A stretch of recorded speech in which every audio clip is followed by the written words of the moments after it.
Yeah, sorry about that. I was trying to chat in the live chat and it wouldn't let me type, so I had to log out of everything and log back in, and I think that fixed it. Hello again, Joseph.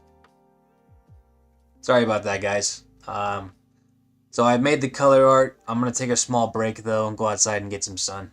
I apologize for the hiccup, but I think we're okay. So I'll be right back.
Alright. Yeah, thanks, Sag. That, I was kind of worried about the hash marks when I first started out. But they're working fine. Alright.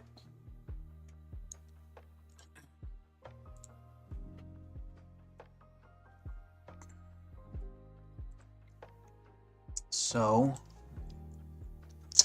this is where things are going to get kind of lame.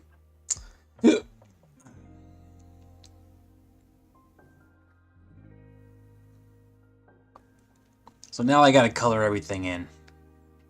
So what I like to do is I like to do every color all the way through, so I don't gotta like swap colors. So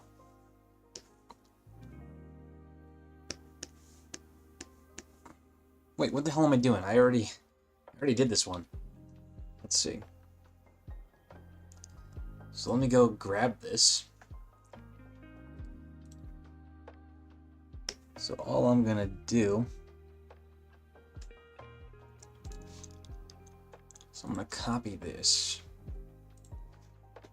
I'm gonna paste it here.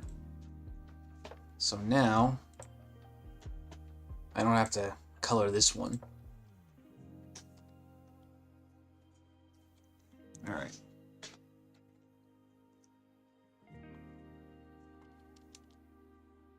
So let me go ahead and save it. Alright. It does not like... Here's what I'm gonna do. I'm getting rid of this. I'm gonna do it again. There. Now it doesn't have to load up every single time. Alright.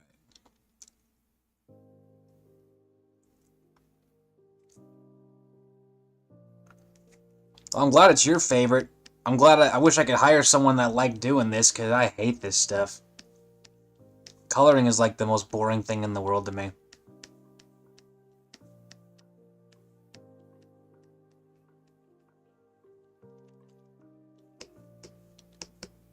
Oh, looks like I got an opening. So this is the part of coloring that I don't like, because sometimes when I draw out my lines, I don't close the gap completely. There are tools that will close the gap for you, but they're inconsistent, so I don't like using them.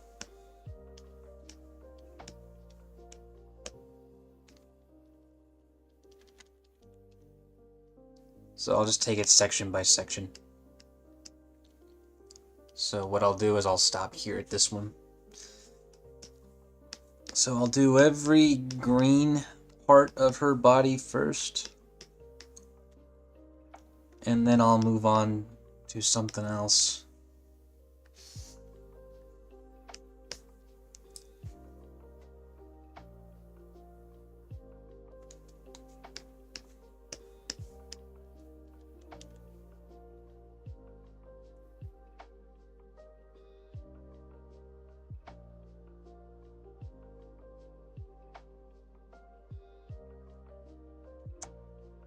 Punchy.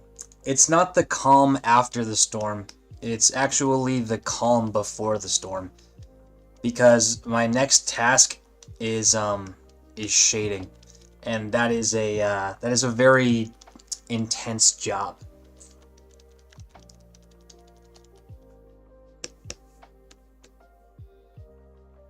I dare say I hate it even worse than coloring.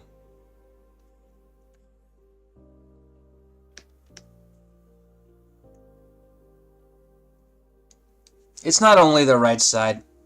I just like to do like small sections that I can like keep track of, so that way I don't miss something.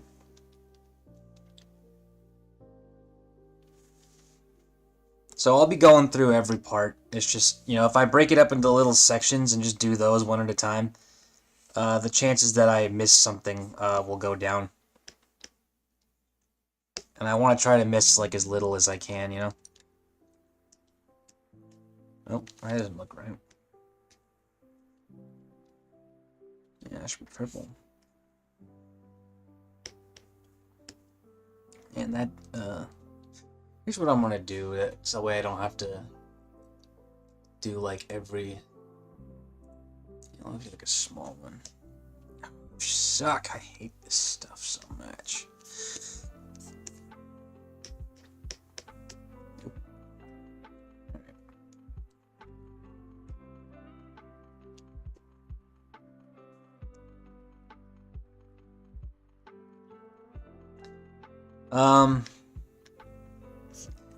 There's different things about Johnny. There are different things that annoy me about every step. Let's see. Coloring. I hate this. Like, do you see how, like, it looks like the land work looks all fine and that, but then when I color it in, it does the hair as well? I don't like how there's little gaps that get left behind that I gotta close up. It's like I already said, there are tools that will correct that for you. But I don't trust them. They're inconsistent. Best thing to do is just do it yourself. Like, that's gonna be a long process, man.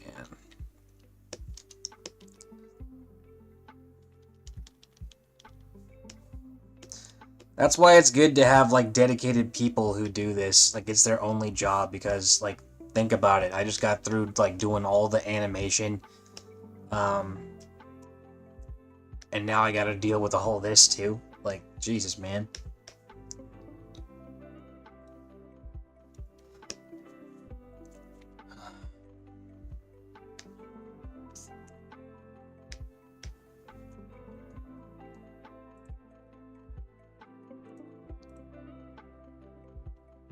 I went too far, actually. I was gonna stop here.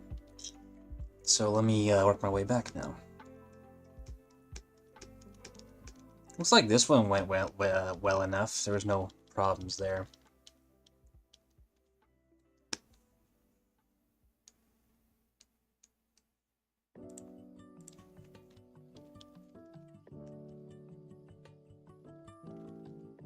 Okay. So all of her green parts are done. Let me do her hair.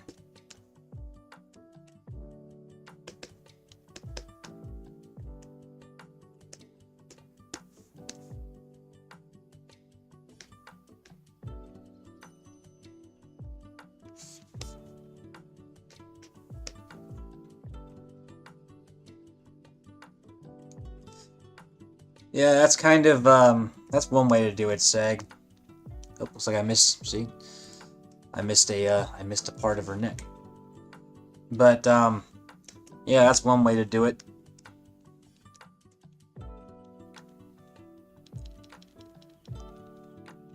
So we're starting here.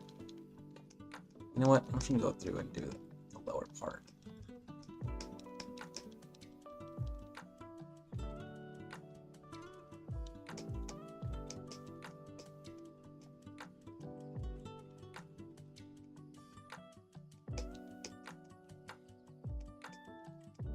And I missed a section of her skin.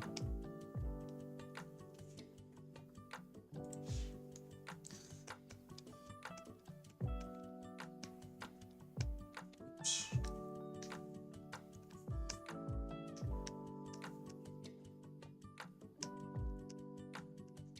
I tend to forget about just how annoying coloring is every time I start a new project. I always think I'm just gonna blow through it.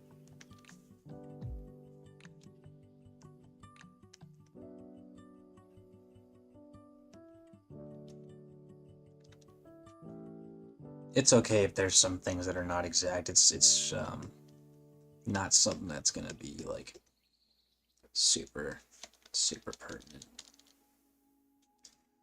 All right. Oh, shoot.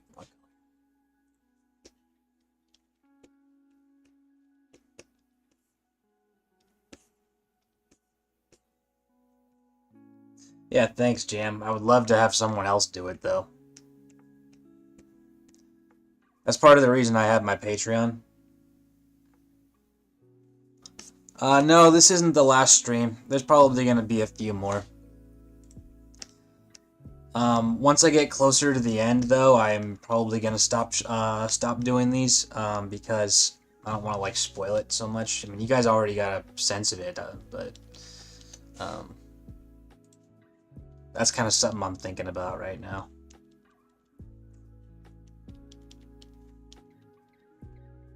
Just to kind of have some something to maybe be surprised about. I haven't made a decision on that yet. We'll see. All right.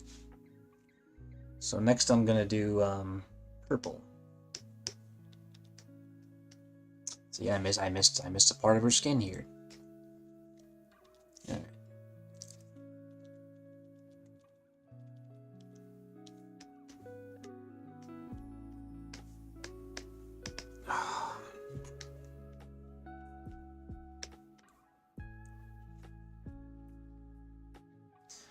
Sorry, Cospus, not gonna happen.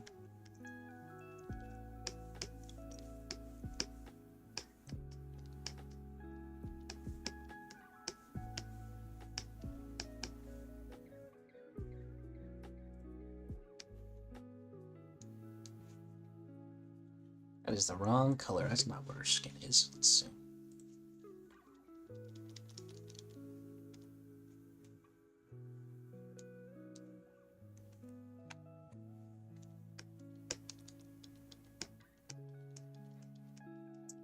I hope you're feeling better, Tiger.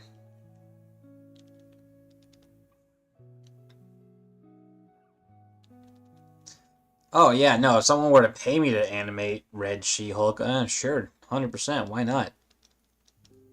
I'm sure as hell not doing it for free.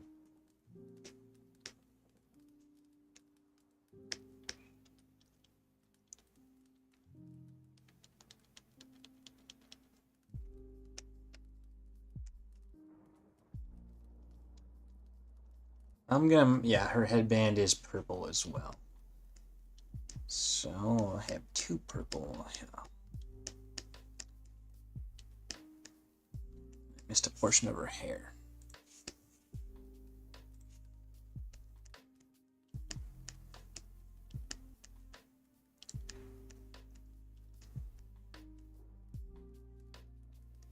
Yep, that's not right. So,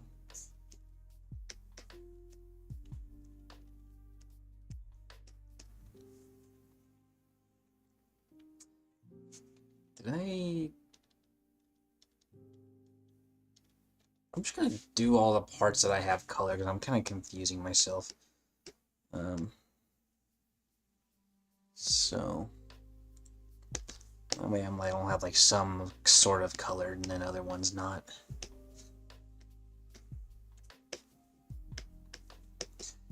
Yeah, once these things kind of like stop, I'll still keep up with you guys, keep you updated in the community and all that. And if I end up having something that I can live stream, I'll definitely let you guys know. This job, oh, nope, I'm going too far. This job that came up is going to take precedence for me, obviously. But I have a lot of fun animating this character, and I got some good ideas that I promised you guys, so I'll make sure I get them to you. Because I don't care about Betty Ross. I don't think she's interesting, and I don't care. Like, I don't. It's not just about the fact that Jen Walters is like a green, like, like superhero lady. I think the character is cool. That's why I'm animating her. I wouldn't animate her if all I cared about was the fact that she was just a big green lady.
So I missed a section of her arm.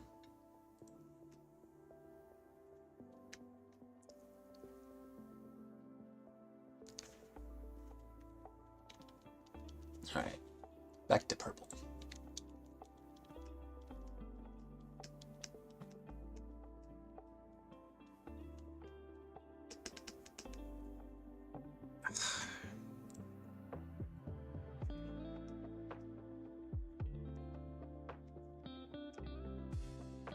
Yeah, shading and coloring are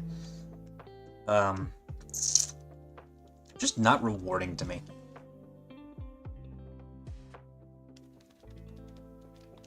That said, shading, I feel I like shading a little more than coloring, because we're finding like volumes for shapes and stuff, and that's actually somewhat enjoyable, especially because, you know, the end result generally looks pretty good, and it's always good to see that development.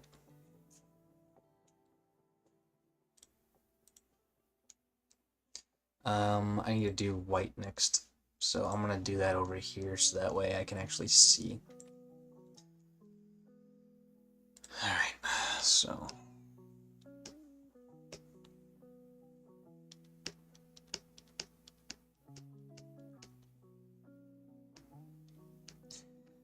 Plenty. Yeah, Toon Boom's pretty I feel comfortable using it. I've been using it though for give or take 10 years. So take that for what it is. Once you get used to it, it is extremely easy to use.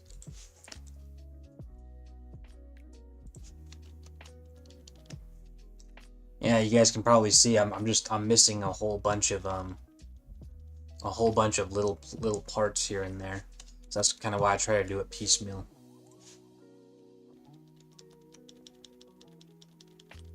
Okay, so her arm's good there. I'm gonna do her torso next.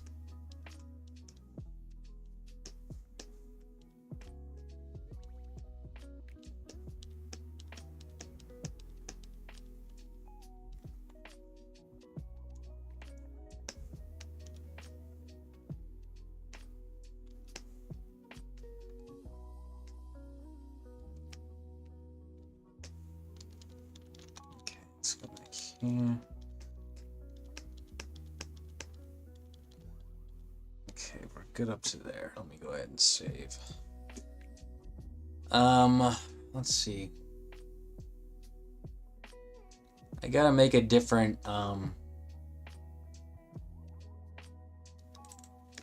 so when you're doing, eyes, you never want to use, straight white for the eye white. There's usually a little tiny hint of yellow. In my case, I added a little, like, hardly noticeable tint of green. It would already be sort of like turned green by its proximity to her skin, but I figured a little bit of extra would be fine. So let me go ahead and put in her irises. Okay. Yeah. I did draw in one little eye shine example there. I'll probably do that when I get towards the end of the coloring phase. Because I do want her to have some of that going on. I'm gonna use, I'll use this same color for her eyes, for her teeth. I missed her mouth there. Whoops. And it appears I also missed it there. So let me make a little correction. There we go. Alright.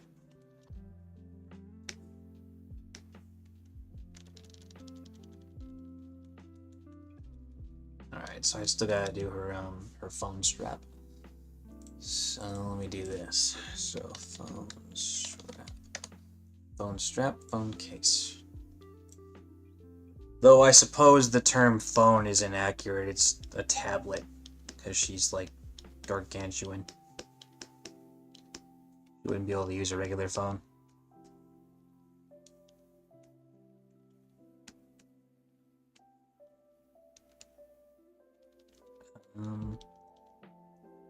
That doesn't make any sense. How the hell did that happen? Let me do this.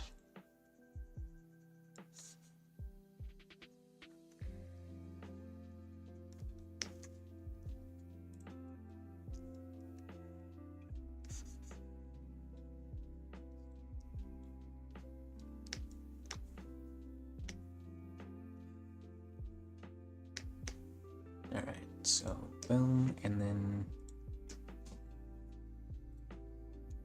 better. Alright, so still got one more phone strip. Drawing here and here. I'm just gonna make because it's moving so quickly and we kind of like lose details. I don't mind just, you know, throwing colors where your eye will just pick them up, even if their exact placement isn't exact. It's not one of those deals where you have to get it exactly right. If you scrub through my last video, hey Christopher, if you scrub through my last video, you're gonna notice like a lot of inconsistencies. I took a lot of shortcuts, but I did my best to put them in places where the likelihood that you would notice is least. Alright.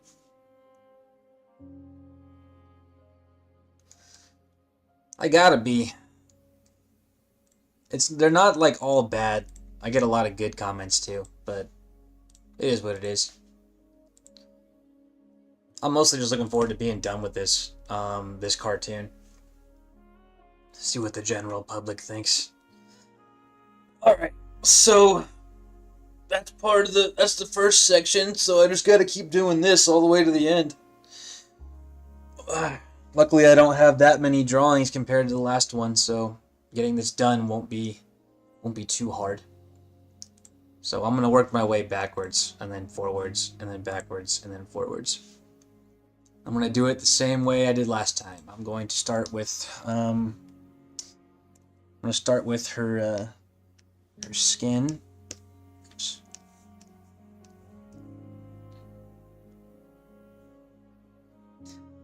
If this was your bread and butter, you wouldn't have given up. I know you wouldn't have. But I appreciate that. Once you make this your bread and butter, you'll find the patience. Trust me.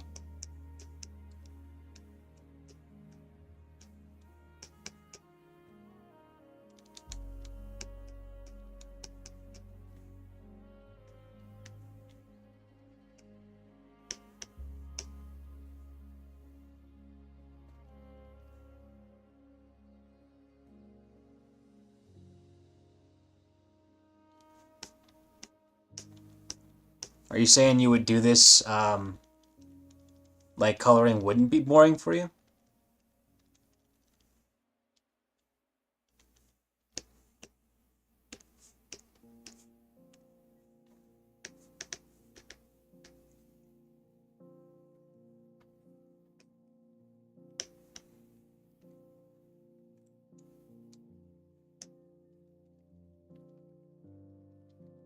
Alright, can't go past that.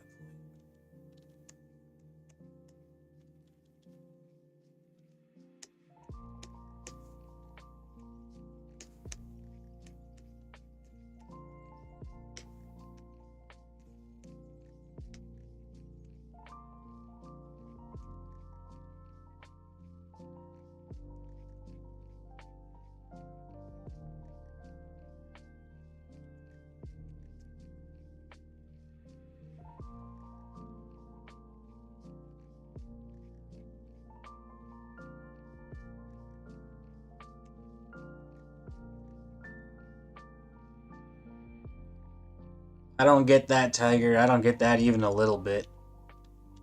I absolutely hate this part. But everyone's different.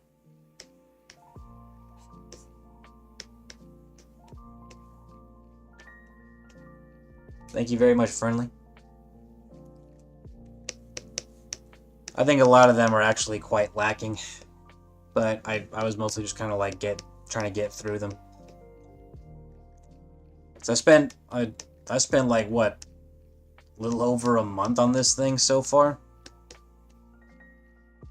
I'm not over it, but it's also getting to the point where it's like I gotta get this thing out the door, you know.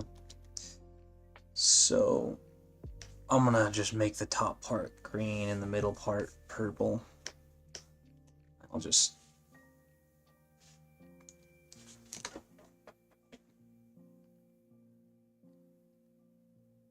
Okay.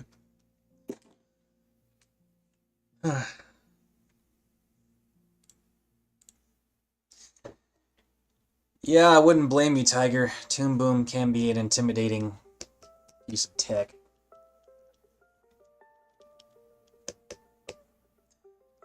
What inspired my art style? Well, I've been drawing for a long time, but I think I only started developing my art style, like my own arts. Well, that's not... I've always been drawing. My earliest influences definitely came from anime. So I obviously, like, you know, when you think anime, you think of like Hayao Miyazaki and all of them. So I took a lot of inspiration from those at first, but then I branched out a little bit. I take a bit of inspiration from Don Bluth. I'd also study a lot of Milk Call stuff. Another artist who I kind of took a little bit of pointers from was Yoji Shinkawa. He did a lot of the artwork for the Metal Gear Solid series. Another artist who I really like, who I kind of try to copy from a little bit, is Genndy Tartakovsky. He did like Dexter's Laboratory, the Powerpuff Girls. Recently he did Primal.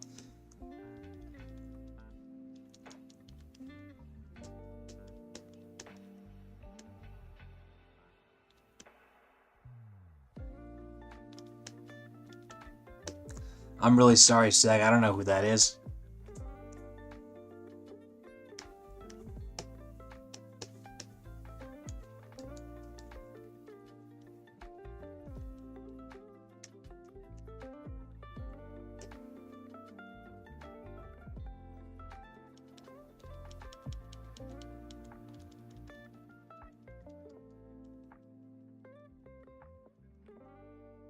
That shouldn't be there. I knew something looked wrong.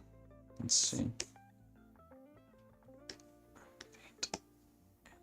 Here as well. I'm gonna be running into a lot of these. Oops. Oh, Ronin Kenshin. Okay, I know that one.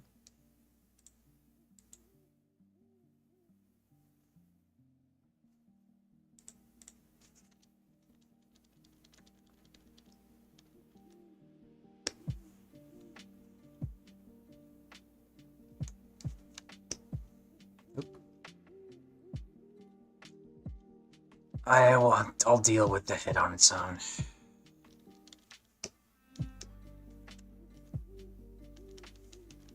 Alright, looks like her arms are good. Do her back next.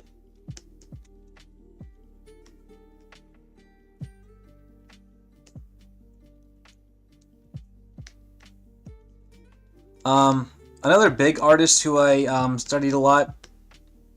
I've met him. I had a meeting with him once on Discord talking about some projects. But he's a marine artist. His name, if you haven't heard of him, look up artwork by Terminal Lance. He's who I took a lot of inspiration from. And it turns out we actually have a lot of the same artistic inspirations. We actually have Yoji Shinkawa in common. He's kind of a big Metal Gear fan, as am I.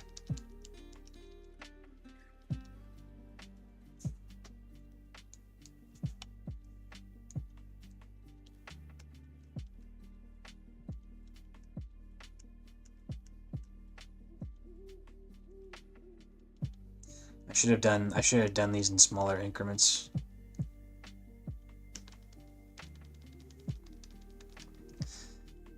The cool thing about Terminal Lance, his real name is Max Yarte. We were both in the Marine Corps, not at the same time. I came in a lot later than he did, but he served in a sister battalion of mine. So I was in 1st Battalion, 3rd Marines, 3rd Marine Regiment. He was in 3rd Battalion, 3rd Marine Regiment. So we actually were on the same base. Yeah, that dude takes very heavy inspiration from Yoji Shinkawa, and Metal Gear is absolutely one of his favorites. He studied a lot of his work. White Donkey's a great book overall. I would recommend reading it. It's probably the best contemporary book about the Marine Corps. The cool thing about that book too is that he drew out a lot of places that I have seen in real life. We were on the same base and we went to a lot of the same areas and stuff, so seeing all these places that I've been represented in his work like that is really cool.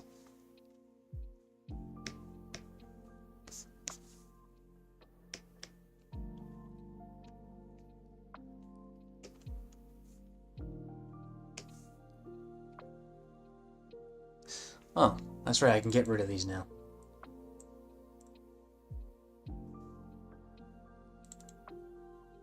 Oh no, what did I do?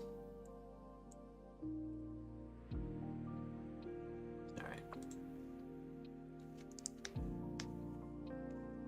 But yeah, I've met Max Yarte before. We talked about some projects and all that, and I've done a little bit of work for him.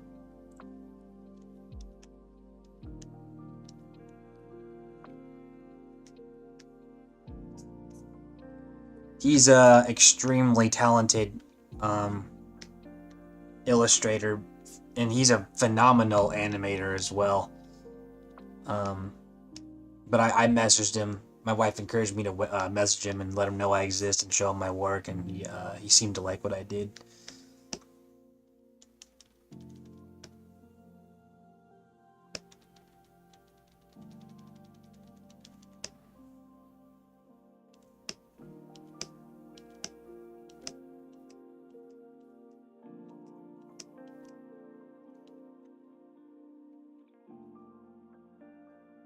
There we go. That's what caused this.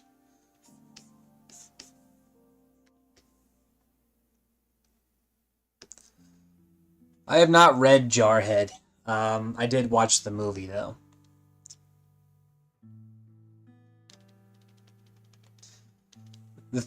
Yeah, Jarhead was great. I think Jarhead is the best movie about the Marine Corps anywhere. Because I didn't see no combat either, but those feelings of sitting around in the heat and the boredom and the banality and having to deal with asshole higher ups and seeing stupid stuff that just kind of makes you question your existence. Like that's kind of what Jarhead was about, and like that was 100%. 100% what it was like.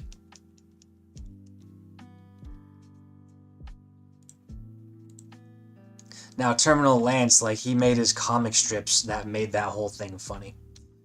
Just talking about the Marine Corps. And he made it hilarious. So that was the weird thing about reading The White Donkey for the first time, because I remember when Terminal Lance kind of was becoming more popular, his comic strips are hilarious. Like, they're super funny, man. Especially if you were in, you'll get the jokes, and they'll more than likely just hit you where you live. But then Terminal Lance goes and comes out with The White Donkey, which is like, it's enjoyable and it's very serious. And he pulled it off amazingly. The artwork was fantastic. The story was heartbreaking.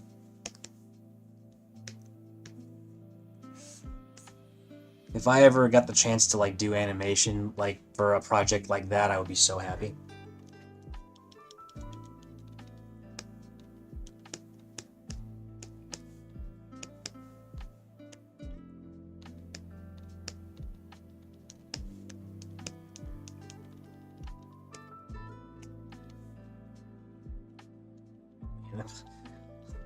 I'm getting some parts and missing others. I love this. Sorry guys, I'll stop complaining.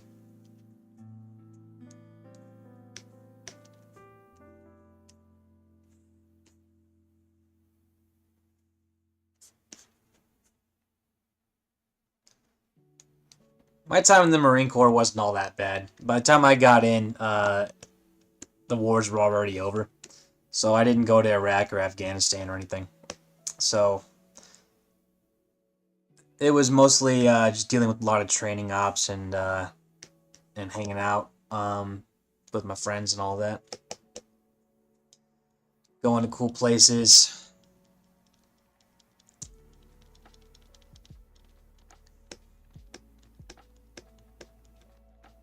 There really isn't much else to. I mean, there's a lot I could talk about. It's 4 years of my life. It's just I don't know how else to really sum it up. It was equal parts awesome, equal parts incredibly stupid.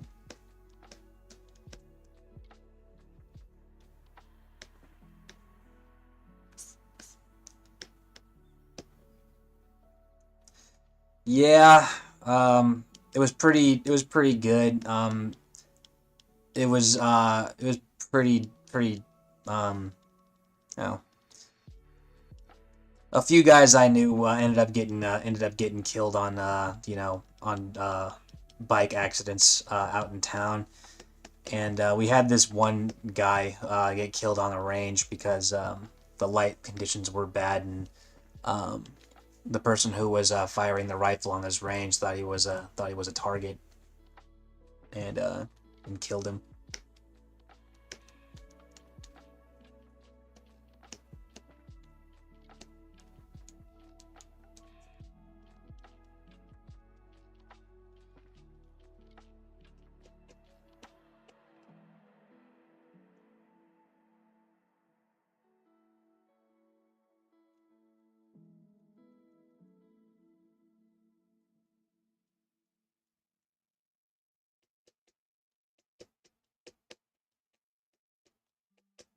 That stuff happens though, man. Like you can take as many precautions as you can possibly implement, and something will probably still go wrong. So,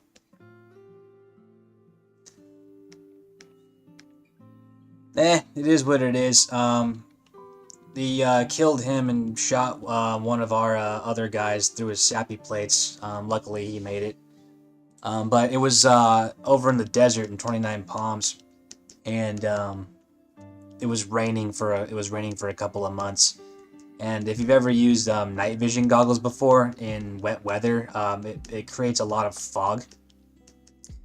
And on this particular range, we were done for the day, but these other guys came in because our battalion commander wanted them to do this range too, get their training in. Lighting conditions were pretty bad, and there was also fog because of the rain. And it was the perfect storm for an accident.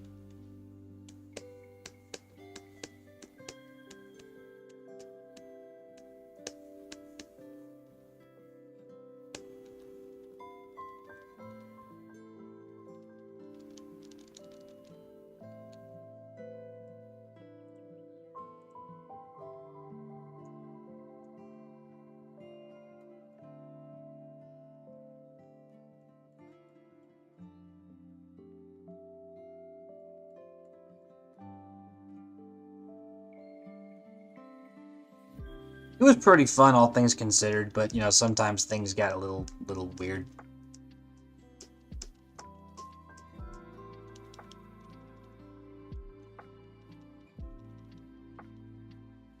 Honestly, it was more hilarious than anything. I didn't go to Iraq or Afghanistan, but I did go to Korea during. You guys remember a few years ago when Donald Trump and Kim Jong-un were like going at it. Everyone was afraid that World War III was coming. I was in Korea when all that was going down, so we had to deal with a lot of news reporters and stuff. But it's kind of interesting. There was this point when we were on this little island off the coast of North Korea, and we were training with the South Korean Marines for a while. And one day we got told to, put on our flak and Kevlar and go into this bunker. And we hung out there for a little while. We didn't know what the hell was going on, but it was still cool. We got to hang out with the South Korean Marines and bullshit and all that. But I found out later that what was going on was the South Koreans were launching artillery towards the North Koreans in an attempt to provoke an attack. Luckily, the North Koreans didn't respond.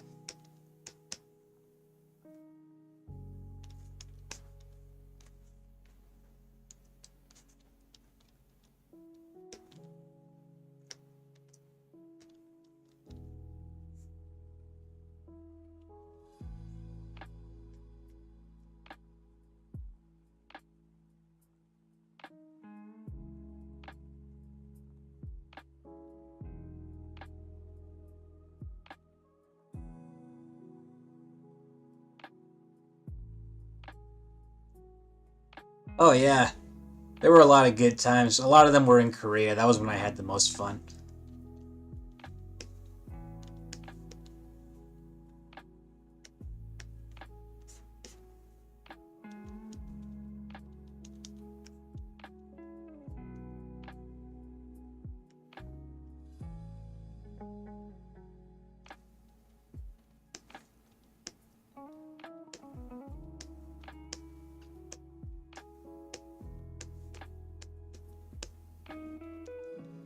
That's the thing about the military.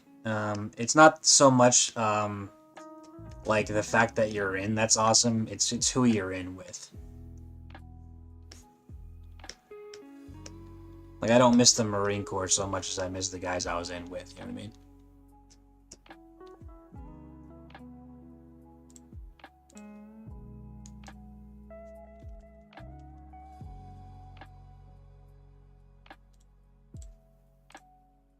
Yeah, sometimes it felt that way a little bit.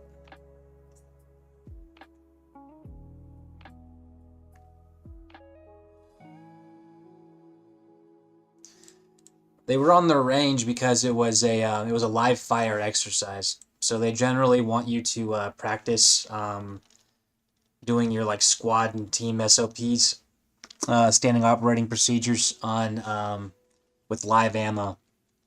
It's better than yelling like bang bang bang like a school kid. So they'll hand out live ammo. So the range was pretty simple. All you did was you moved up as a I believe it was a squad range. You just move up as a squad and you shoot at these plastic targets called Ivans. They vaguely resemble human beings in terms of shape, but they're very obviously not if you look at them. They're plastic. But what happened was when this dude was moving through, he was wearing his night vision goggles, and at some point he got disoriented and he didn't realize where he was on the range in relation to the people around him. And he was looking through his nods, his night vision goggles, and he thought an outline that he was looking through in his ACOG was a target. Turns out it was one of the machine gunners.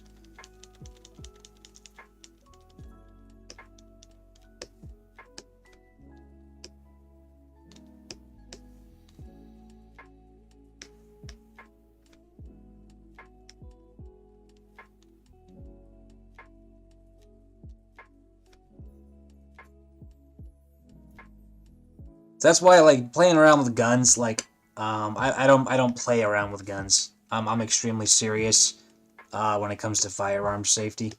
It wasn't because of that though. Like that just reinforced it. It's like you always got to know what the hell you're shooting at. Like if you don't like know 100%, like that. If you don't know what it is you're looking through in your scope, you don't have the right to fire your rifle.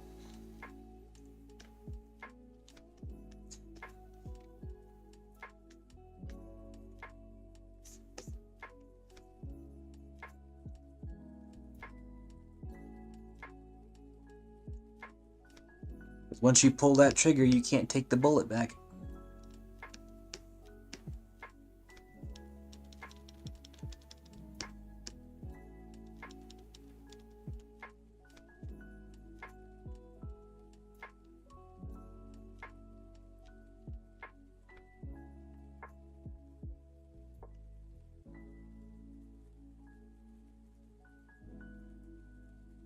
Yep.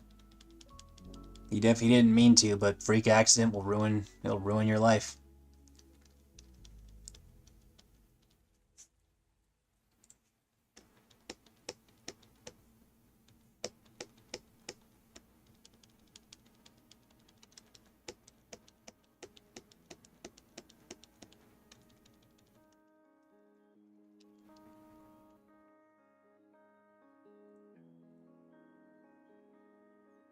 You know, I'm actually a do you mean our guy who got shot or the one who shot him? Because if it was our guy who got shot, he was fine. He was out of commission there for about a year. I didn't see him back in the fleet. I don't know what happened to him.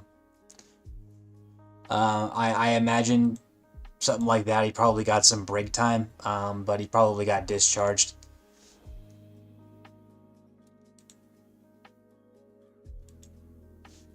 I hope so too, man. Like it was a freak accident, and it could have happened to any one of us.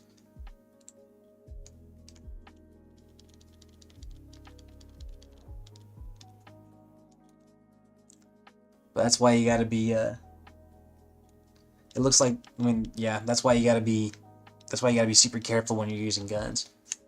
I'm actually I was actually a firearms instructor in the Marine Corps for like shooting ranges and stuff when we're qualifying. So, I'm actually an extremely good shot.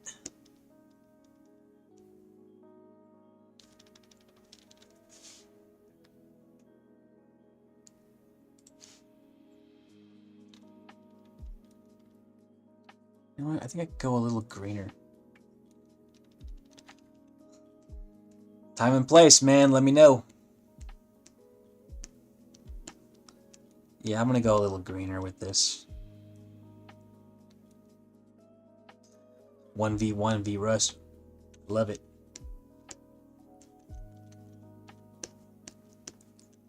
No scopes only.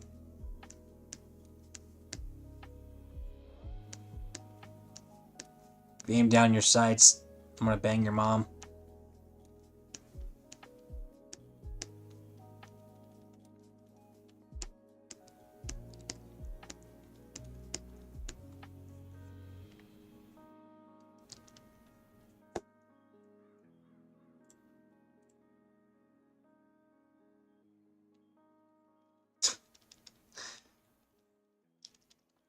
Man, I miss the Modern Warfare, the OG Modern Warfare 2 days.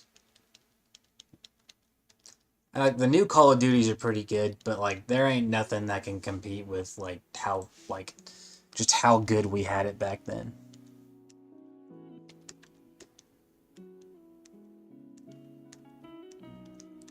Everyone was always fornicating with somebody's mother.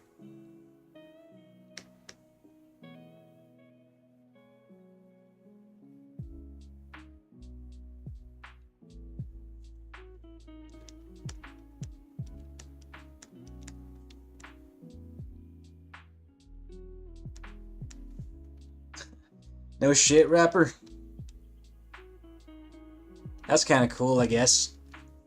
Yeah, folks have been stealing my cartoon for a little while. I think someone actually got like, last time I checked, which was a couple of months ago, someone got like 2.3 million views on TikTok using my cartoon. They didn't credit me.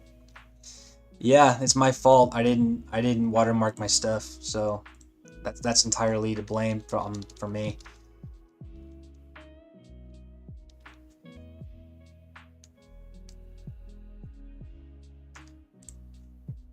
Wait, someone thought it was a not safe for work artist?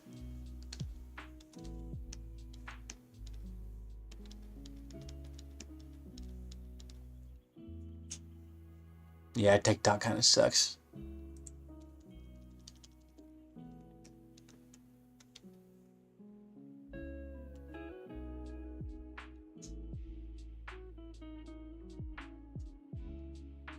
Yeah, no, I'm putting my my logo on the punching bag, so we won't have this problem again.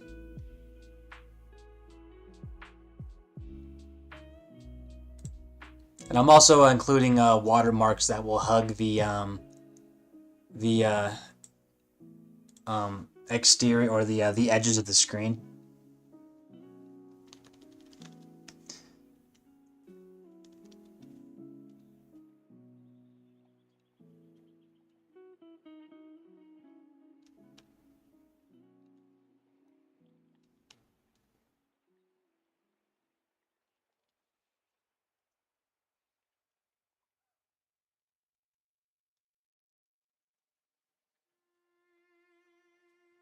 I missed it a little bit there.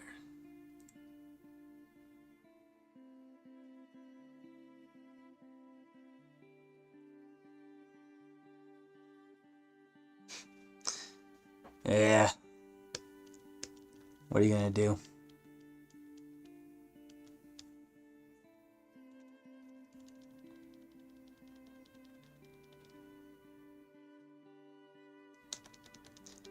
That ain't nothing, Tiger. Take the show's version for what it is.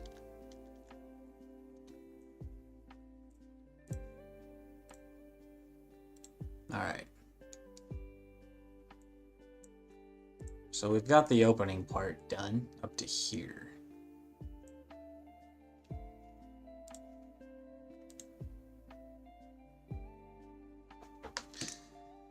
Alright. It's a good start.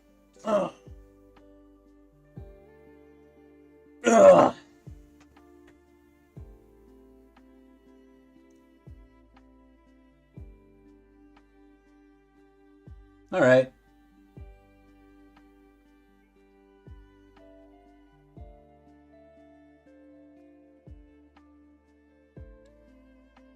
I think we're... Yeah, okay. What do you guys think?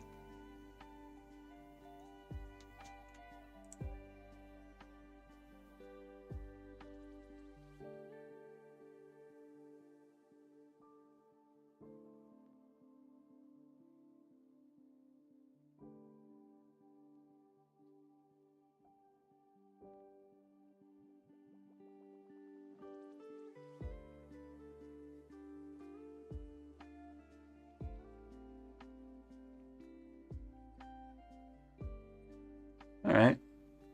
I appreciate that. I kind of like how it looks colored too. The line weight really does. The line weight really did make a difference here. Because usually, whenever I see it just straight colored, I usually hate it.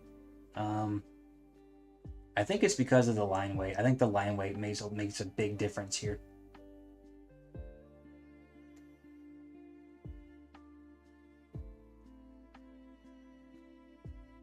So I think once we get some shading on this, it'll really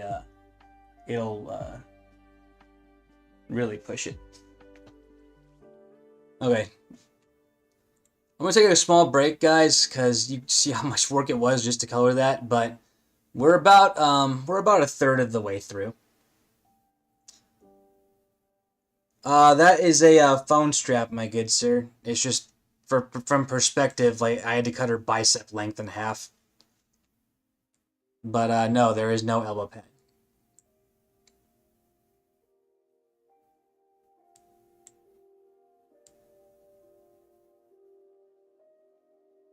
Alright. I'm going to keep it going on a loop for a bit. What I'm going to do when I get back is we will move up to here. We're just going to do the whole cartoon just, piecemeal.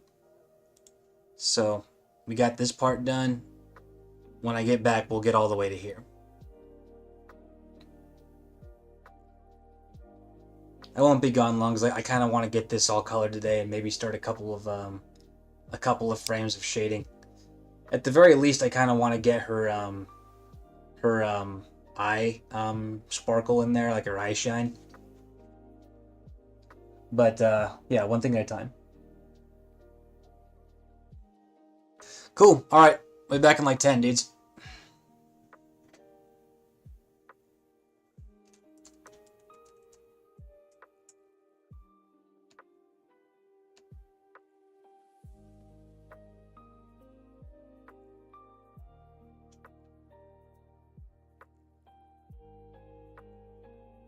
I'll actually keep the whole cartoon playing, but we know where we're stopping.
All right. Sorry about the longer breaks. I kind of need them though. You know what I mean?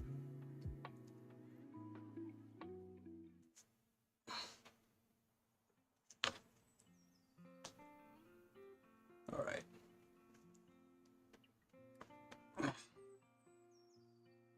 Sorry I didn't respond to everything through text. I was reading everybody's stuff and responded as I could. It's just I'm trying to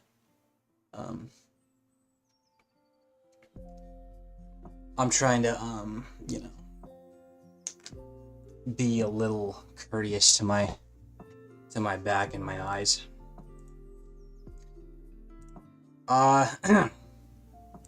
Shoot, I need some water. Yeah, Johnny. She is somewhat based on my wife, yeah.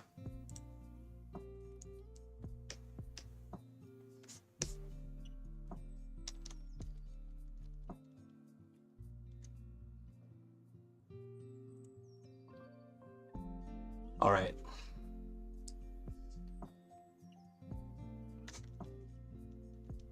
Yeah, Jennifer Walters' personality. Jennifer Walters is a lot like my wife. And my wife is a lot like her. And in terms of physicality, there are resemblances, yeah.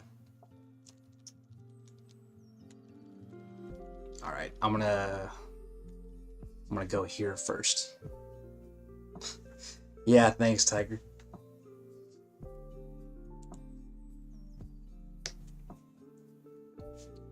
Yes, I do have a great wife. She, if it wasn't for my wife, I probably would have given up on this stuff a while back. I'm a lot like a lot of other artists. For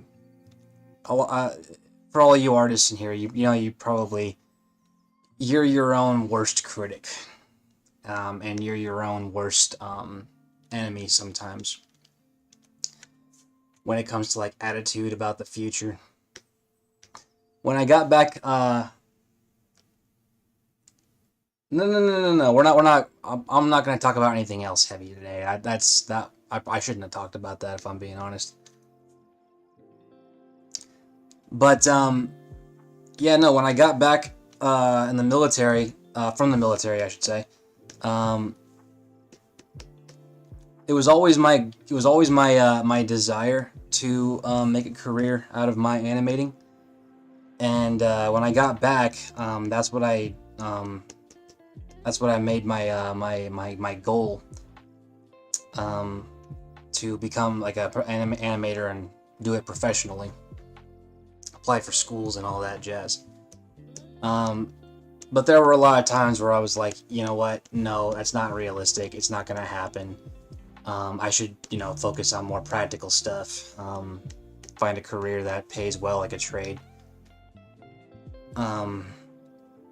But yeah, no, my wife, she got a lot of looks at my animated work before I joined the military, and she always liked my stuff.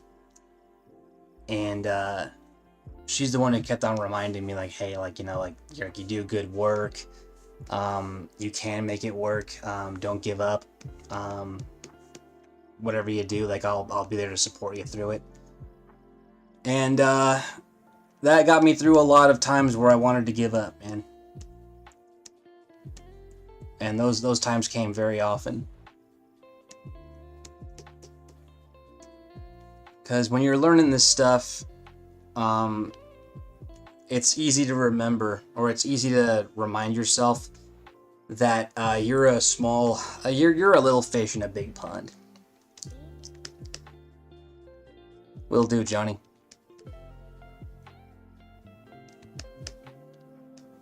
Yeah, no, I attribute a lot of what I do now to my wife's support. She supports me even now. Like, she's definitely my biggest fan.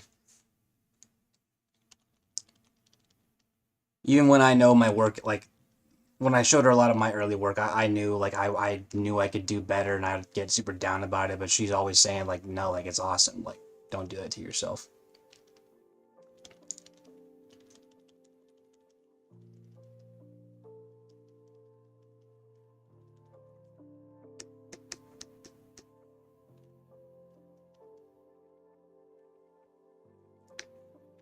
So, working her into some of my stuff, like I'm doing right now, always feels nice.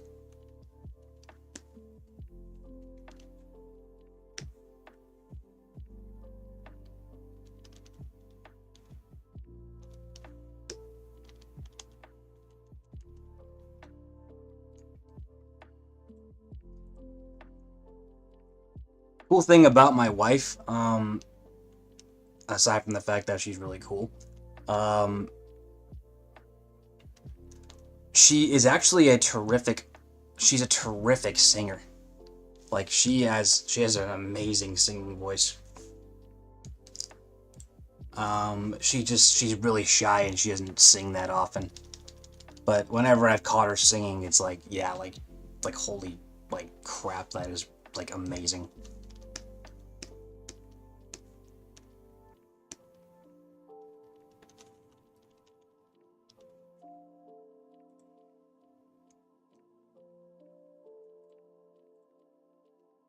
They're good emotions, Tiger.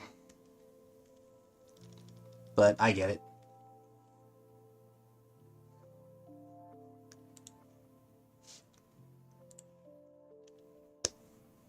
Oops.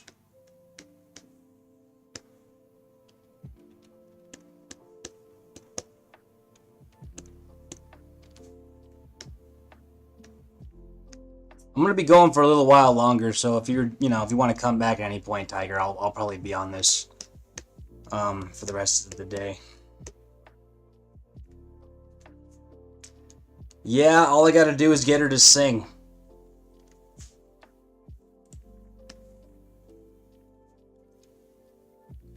Easier said than done.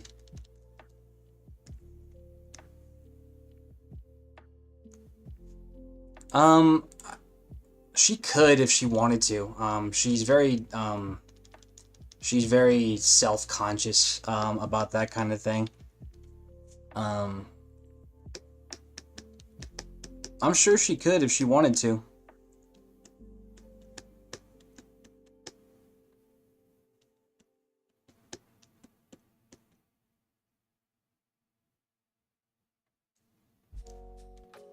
Soviet, where are you? 4 a.m.?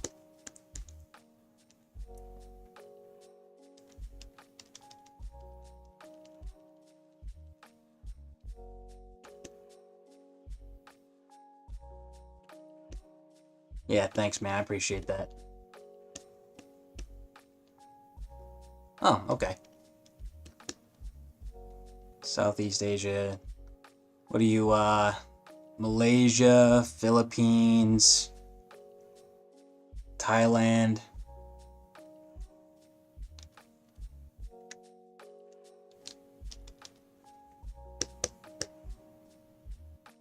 Nice.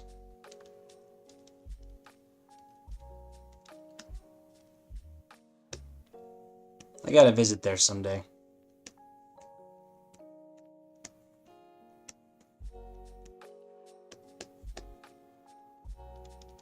Where do you live in the Philippines, if I might ask?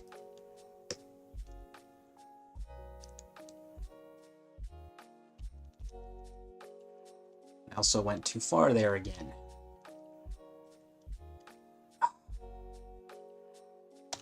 I'll stick to what I have here.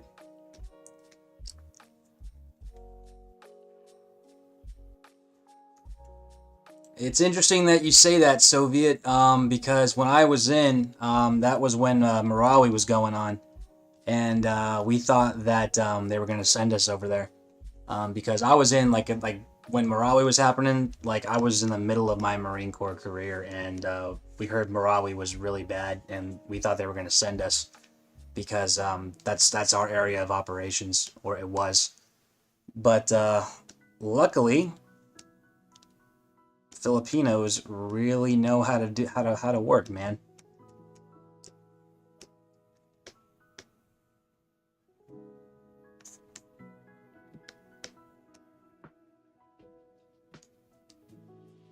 Kind of glad they didn't send us to Marawi. That would have been bad.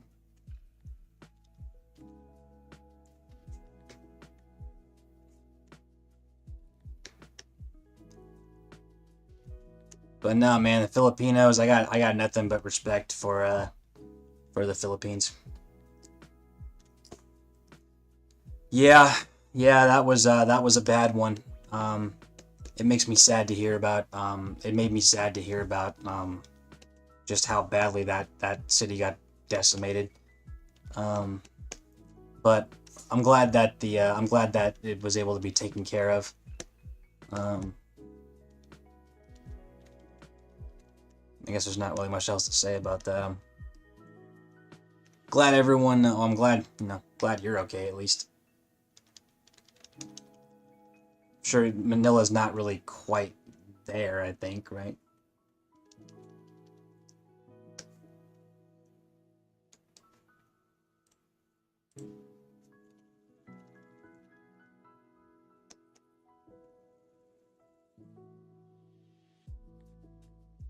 That's good.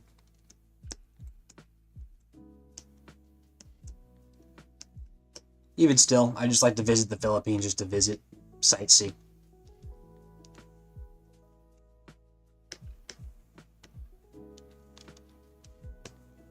Got my passport, and I kind of want to go back over to Asia. First chance I get.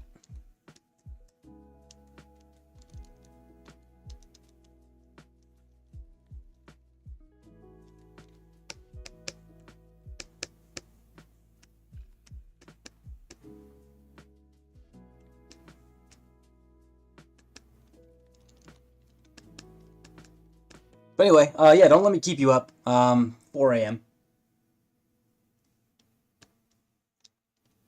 I'm happy to hear that, man. I got a lot of respect for, well, everyone really. I don't have any animosity towards anyone in anywhere really. I learned a lot about Asia while I was over there, and I developed a appreciation for it. So hopefully I get the chance to visit one day.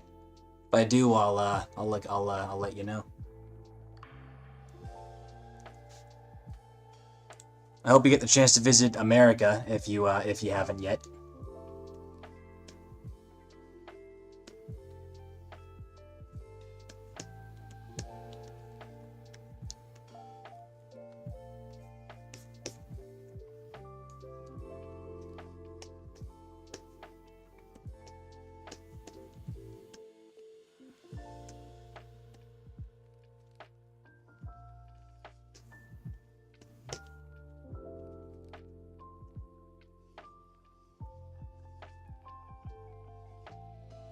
Ah, hell. I'm sorry to hear that, man.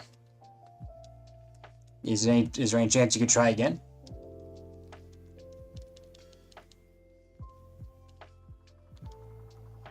Okay, good. Yeah, give it a shot. And I hope for your success on your next attempt.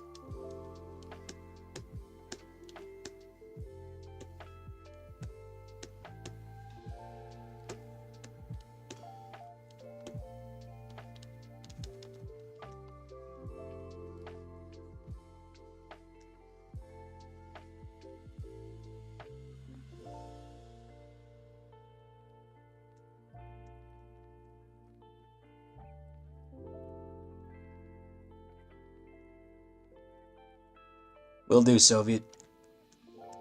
It is a lot of fun. I appreciate chatting with you guys. You know how lonely it gets working on these things.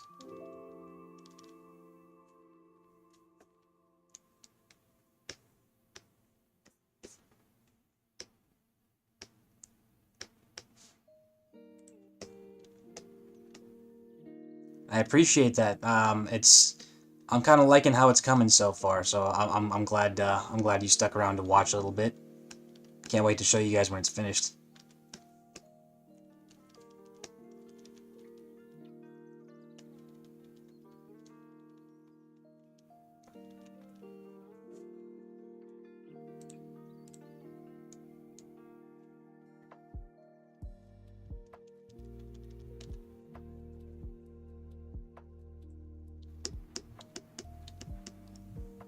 Johnny, what do you got there?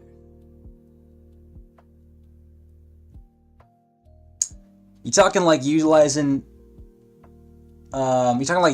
like radiation as sort of like a power-up thing, kind of like similar like they do to Dragon Ball? Because that'd be pretty awesome. I wouldn't be opposed to doing something like that for this character. Her like utilizing like, you know, radiation powers to like power up or something. That would be kind of fun.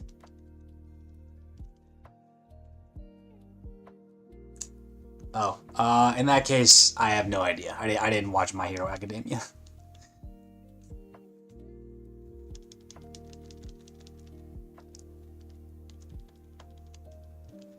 Well, tell me about it. Like, what is this? What is this one for all thing?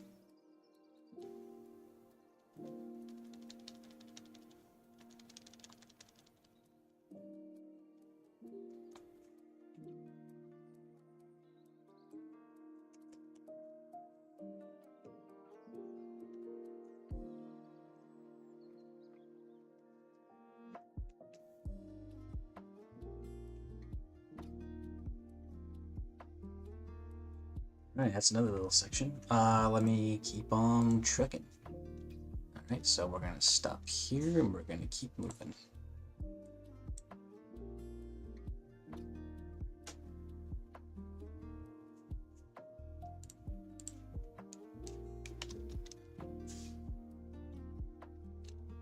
Um,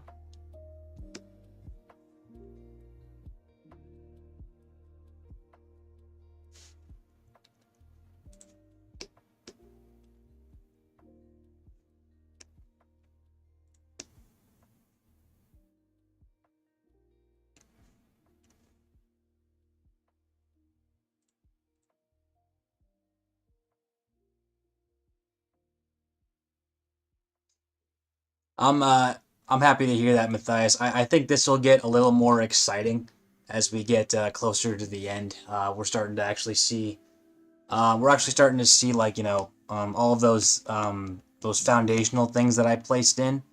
We're starting to kind of like get a sense of what they were all for.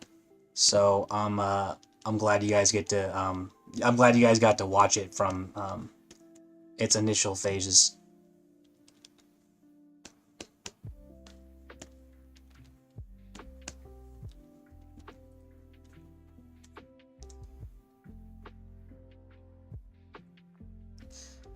I guess that kind of makes a little bit of sense, the quirk thing.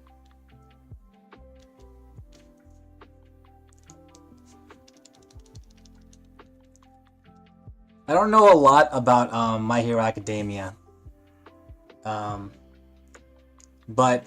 I kind of wanted to I forget what the bunny girl's name is. She's like super popular amongst people. She was probably one of the breakaway characters, or so I understand. But when I'm thinking about how I want to design Titania, I'm kind of looking at her a little bit. Yeah, Miriko. I kind of like her. I kind of like her attitude and her personality. I know she's a hero and all that, so comparing her to like Titania might not be like the most accurate of analogies. But I kind of wanted to look at her and just her attitude and see if I can't translate that into Titania somehow.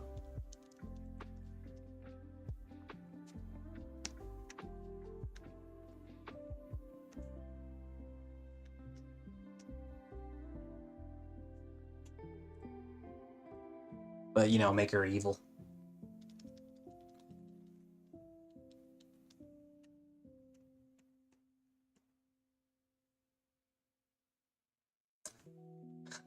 No, Joseph, she wouldn't be 5'2". Yeah, no, My Hero Academia has amazing character designs.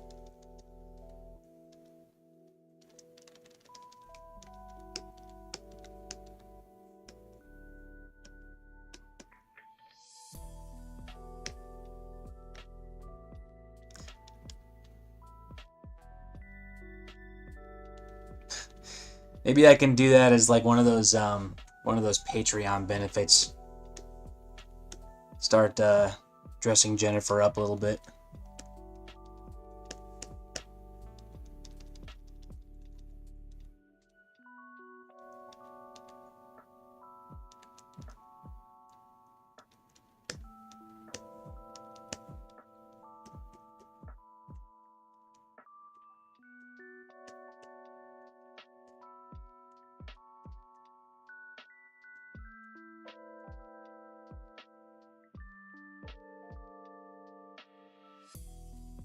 To be honest, I should probably sorry, I almost cussed. I should probably look into doing some more just standard illustrated stuff instead of just doing animations. Like you've seen, it's taken me like what, like about a month so far just for this cartoon. If I were to like apply myself a bit towards illustrated work, I could probably get a lot of stuff made.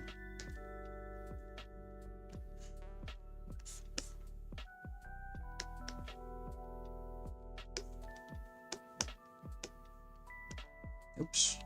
I don't want to go farther than I've done the green so far. Oh man. Let's see.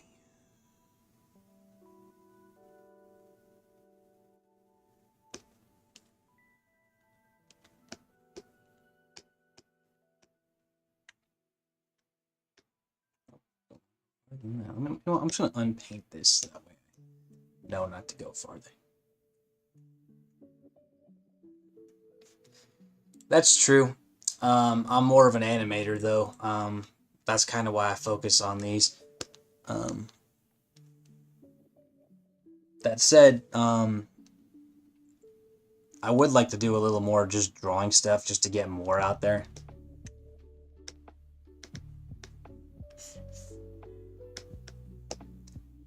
I got a lot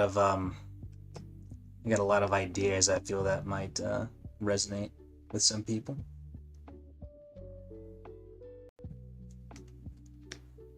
What's up with the fandom?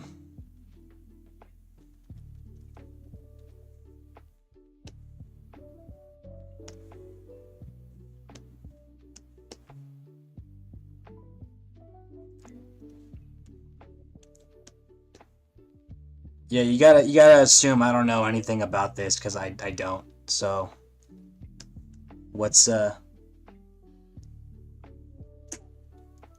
with the fandom?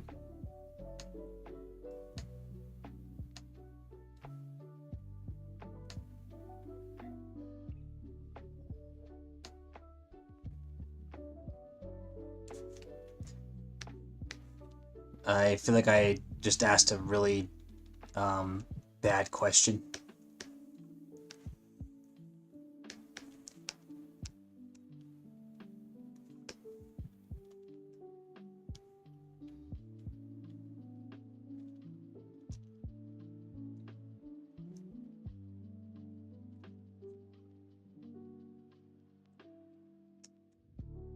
Huh.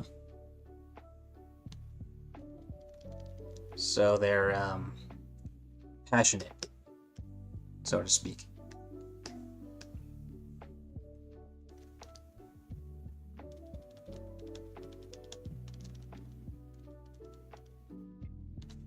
I'm gonna do all the white first.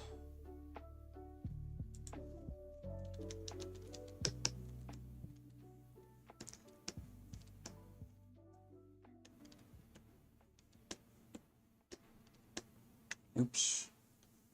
White.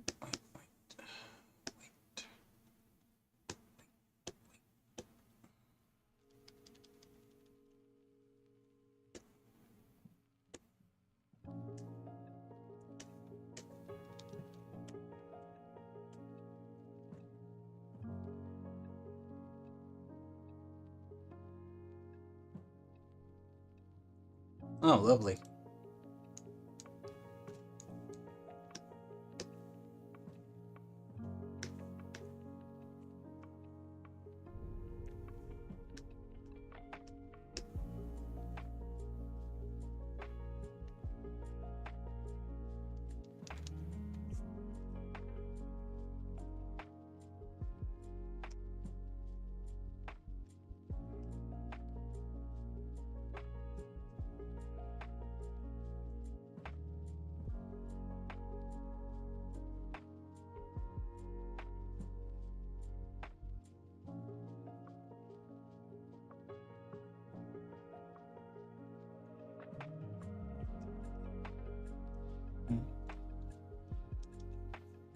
Alright, we're getting more towards the full body stuff now. I missed a little bit of purple over here.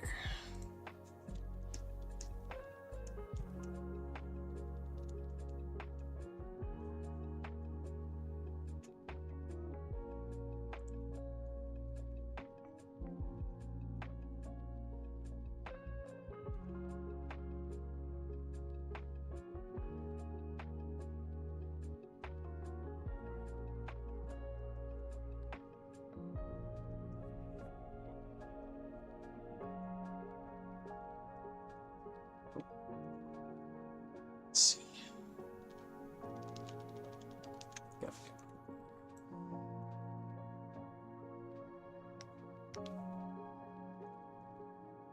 So fandom gets a little toxic, huh?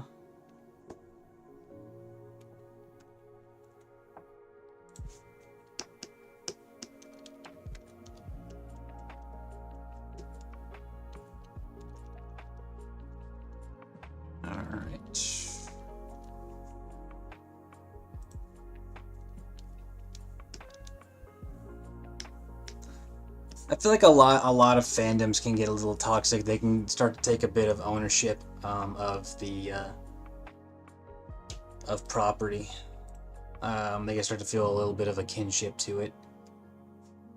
Nothing wrong with that, but you know, when you start sending death threats, maybe you're taking it a little too far. I've heard that My Hero Academia didn't have a very good ending.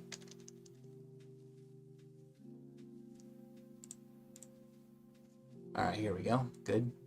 Let's keep on going.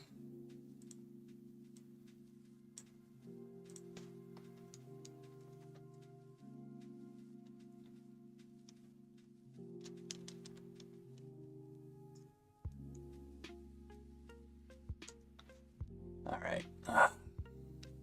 Same deal. We'll start with the skin.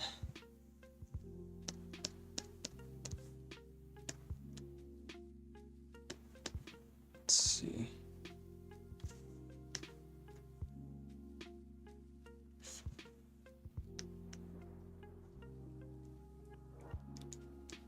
Wait, so the dude just stopped being a hero and just like just got a job?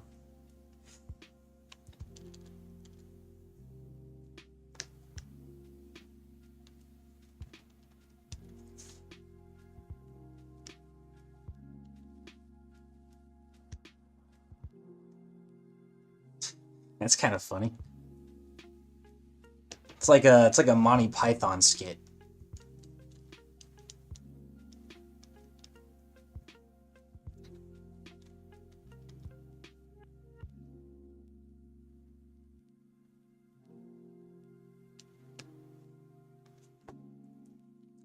I don't know what the story was for My Hero Academia, so I won't like comment. I don't know whether it was a good ending or not.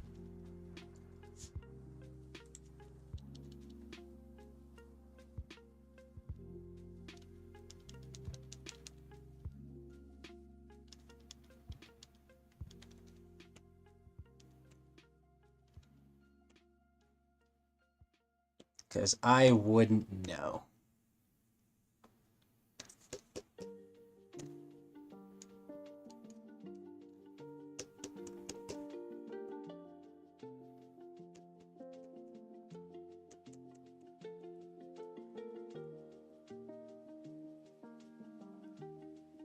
Excuse me.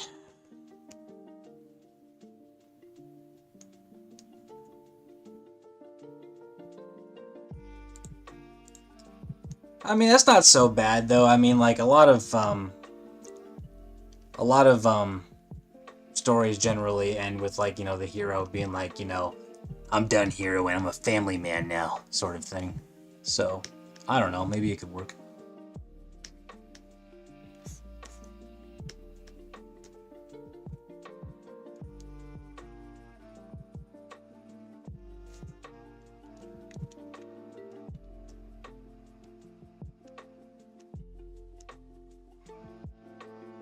Uh, Thank you, Alexander. It eats up a lot of time.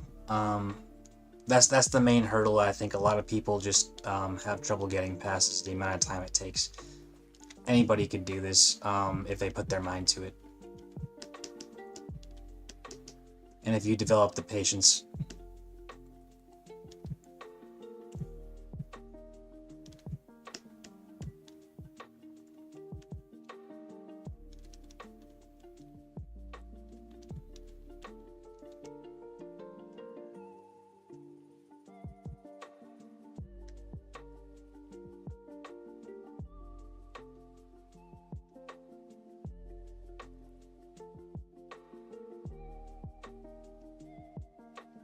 Tiger, I don't usually hop on social media while I'm working, so I'll take a look at your message later.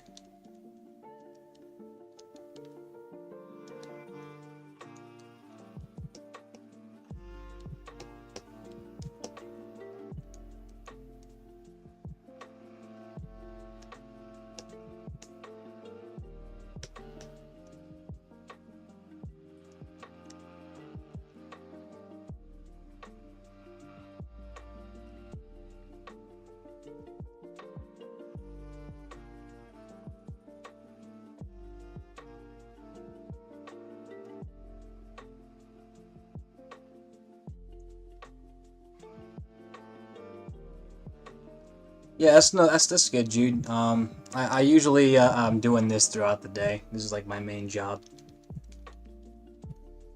Idea being that I get this out there, then I have another portfolio piece that I can utilize to market myself. So it's not purely for just drawing this character. There's a bit of a self-serving purpose to it as well. All right, we're here. I think yeah, no, it's not gonna be in the frame, is it? No, it is not.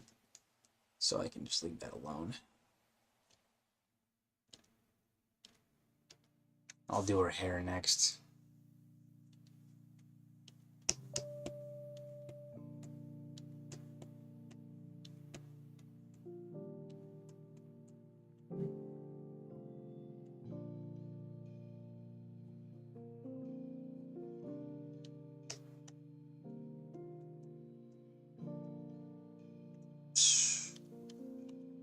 trying not to go too far and only color like one part of one drawing. I want to know like where I stop, so that way I can consistently color each part.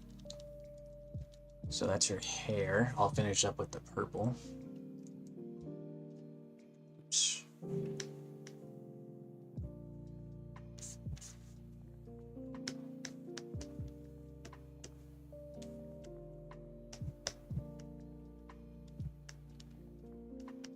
You know, all this coloring, I know even with how careful I'm being, I'm still gonna miss something.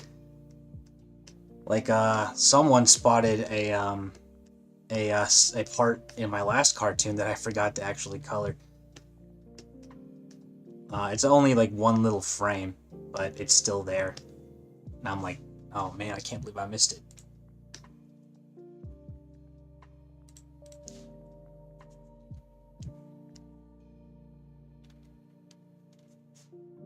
Let's keep going with the purple. Here, I'll focus on her headband first. Oh, nope, too far. Headband. Put a little suggestion for purple for her neckband.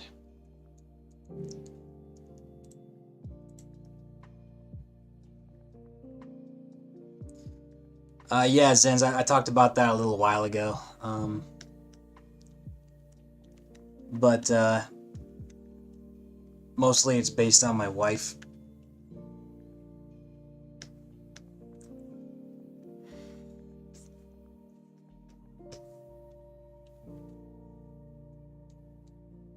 Oh, too far again.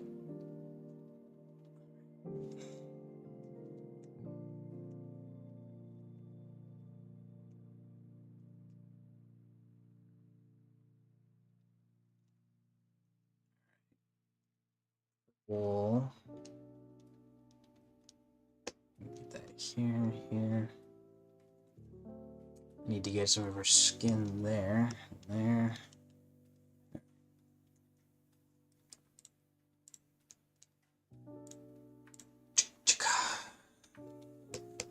Oops.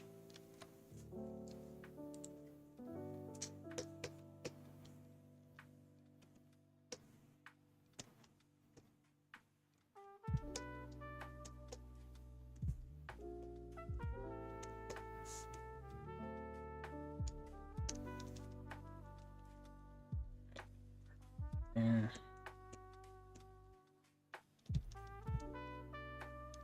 As well as there.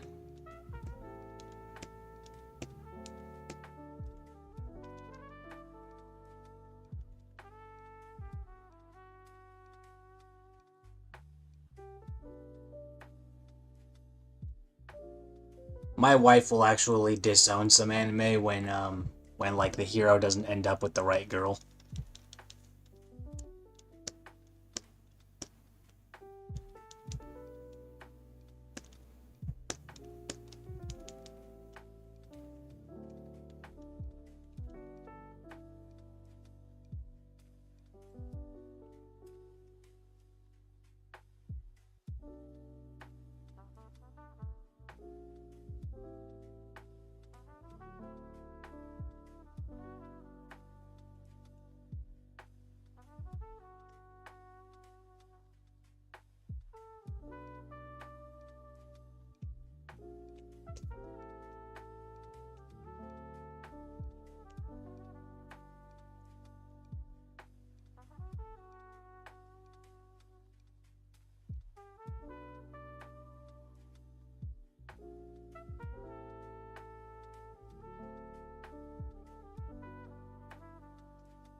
Matthias, no, I didn't use any video reference for this. I just kind of thought of it all in my head. But for her movements, I'm sorry, not her movements, for her muscles, I have a bunch of references on my laptop and in books just to make sure I get her muscles right.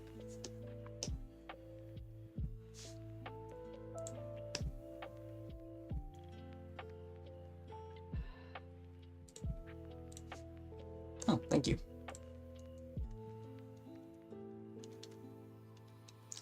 That said, I do use references when I can. This time I didn't. Alright. I think we're good up to here. No, I didn't do down here yet, did I? I'm gonna need to do white. Yeah.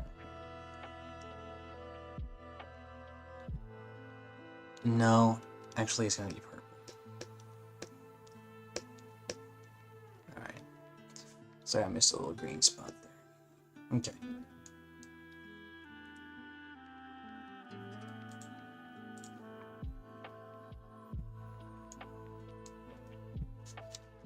Okay.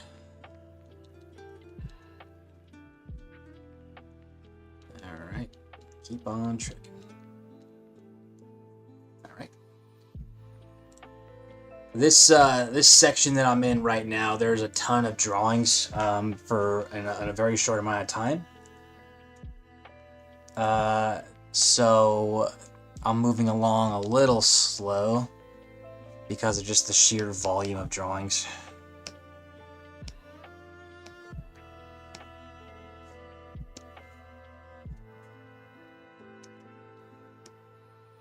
You know what? I'm gonna do it like I was doing before. I'm just gonna do one part at a time.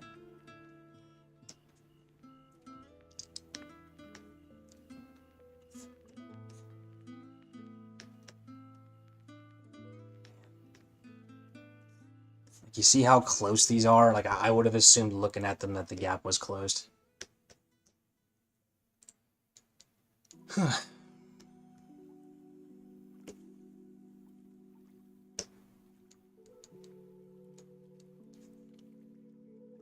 stick to her upper body. Up to here. Oh my god. You see what I'm talking about?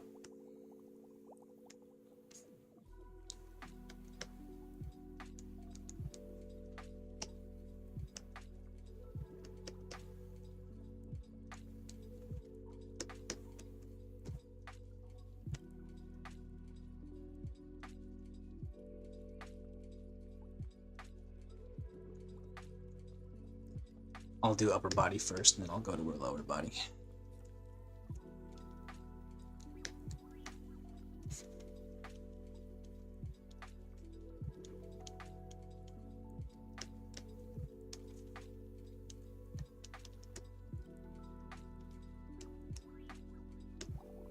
Oh, thank God.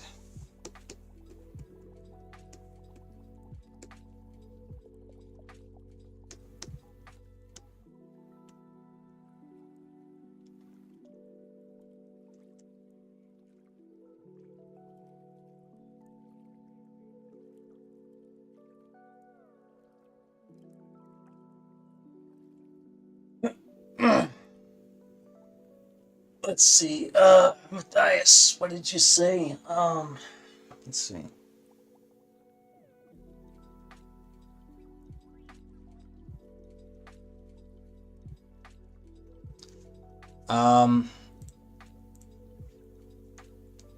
Well,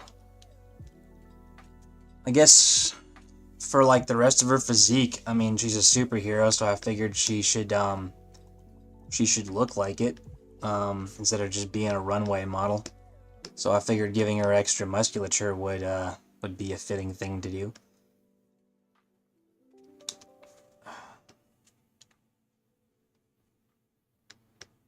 So it's kind of where my head was there. And yeah, you know, like her being a Hulk and all, you would assume that her musculature, would be more of a thing. The Jen Walters from the comic books, a lot of them, they did look quite runway model-esque, which isn't a bad thing. It's just, it's been done quite a lot, so I figured I could add my own spin. Putting the power in her legs made sense because of the fact that that's where a lot of females actually have their strength centered, is in their legs. So I figured representing that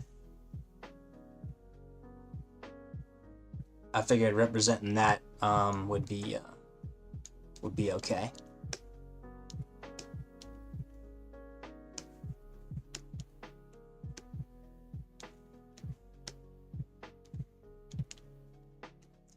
All right, Tiger. You have a good evening, all right?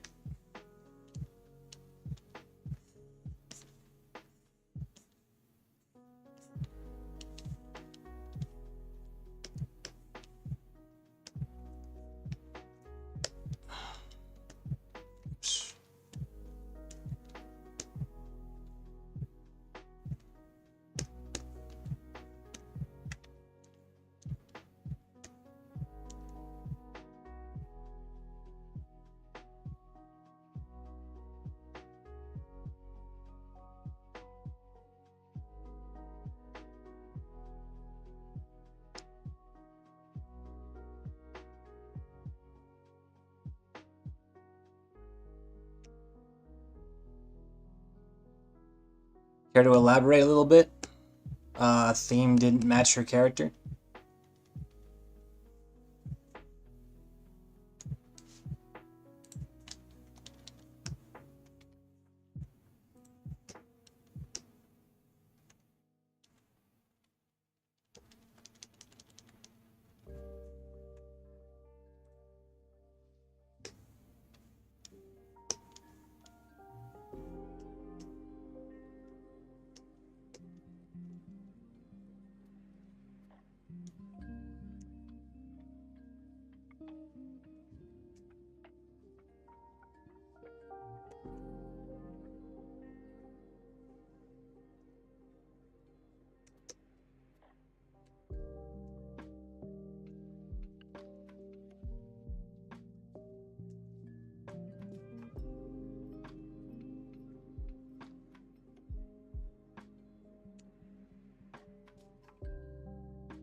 Are you talking about for my last cartoon?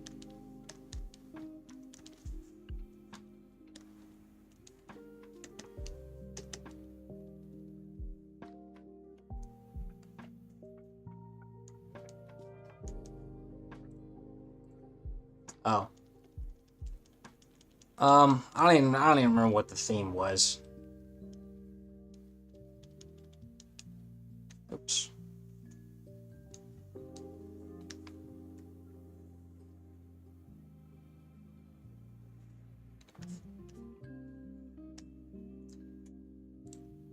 Other artists have actually given Jen Walters like ridiculously developed muscles, and they tend to de-emphasize.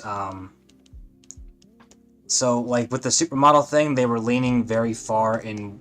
They lean pretty heavy in one direction, and then when they give her those other kind of muscles, they go pretty heavy the other direction. I was trying to find a good middle ground.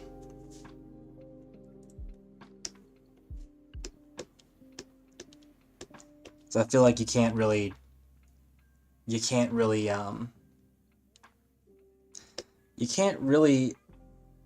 you can't. Oops. You can't really have Jen Walters without expressing that sensuality. In my personal opinion, like that's just part of her.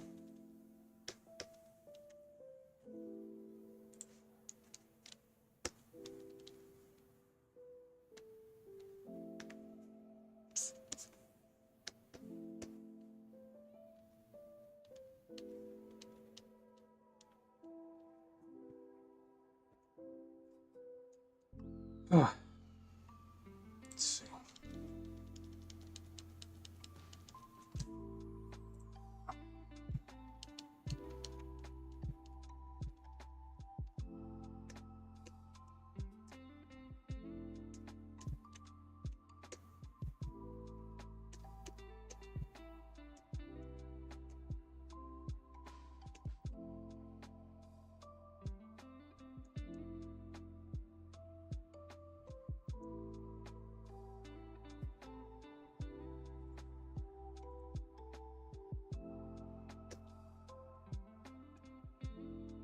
So I missed hang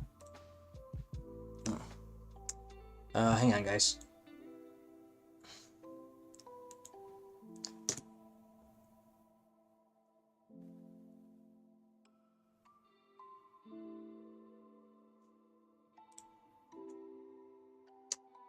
Let me keep this on a loop.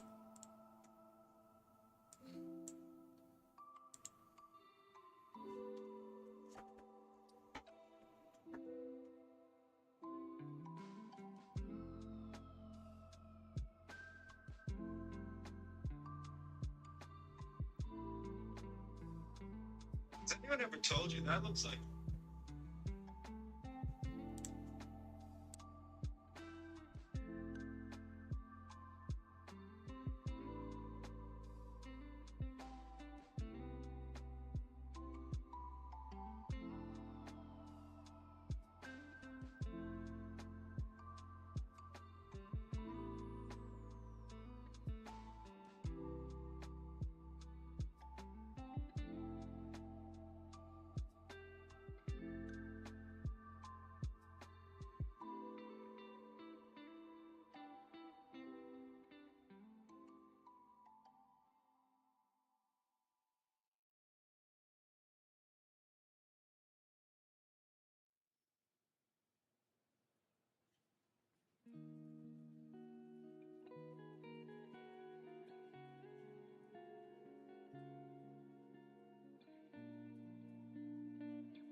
Oh man, I need some coffee. Oh, I got 1 5-hour energy left. Sweet.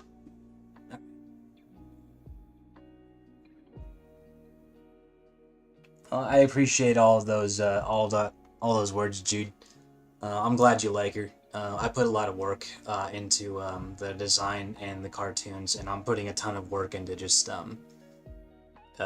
making her appealing for more reasons than just how she looks. I want her to be, you know, I want her to look cute. I want her to talk in a manner that's similar to how she used to talk in the OG ones. Have her kind of have that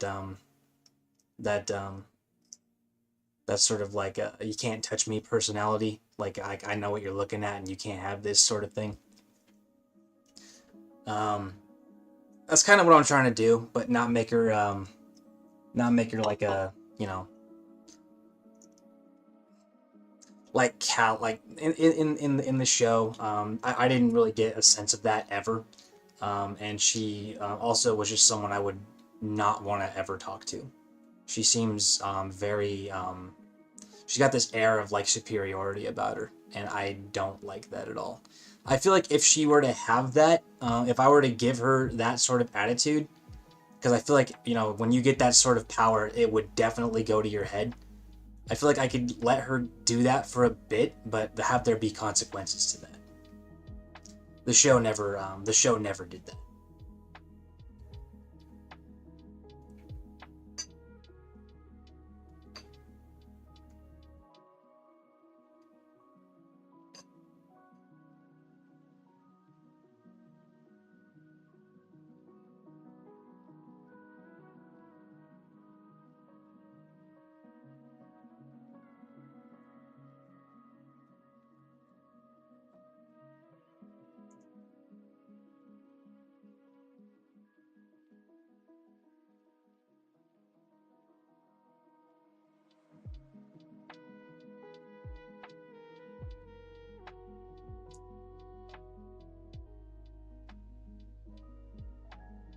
Yeah.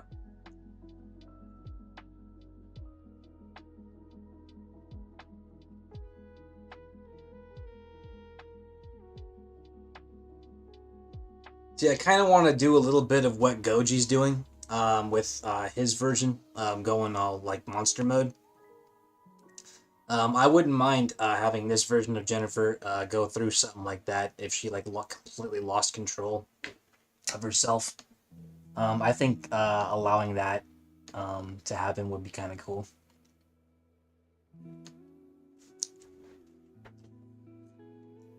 Because the last thing you want to do, is have a character just be like flawless. You know what I mean? It's not a good thing. It's not a good look for a character to have them just kind of like never be challenged or have them lose control of their abilities or something.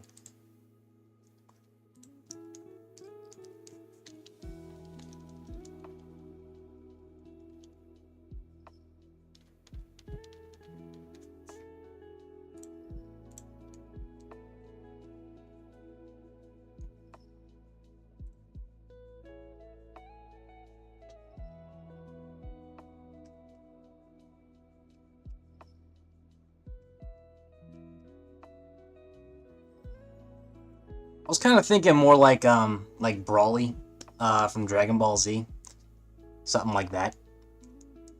Um, like full on like Super Saiyan slash monster. Not like exactly like Brawly, obviously, but you know. That said, you know, going the monster route would definitely work because of what the hell happened there?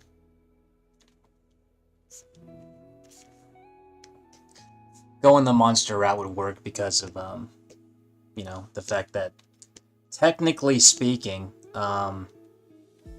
Jen is a monster.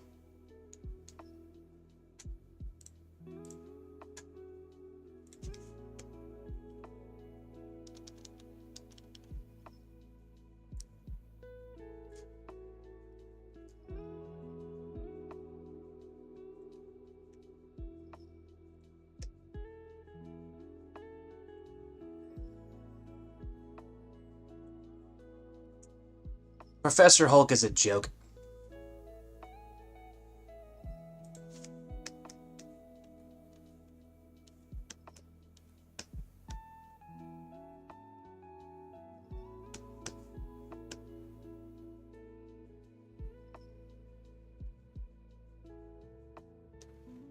Mark Ruffalo, that's the dude's name. I was trying to remember that guy's name for the past, like, little while. I just didn't want to ask.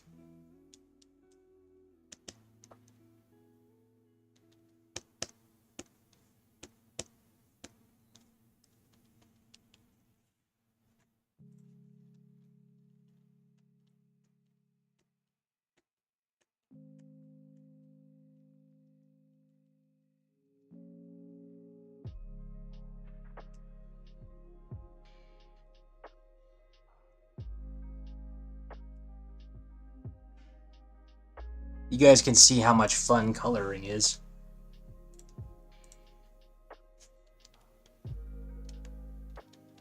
I still can't fathom how some of you guys like it.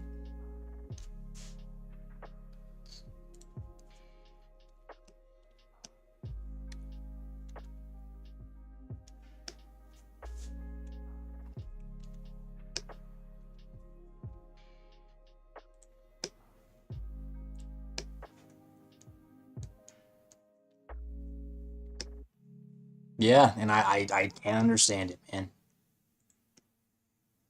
I guess in some ways it's like it's satisfying because it's like another step in the right direction for completion, but like to me it's just like just a step.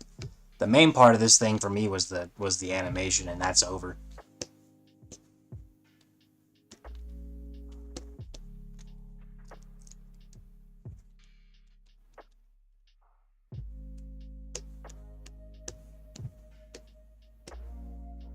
Like if this were like a job that I would be part of, my role would technically be over. Like I've done my job.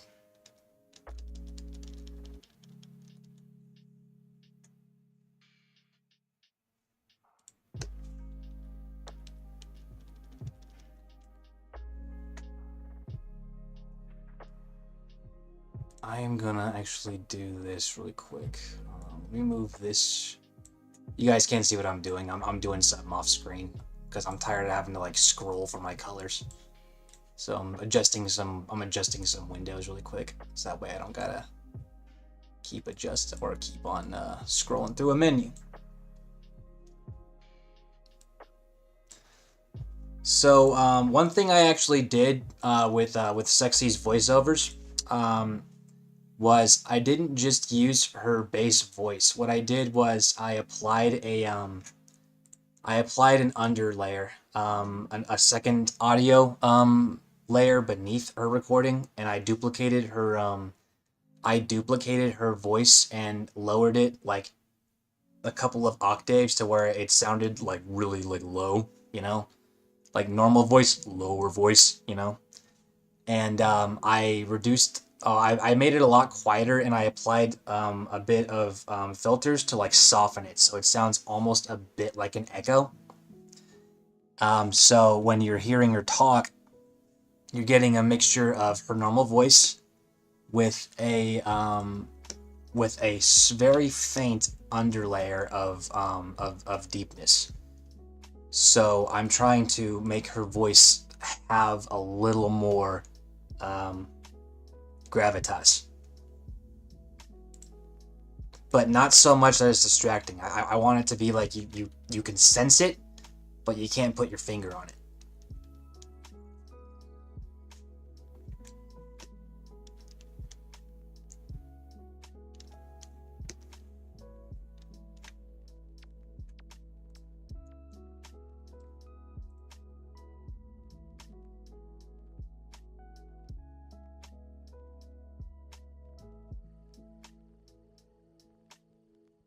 All right, where was I? Let me get rid of the parameters. I don't need that. Is there any way to collapse that? There we go. Cool.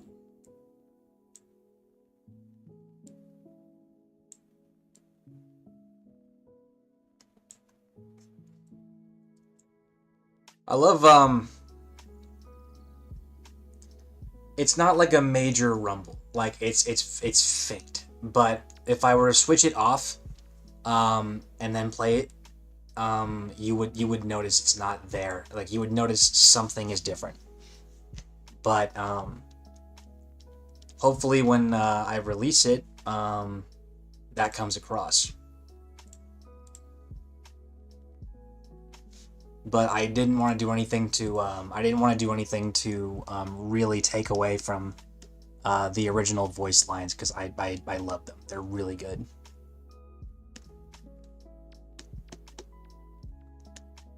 She has just the right amount of tenor that I was looking for.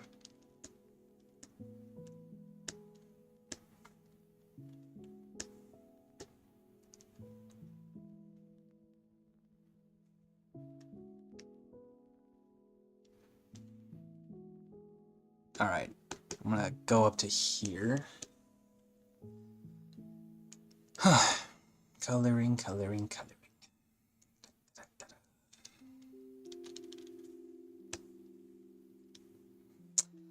I hope a lot of these I hope that a lot of these streams took away some of the I'm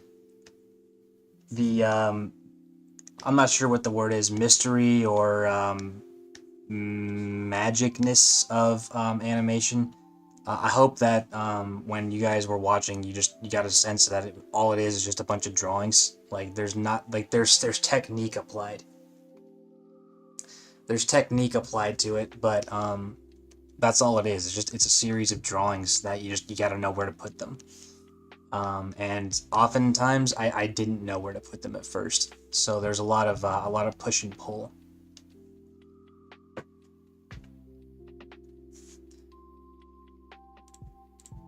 I don't know many animators who get things right on the first try. I'm absolutely not one of them. I go back even and I look at the original sort of like rough sketch that I made for this thing, and they're not the same. That's not necessarily a good thing when it comes to animation, because you've got to have a solid plan before you start it.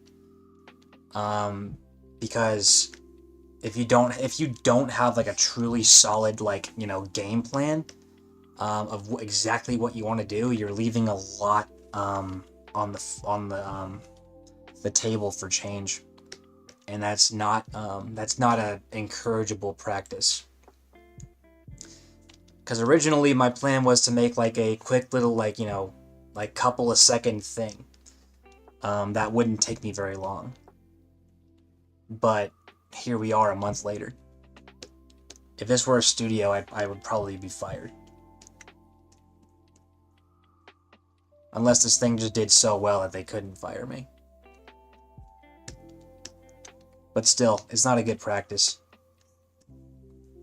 That said, I still do like where it went, and I like what it turned out to be. It's a lot better than it was a lot more challenging and a lot more interesting than my original idea.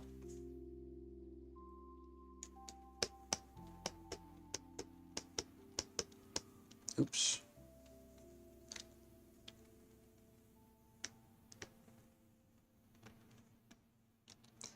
But next time around, I gotta be a little more cautious about what my goal is, and make sure it's a goal that I want to see through.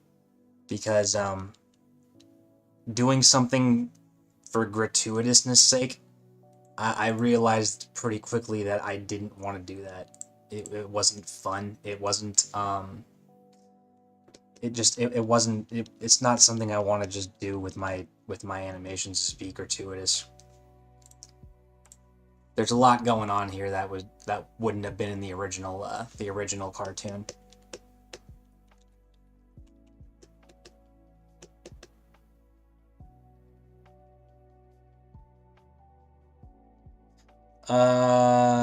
Heineke.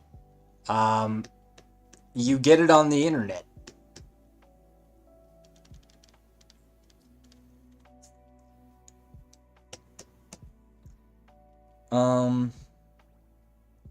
Yeah, Tom, I'm glad it was informative. There were a couple of people who said that they watched this, and it kind of got them it kind of got the ball rolling on their end to give animation another shot, so that made me happy to hear. We could always use more animators.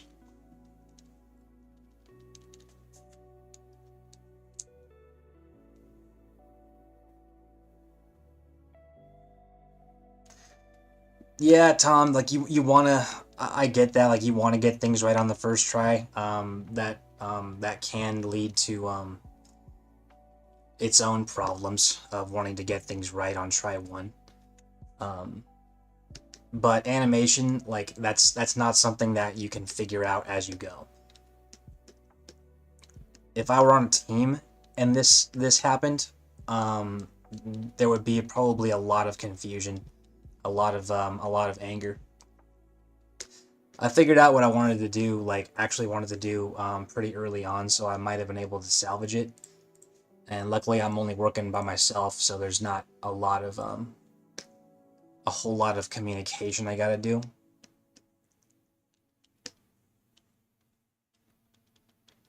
But the reason that you have to plan out animation, like you have to plan it out like almost exactly as you want to do it at first, it's because of the amount of moving parts that are involved.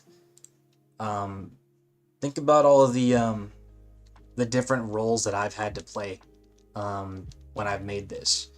Not just like rough animator. I've also had to be the audio guy. I've also had to be the what's the word I'm looking for? The cameraman, um, organizing like composition for the shot. I also had to be the screenwriter. I have to be the coloring guy. I had to be the character designer. Um, I'm gonna have to be the post effects guy too when I do shading and lighting. If you guys aren't all on the same page, there's gonna be a lot of confusion and a lot of anger. Not to say that doesn't exist, because things change often. But if we have a solid plan in place at first, we've done a lot of what we can to minimize that.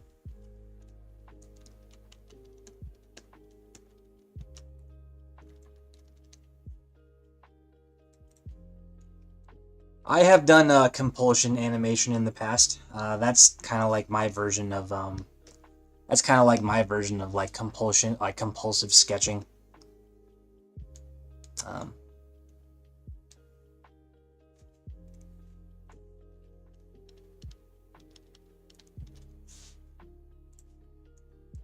Nothing wrong with that once in a while. I have a lot of I actually have a lot of cartoons on my computer that I haven't shared with anyone. They're just kind of like there as like exercises and stuff. Um, but if you're looking to do a big project like this, you're definitely going to want to have a solid plan.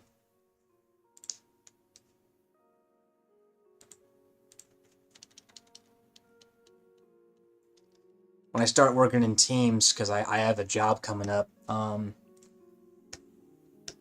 I'm not the director of the project, thank God. So a lot of that kind of falls on the director to figure out. Um, but I'll have my role. My role will be, you know, animator and animation supervisor. So like all I got to worry about is the animation part.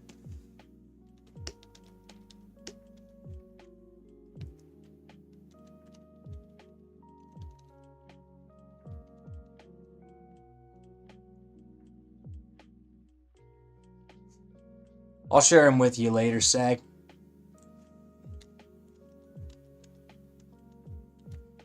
There are a couple that are just on the back burner waiting to get further developed, but because they were done compulsively, um, they're not really, you know, they're in the beginning stages of development. And it's one of those deals where it's like if I want to get back to it, I have a foundation in place.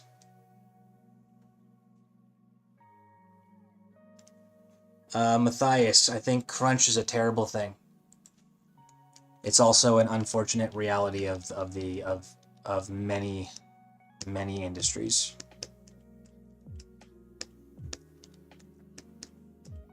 I'm not gonna. I force myself to do a lot of crunch on my own. I can withstand it if I put the workload on myself. and I also do it in a way where I don't completely like ignore everyone around me. But having to do that for a living and not get paid overtime, that's ridiculous. And the people who are behind that production should honestly be fired.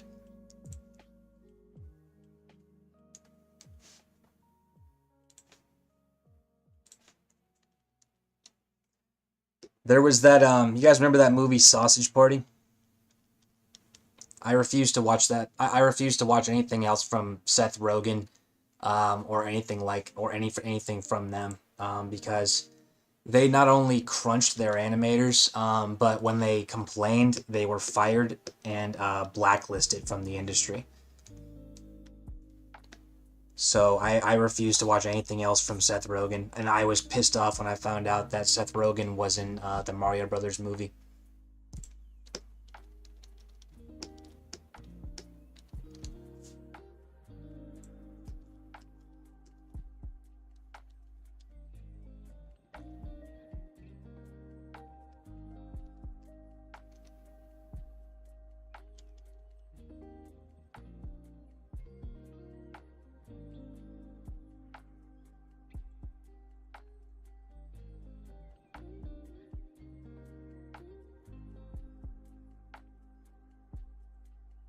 Yeah, I'm serious as a heart attack, man. Like that was a big thing. And we watched the movie and I looked up its production and yeah, I found out like that crunch culture was bad. And it actually was so bad that those animators who were fired and blacklisted, their names weren't even on the credits. Like they nuked their entire contribution to the movie because they dared to speak up. Luckily, there are a lot of movements happening right now in the animation industry to fight crunch culture. A lot of animators are unionizing, um, and negotiations for protections against that and against AI are ongoing.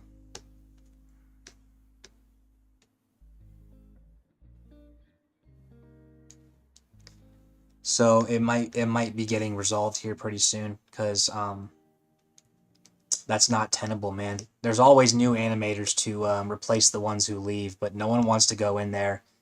Um, Nobody wants to go in there on the heels of someone who was fired because they were abused. And no one wants to be abused.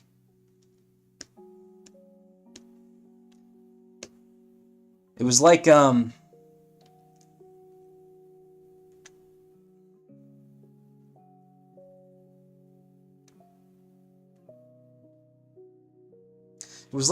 guys remember Cats, that abomination that came out a while ago. Um,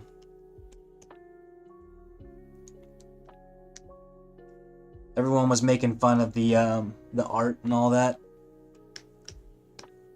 They even made fun of it at an awards show. The fact that the cats all look like nightmare fuel. Um, they put that on the animators. Like they were making fun of the art department, and the ones who were making fun of them were the actors involved. Um, that that made my blood boil because if you ask me about the art department, they had an impossible deadline. They had impossible deadlines to meet. And yet somehow they managed to pull it together and get something out there even though they were asked to basically do the impossible. Yeah, the entire concept was flawed from the start. But that's not the decisions of the animators. Like they don't make those calls. That's the responsibility of the director, the art director, and the producers. animators don't have any control over that. So, you know, when those people go out there and make fun of the animators for doing such a terrible job, it is extremely short-sighted and blind.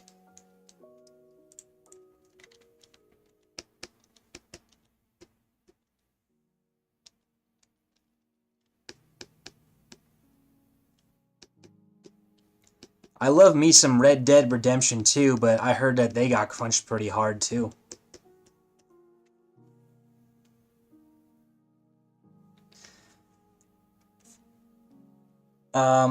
SAG,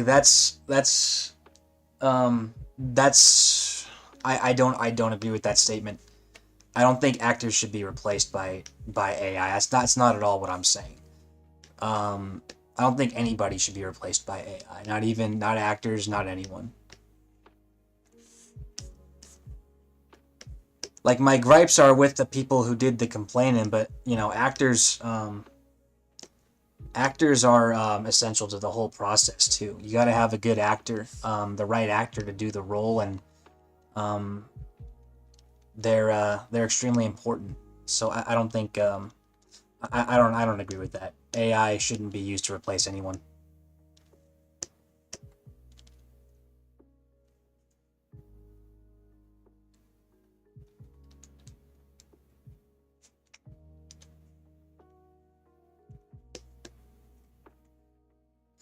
Yeah, that's the main thing is ignorance. A lot of people in those positions, they don't do that kind of work.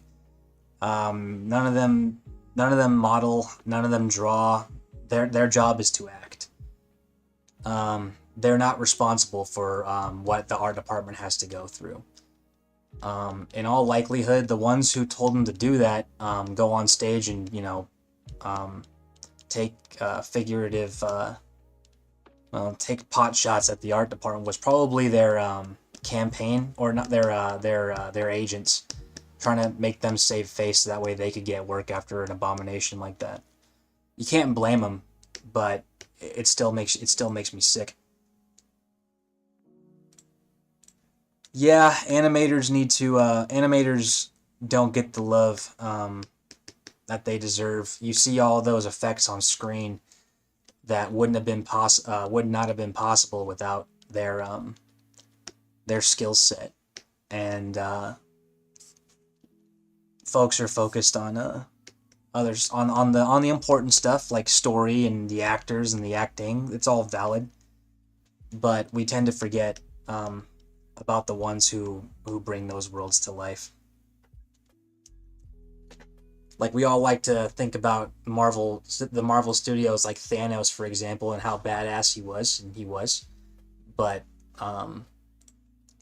Josh Brolin is just a man. Like, he didn't go on screen, turn into Thanos, and, like, you know, just act. Like, you had to have teams of people make him render him that way.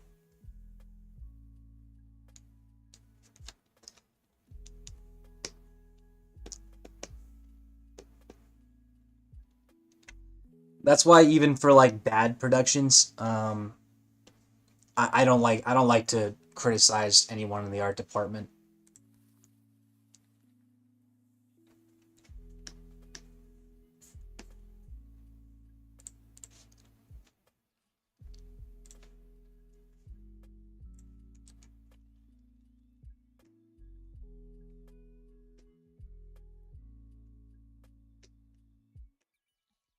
I'm also that way with artwork in general.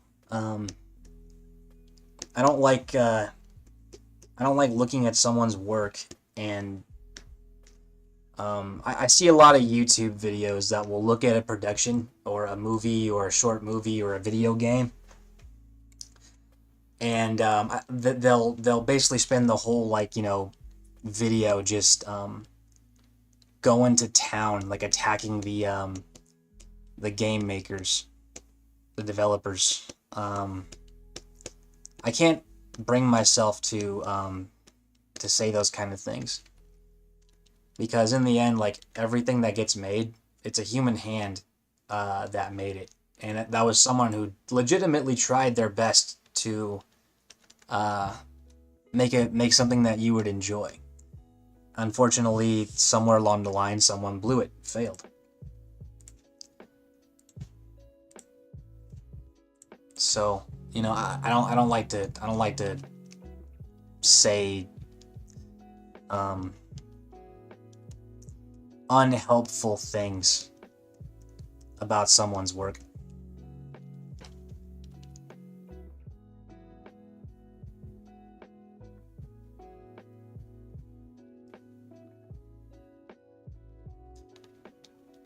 Matthias, I think all crunch is bad. I don't care who's doing it.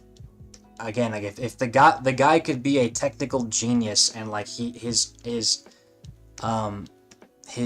creative vision is like second to none, but if he treats his employees like that, like I don't care what he makes. Like he's a bastard.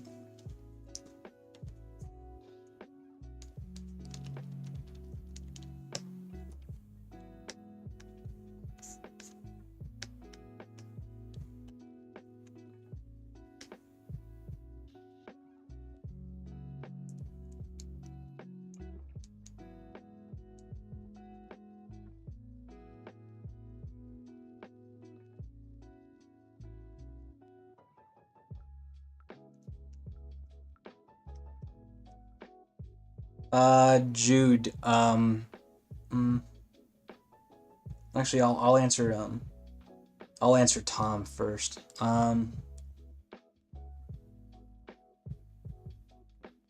Yeah, there are some actors who definitely believe they're acting a little too much.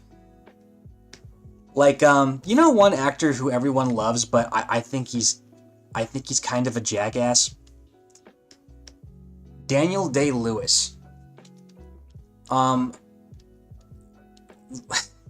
You telling me that you're gonna go onto a movie set and pretend to be Abraham Lincoln to everybody around you for months? Come on, man. That's ridiculous. I think method acting is like hilariously funny. I mean, it's hilarious and sad at the same time.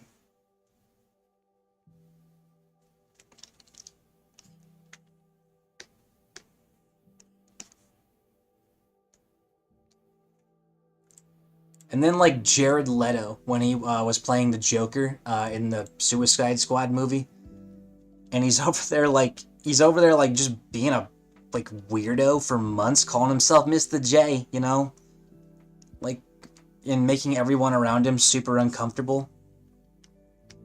Like that's when you're going too far, man.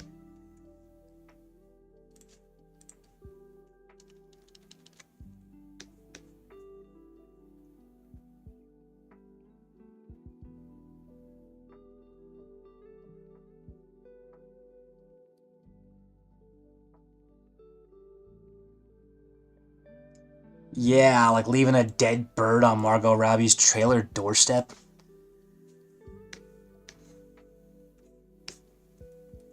Um, Jude. Can you ask again? I'm kind of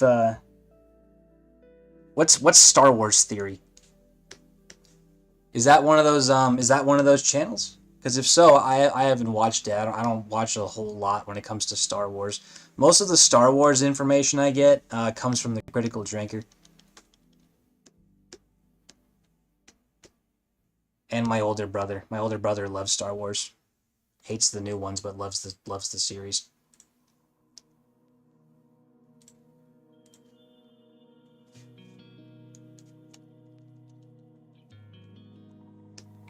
I'm sorry, hates the new ones, loves the series. If I think I might have said the opposite.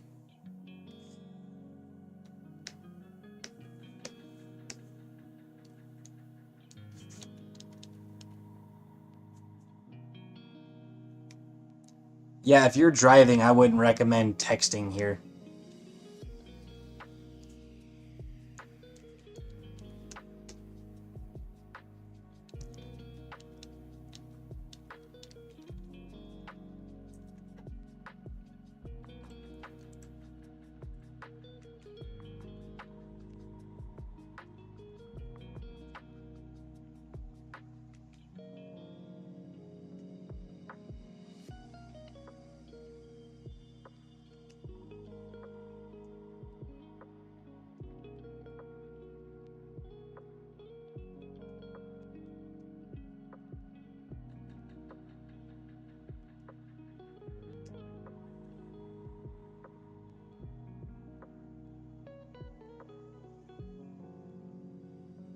I think you meant The Last Jedi.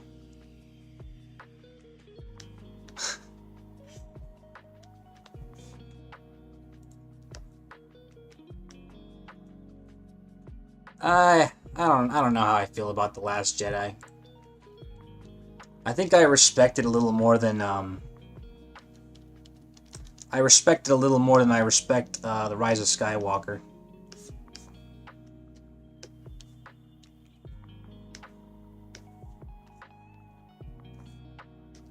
At least The Last Jedi was trying to do something.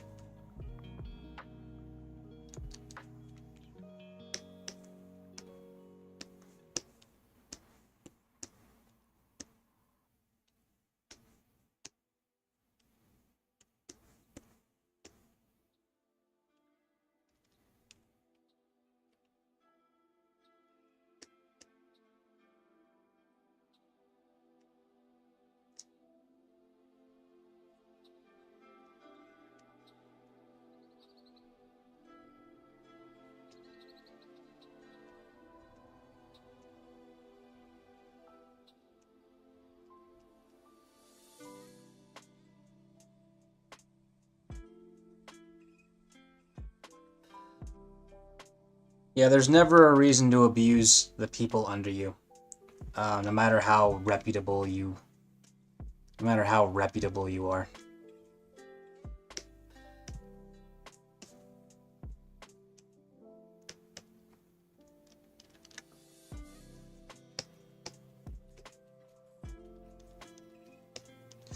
Be right back, guys.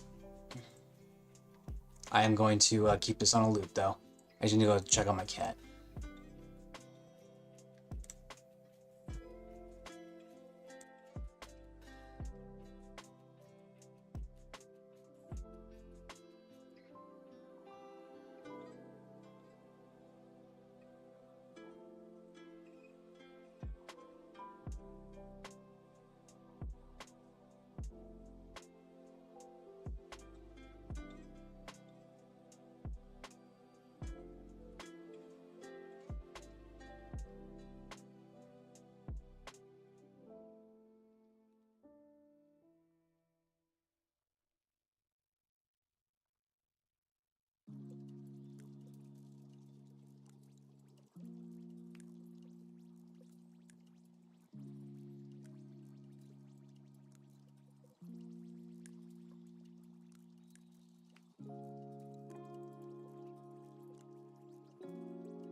Alright, I'm back.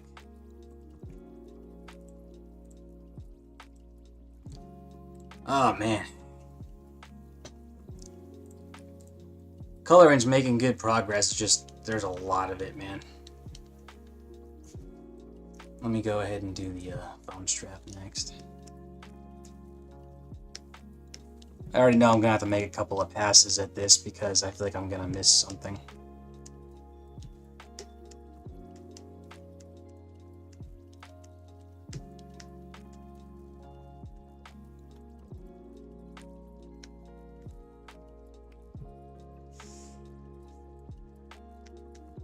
When we get to these more like foreshortened drawings, I feel like we're gonna have to play a little more of a guessing game.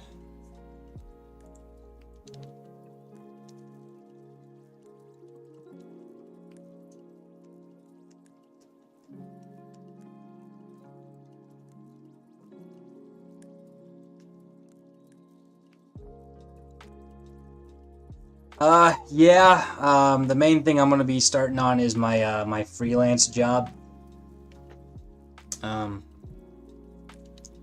But I have my next like 3 ideas already mapped out that I want to do for this side of things.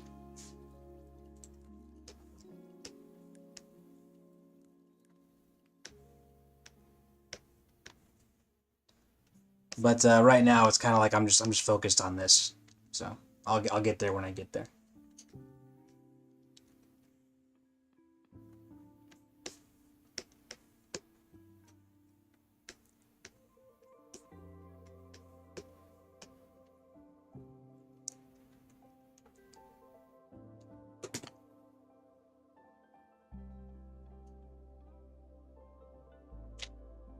Yeah, sure. That sounds fine. So you can send that link if you want.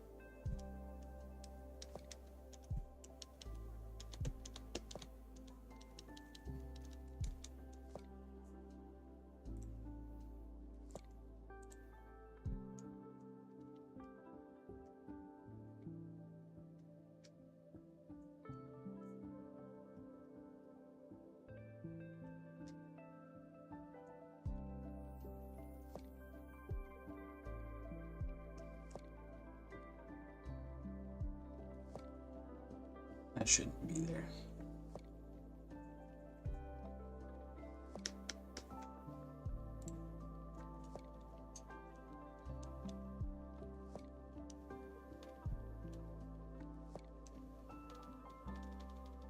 And you know what? If it's a little off, no one will care. Let's see.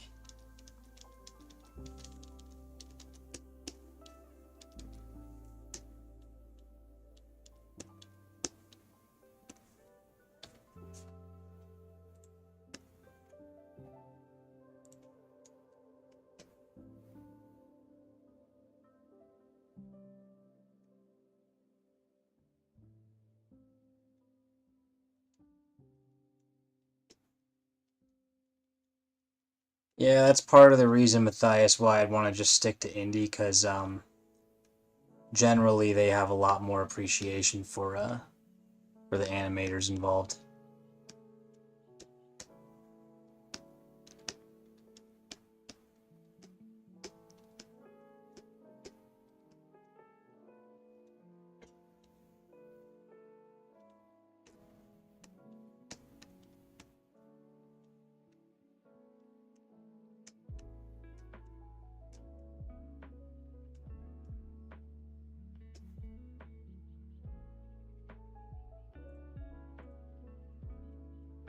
Oh yeah, I forgot today is 9/11.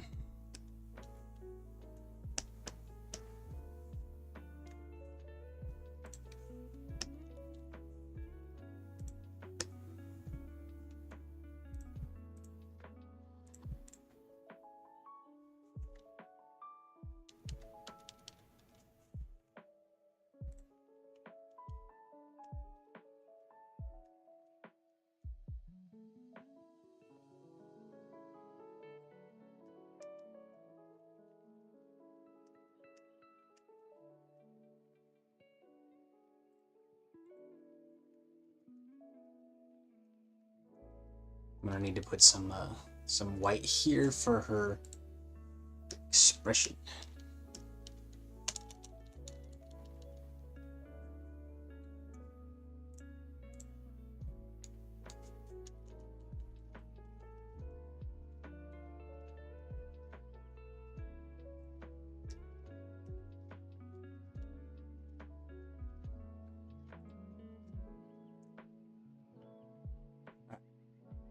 Now I mostly just gotta eyeball it and look for stuff that isn't colored.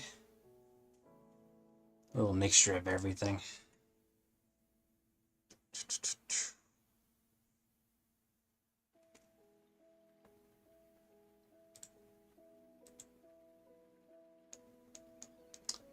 No, not Wendigo. I mean, I can't say I've ever given it like serious thought. I've never like looked at Wendigo and said no. It's just if I could find a purpose. Because I mostly just pick characters that I feel could, you know, fit in a story that would work for for Jennifer.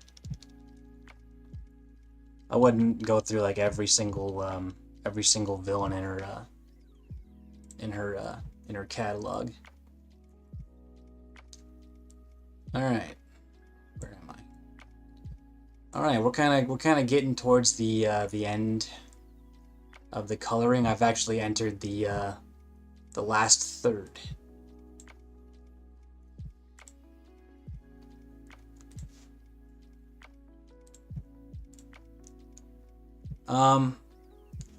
The main, I've thought of 3 stories for Jen. The first one, her villain would be the Brute.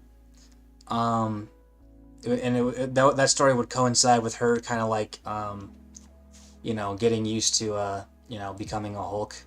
And that character, I thought of a way in which that could accentuate that story. The next would be the Punisher, Frank Castle. I've been thinking of ways in which, even though he's not like a superhero, he could still be like a match for Jennifer. Obviously, he would have to rely on his intellect. And then the third would be Tatiana. I'm sorry, not Tatiana, Titania. My apologies.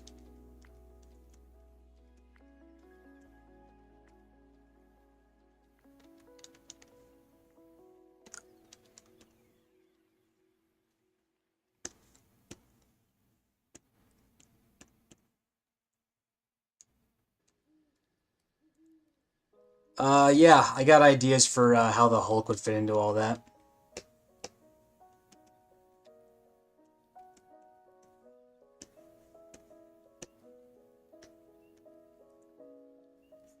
The thing about the Hulk is that he's very clearly he could very obviously like beat Jennifer in a fight, and he could probably solve like most of her problems by just hulking out and going and kicking whose ever ass it is. So I wouldn't be able to actually use the Hulk too much. I would have to find sensible ways to kind of keep him at bay.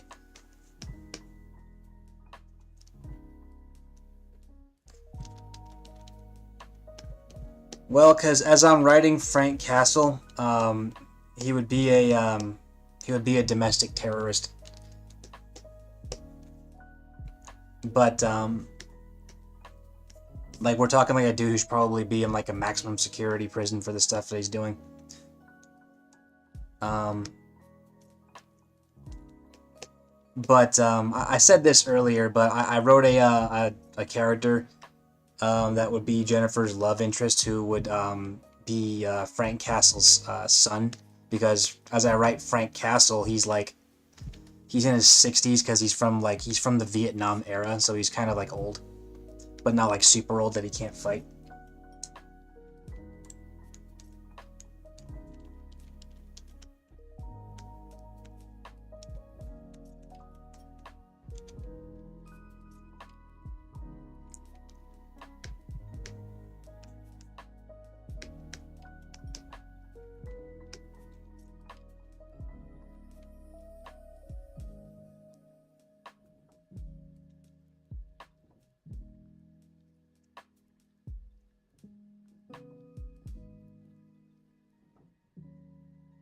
Frank's backstory wouldn't necessarily change.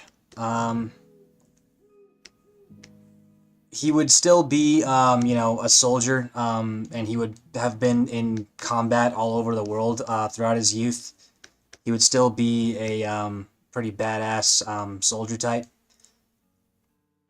But in terms of like his backstory of losing his family, no, I wouldn't change that at all. That's like the entire reason for his being. So I would need to find a way to have that still occur. And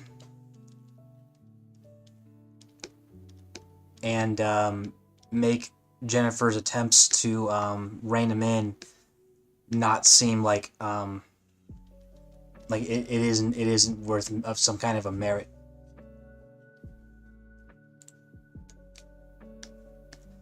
Because like obviously we want Frank to go get revenge for his family and all that. We enjoy a little old-fashioned vengeance. But the thing about going down that path is you start to become blind to what you're doing. You start to sort of slip into becoming like it's the old tale of like you go out for revenge and dig two graves. Like that's true, man. A lot of the times when you're entering that mindset of the world is there for you to destroy, you start to become a little bit like the guy who's trying to kill. So what would need to happen is that Frank Castle, as he's going out for revenge,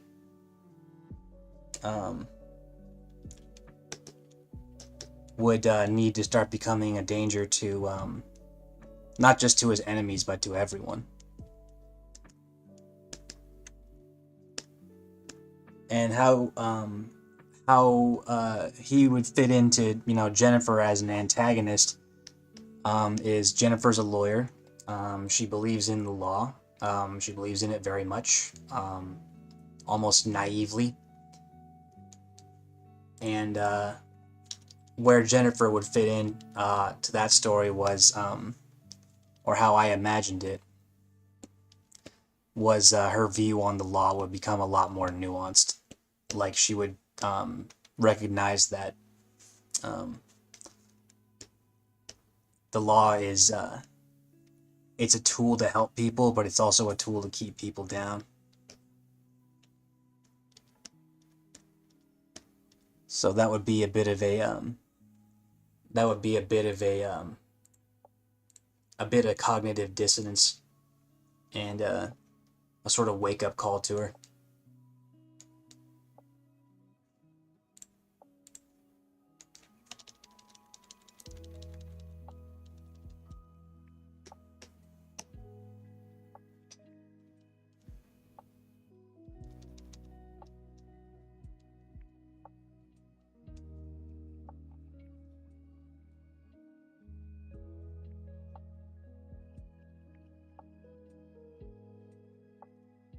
Exactly.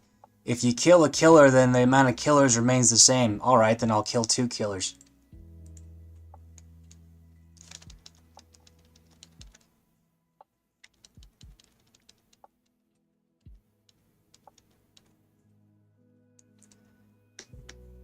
The thing about stories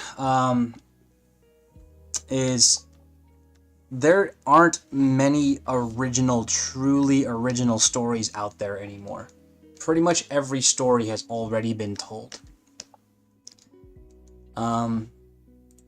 So what you gotta do is you gotta find a way to make this story fit in with character interactions. We're mostly there to see what people do.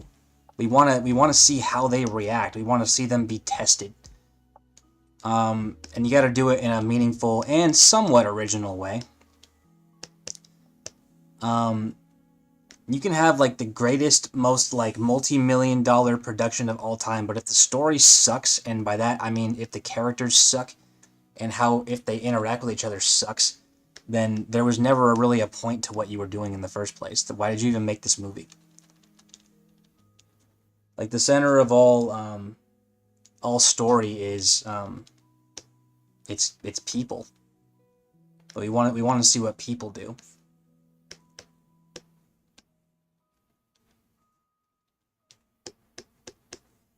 So if I was to do something with Jennifer and Frank Walters, did I say Frank Walters again? Why do I keep saying Frank Walters? I did that this morning too.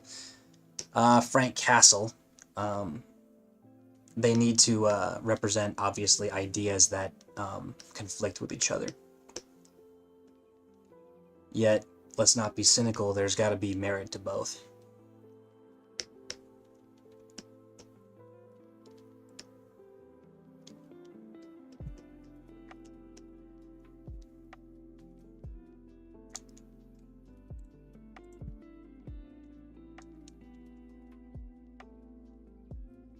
And that's a major part of the reason why She-Hulk was just so, like, reviled, is because the characters were all terrible. None of them challenged each other. There were no ideas at play. There was nothing at stake. We didn't really care what happened to them. So, if your story fails on that front, then you may as well have just never made anything.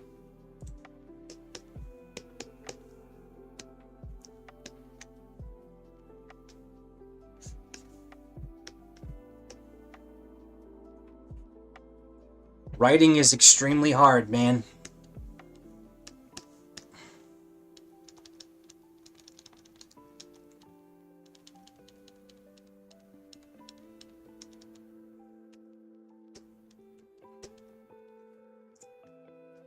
But I'll tell you what, it can't be so hard. It can't be so hard that you write stuff like that. Like, that's ridiculous. Like, you get paid an obscene amount of money to write for Marvel. That's what you put out? Seriously?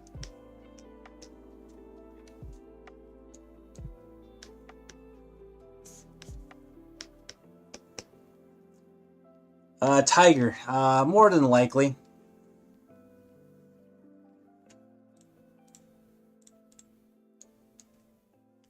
So, you know, if you gotta go for this one, like, you're probably gonna catch another one tomorrow.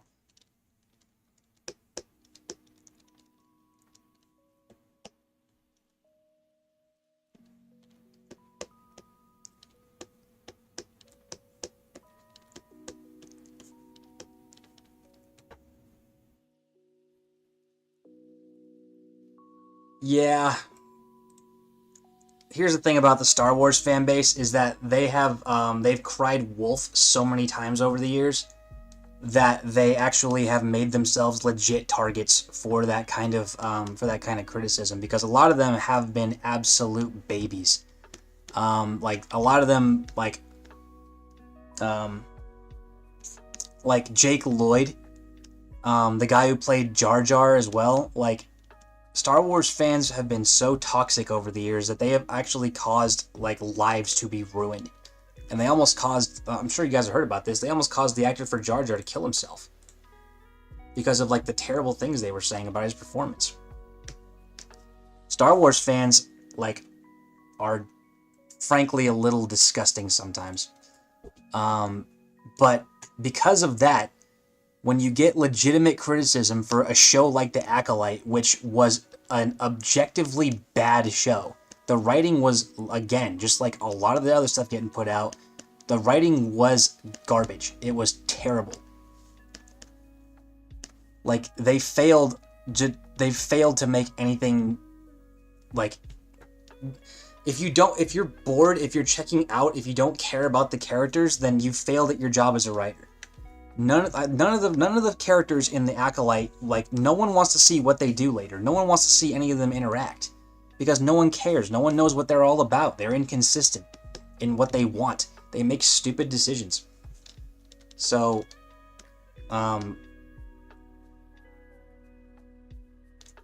you know, Star Wars fans kind of did that to themselves.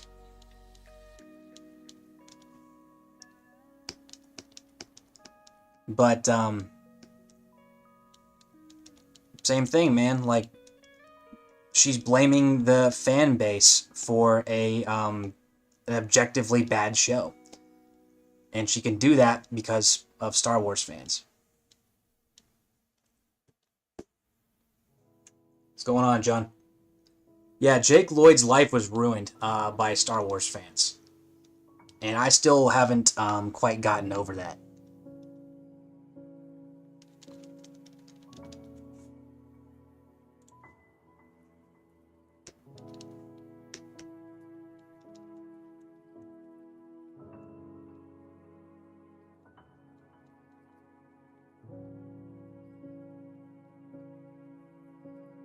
And yes, we are finally on to coloring. It's coming together, slowly and surely.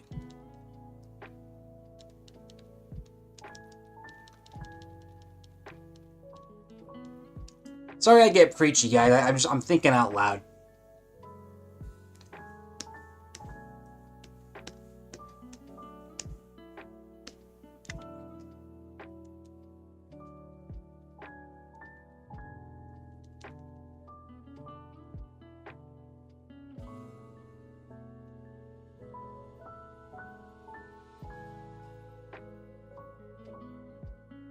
I'm gonna need to go back to this arm because the lines for her arm there are not right.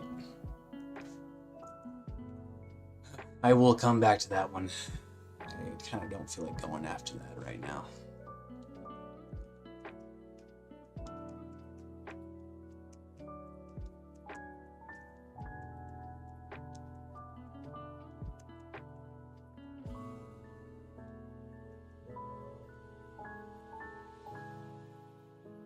Yeah, the thing is about a lot of these new shows is that they are actively trying to take the lore into their own hands. And generally doing a bad job.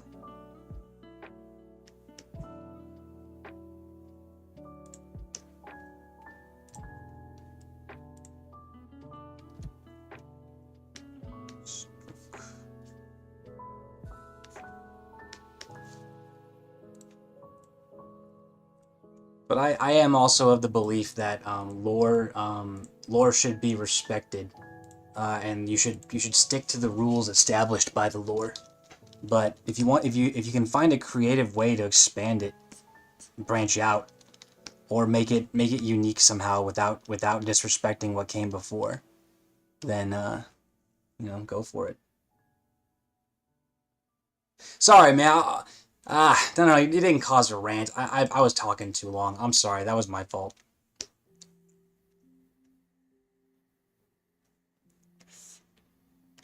It was a perfectly valid question. Sorry if I made anyone uncomfortable.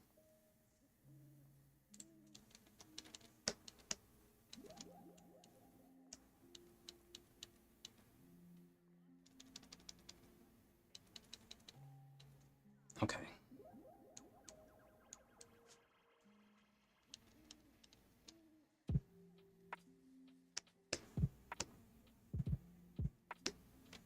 Okay, yeah, I'm gonna wait for that one. So I'll go to these guys first.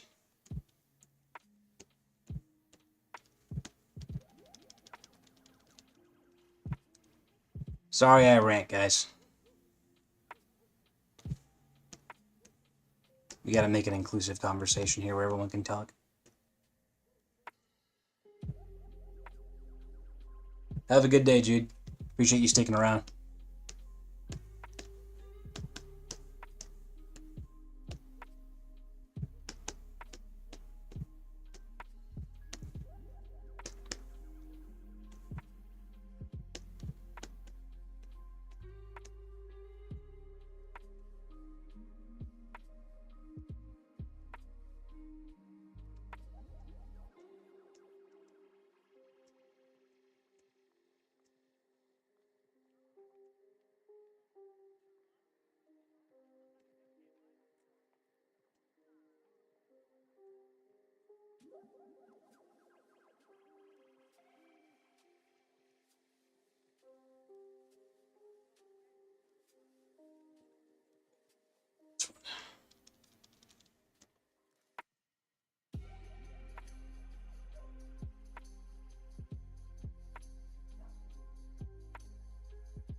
Yeah, I'm sure I will. Lawyer attire, glasses. Everyday wear. I'm sure I will.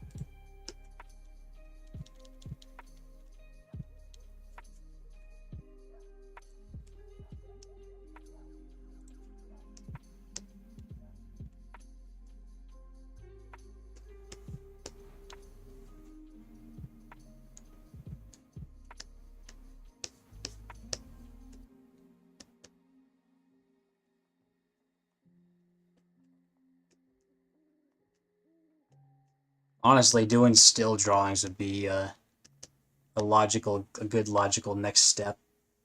The amount of drawings that I've done for this animation, I could have done a whole series of drawings like that.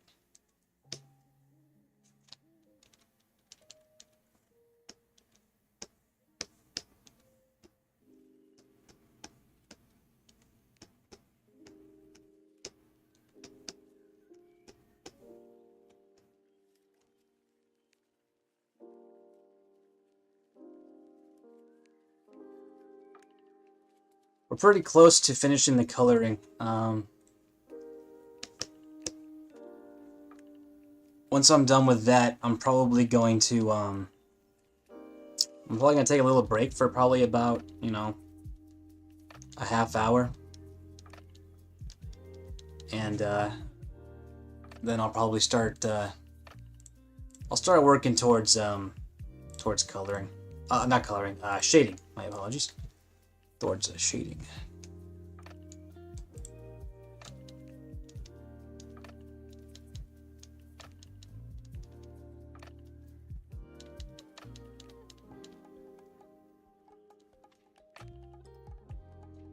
Oh, that's totally right. It should be purple, not oh, white. There we go.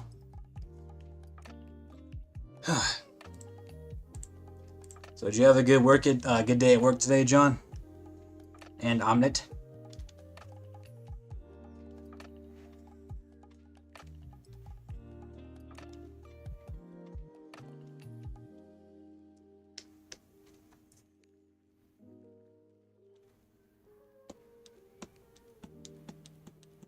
Oops, that's not right.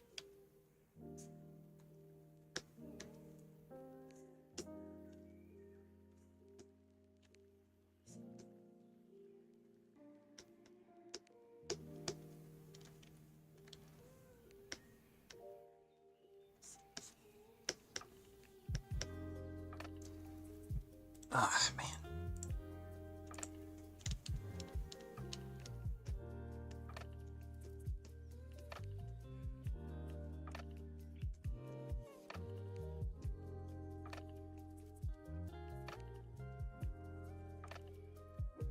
I swear I'm done ranting, guys. You guys can talk again. I shouldn't have been talking so much.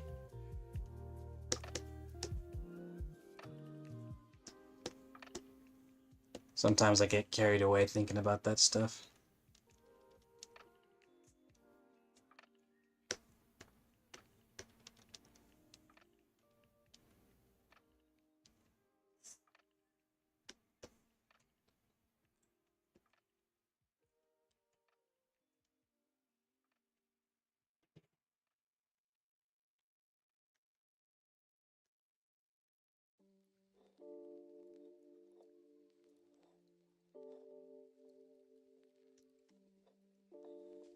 Should be white.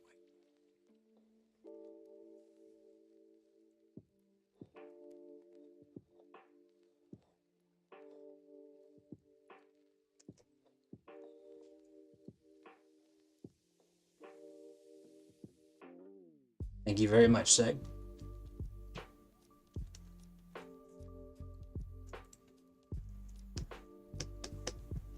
All this griping right now. I know it'll all be worth it once this thing is finished. Won't think about the headache.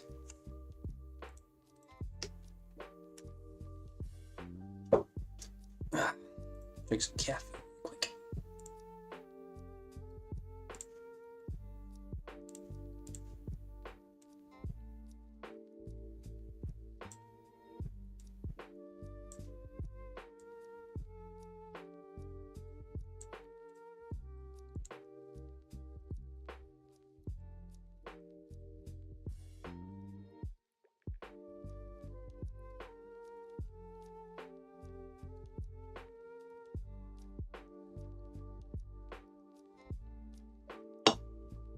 Thank you, Dorian.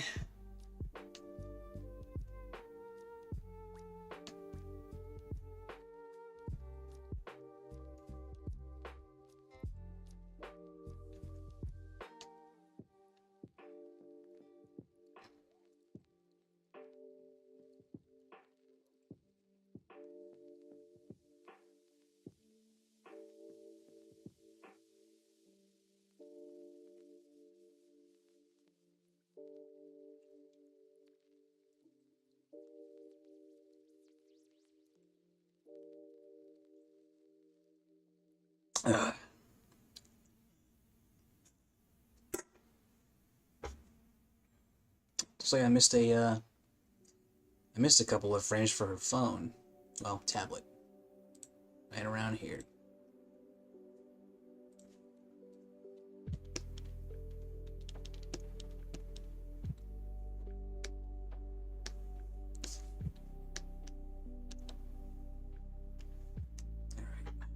Oh, this one for her, the front of her leotard.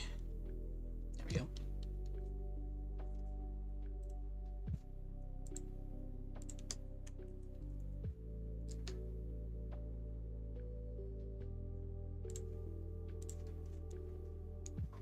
Oof, okay.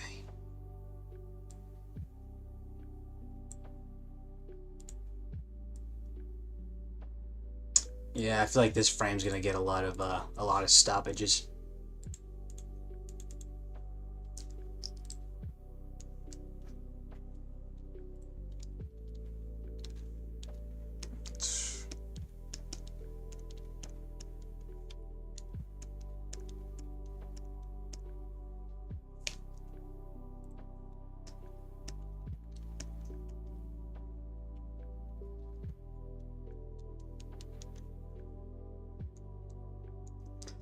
I'm probably going to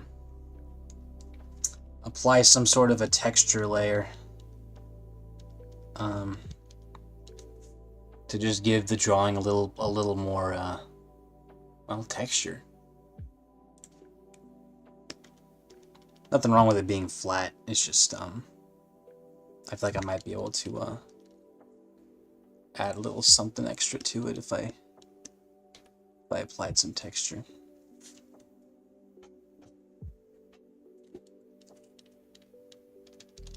Well, what are we missing? Oh, we're still missing some green over here. That's right. And we're also missing some purple. Purple, white, green, whole shebang, really. Let's see. Yep. There as well.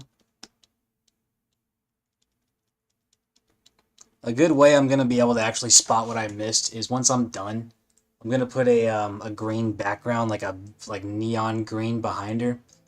Well, you know what? Since she's green, maybe I'll find some other like vibrant color, like bright red or something, and that'll help me spot what I missed.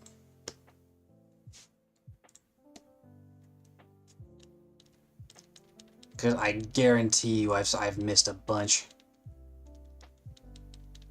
But it'll be easier to spot if I put something like that behind her. Alright, so I'm going to start here. I have entered the last quarter of this. So, I'm not going to take a break. I'm going to keep going. Alright. So, once again, do this more piecemeal. And I'll stop it on this one. You know what? No, I'll do it here.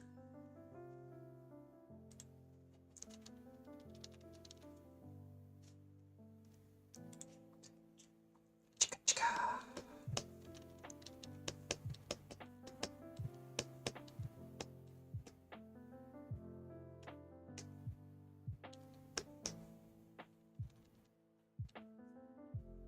All right, hands first. After legs. Dun, dun, dun, dun. I might get this done a little bit faster if I actually just focus on individual parts first. I did that a bit in the beginning, but I think I got a little sidetracked.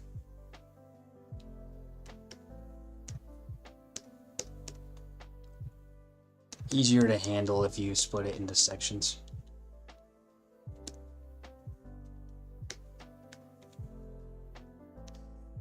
You know what movie I watched the other day with my wife, and that was pretty damn good? I watched Hunchback of Notre Dame again. I don't think I've watched that since I was a kid.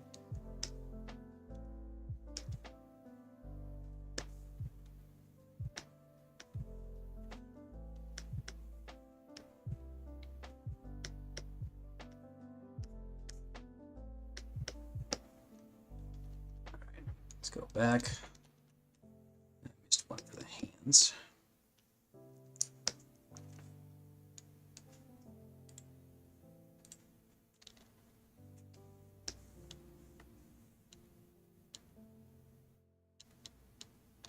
Alright, let's see.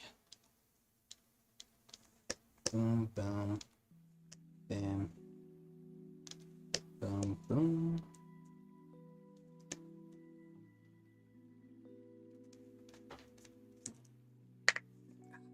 That was my hands.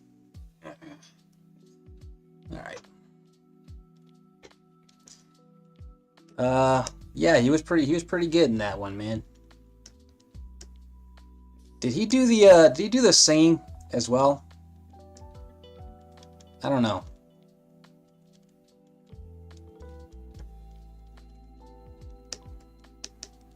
Oops.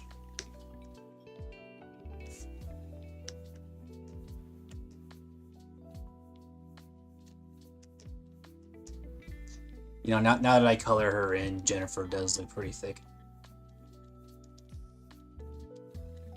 Oh well.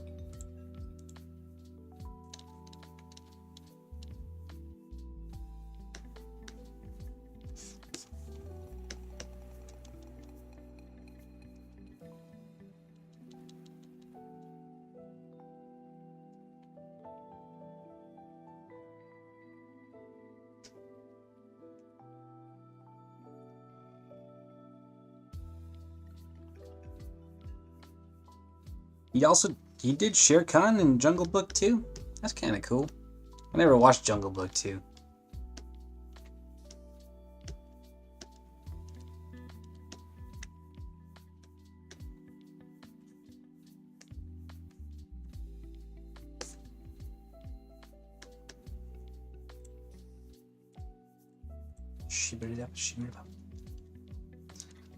Let's see. So we've got her face.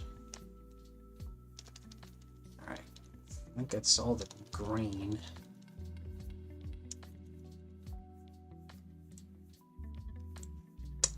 Let's do her hair next.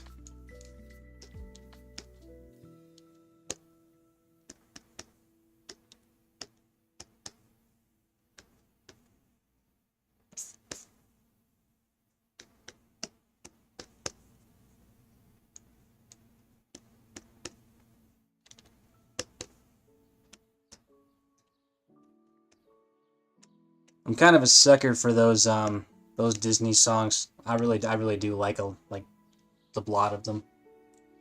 Even the newer stuff. Say what you want about Disney, but they can definitely write good music.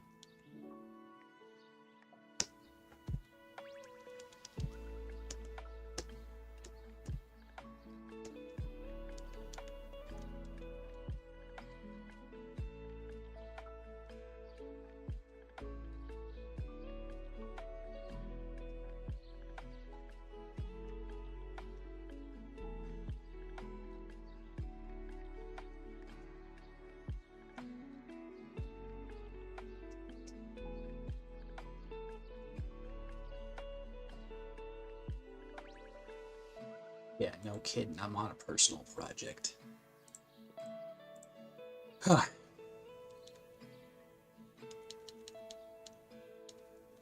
Good.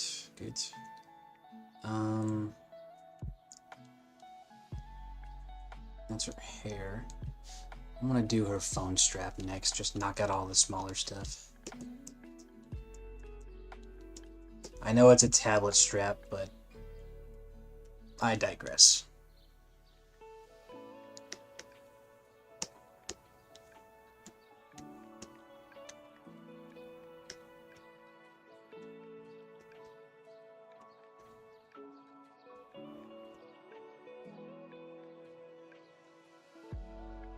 Oh, shoot. Going too far. Let's see. Let's go ahead and put her skin there. There. Alright, cool. Let's do her actual phone.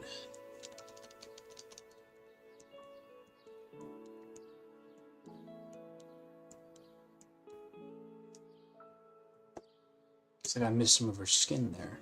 Let me do that one. Good.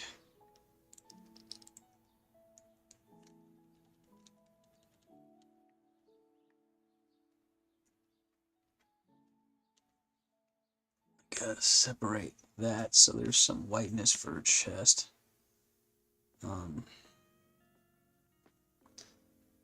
Okay, let's do purple next. Anyone starting to get bored yet?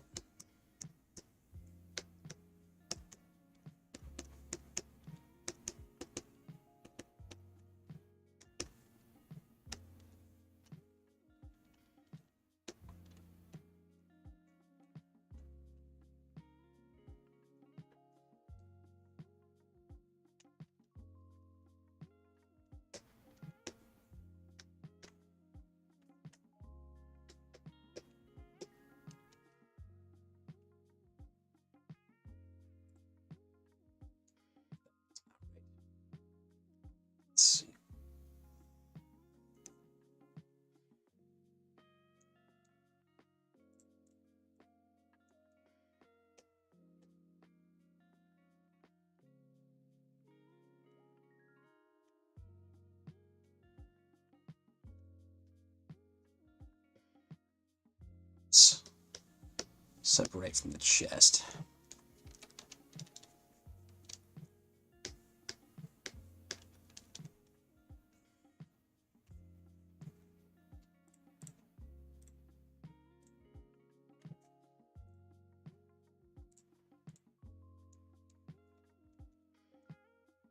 And for this one, we gotta have it.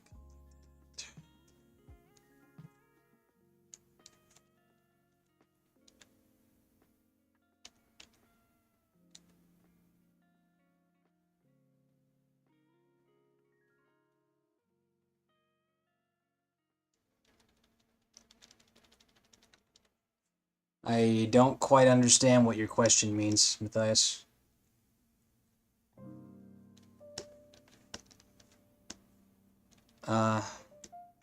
Yeah, I think so.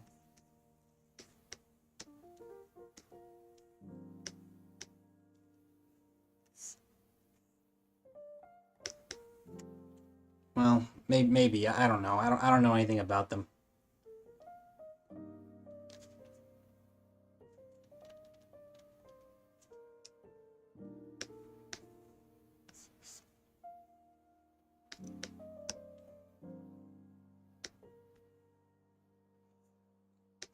Excuse me.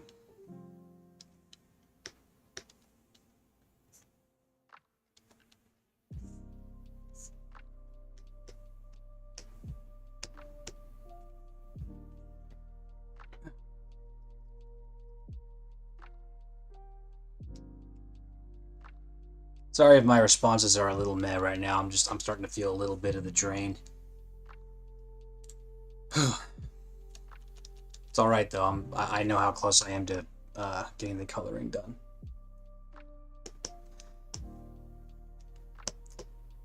Yeah, I've heard of them. I don't really got much of an opinion about them though.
Let's see. I'll leave that white. I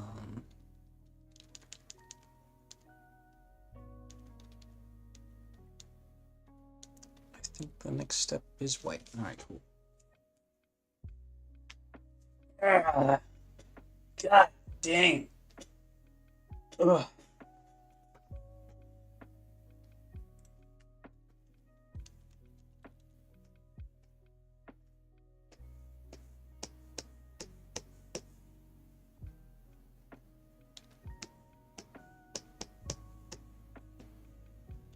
Yeah, see, looks like I missed there. Oops.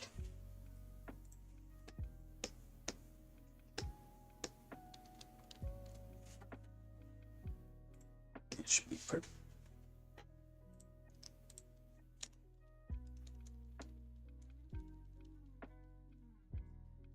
It looks like I still got some more cleanup to do for some of these drawings. A couple of them have inconsistencies, but they're not major.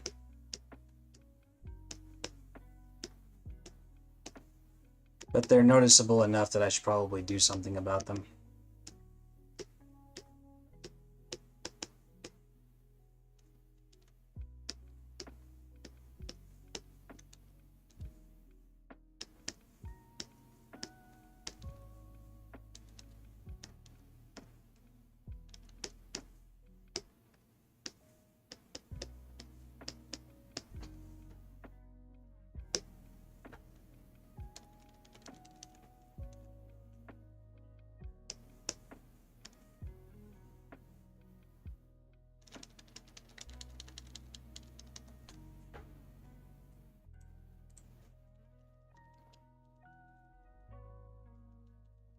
Some purple I'm missing.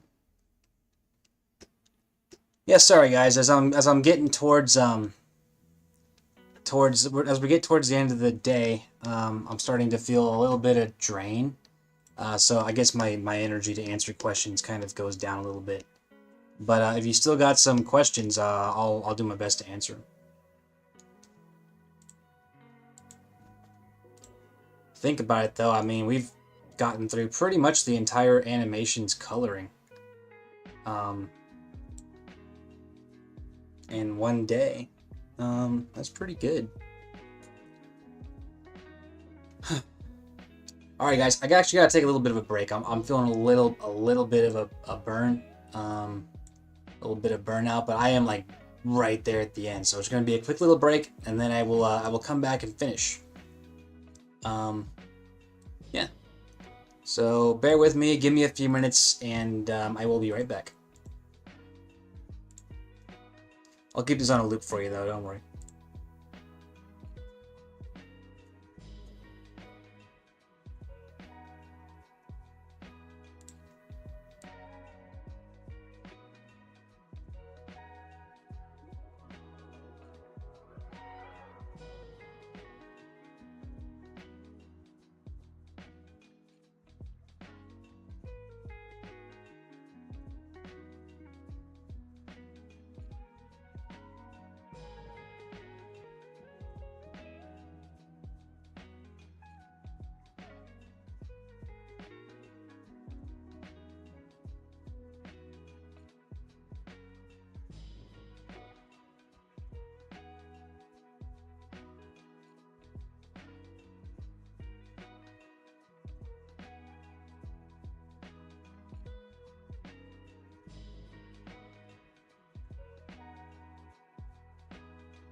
Not a lot left to do. Let me go ahead and go ahead and finish it up.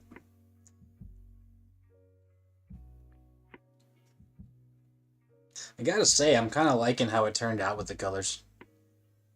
I even kind of like it as it is without shading even.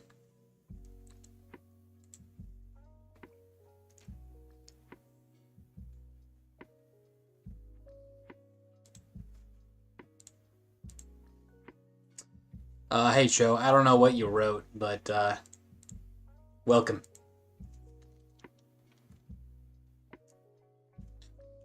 Alright, let me see if I have any. I think I have. Yeah. So I had two of these tucked away. This be one of them.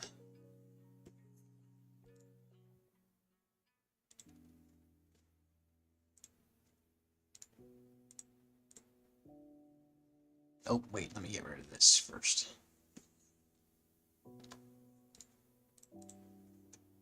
And then, there we go. Here's the other one. So that's two less frames I gotta color. Because I already had them.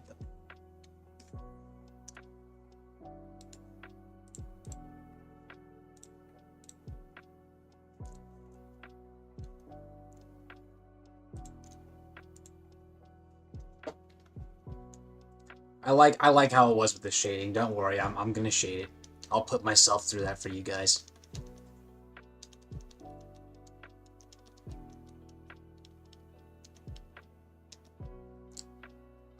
Alright.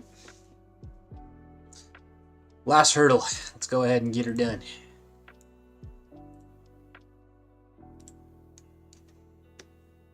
So once again, we shall do this piecemeal. Start with the skin.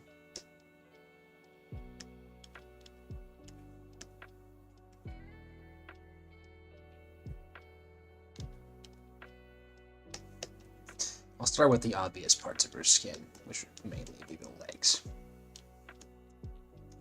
You know what?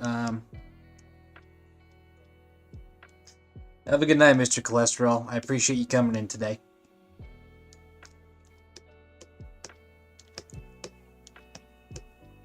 Oh.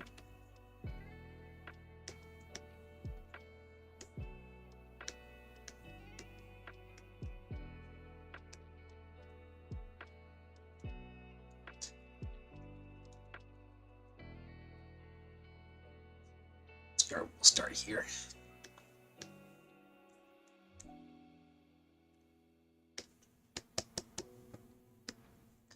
Yeah, by the time you wake up tomorrow, Mr. Cholesterol, this cartoon will be totally colored. So you got that to look forward to.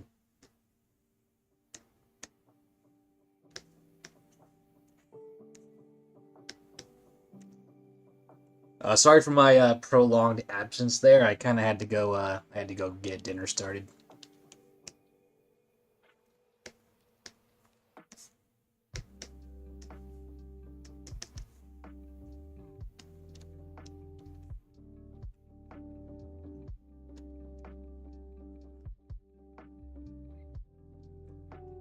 Oh yeah, I'm gonna shade it. It's gonna be a long process, so I don't think I'm gonna actually get started on it today. It's just it's a lot. So I'll probably start on that tomorrow.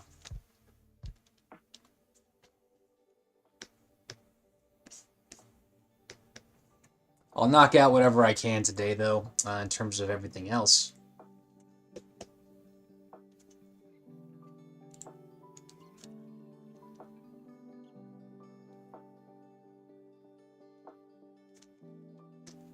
Shading will definitely add a little extra oomph to it, and I feel like since we've already come this far, it would be a real waste to not do everything we can.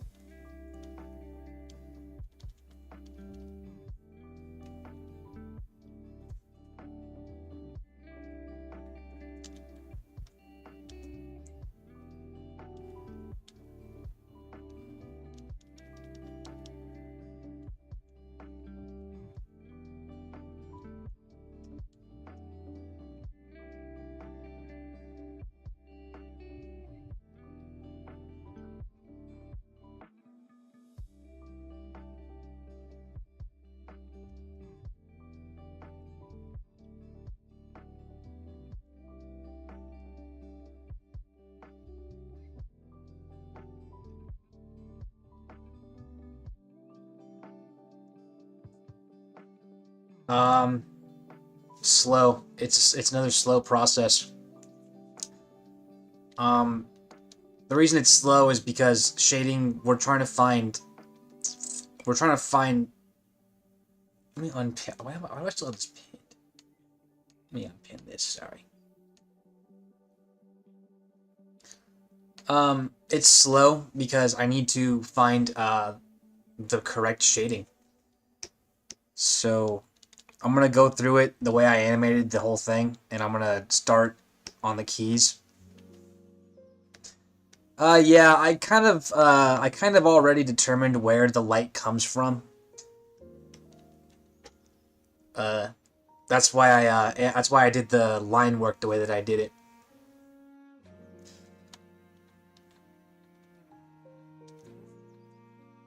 So now that that's been established, I'm gonna need to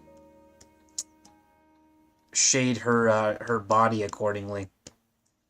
But I do know where the light comes from, so that's definitely a good start. It's like I was saying this morning, the coloring and the line work, those getting completed is a huge step.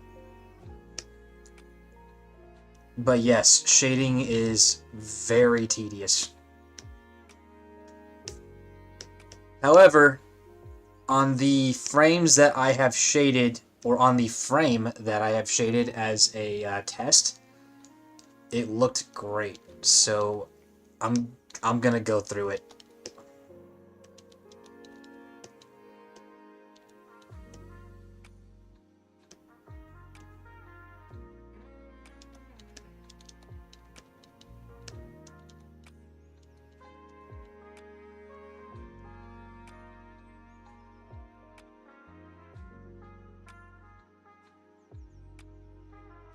When I do my next projects, I might consider not shading, just for brevity.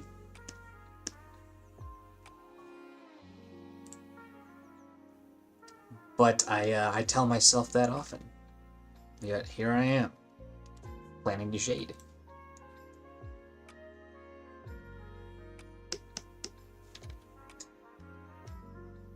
Shading will probably be like a 3 or 4 day process. It's about as involved as doing the line work.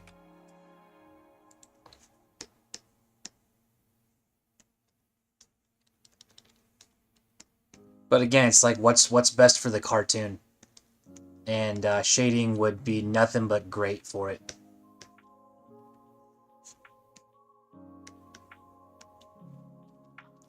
Which again is a good reason to have a team of people, like a dedicated shader, someone who probably could have already been shading this, like as I was working on it.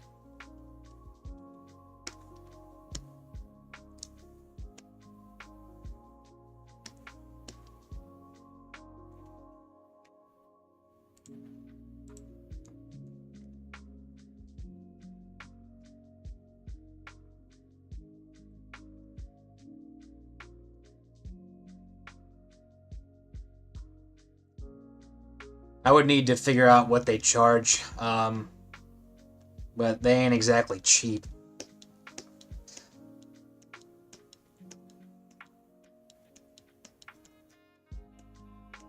Because in the end, it's basically animation. So yeah, that's the entire point of my Patreon, is I'm trying to make enough to where I can hire outside people to help me.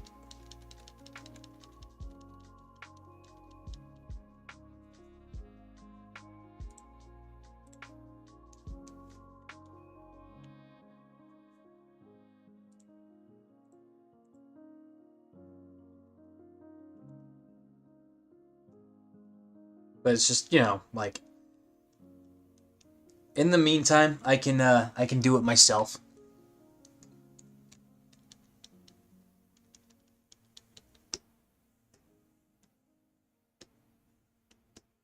And we do that because there's no other choice.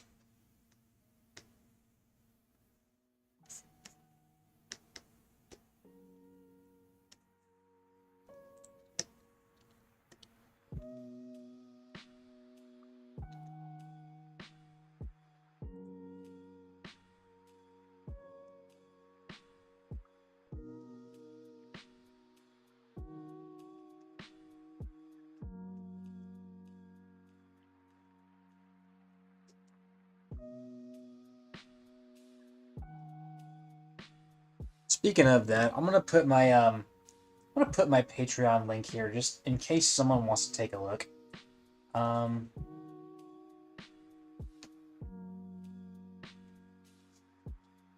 wanted to make things pretty affordable for people who just, you know, want to help out in passing. So let me go ahead and drop it in here.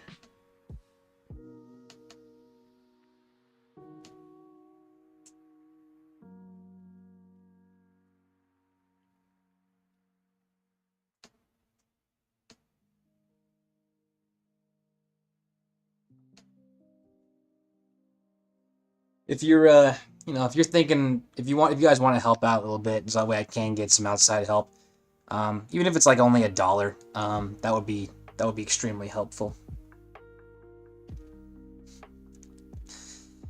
It's not required, Omelet. I appreciate you. I appreciate the thought, but just don't feel pressured. I appreciate that, but don't feel like you have to. But that said, I think I told you already that I updated the $25 one, so that way if you wanted a small cameo in here, I can make that happen.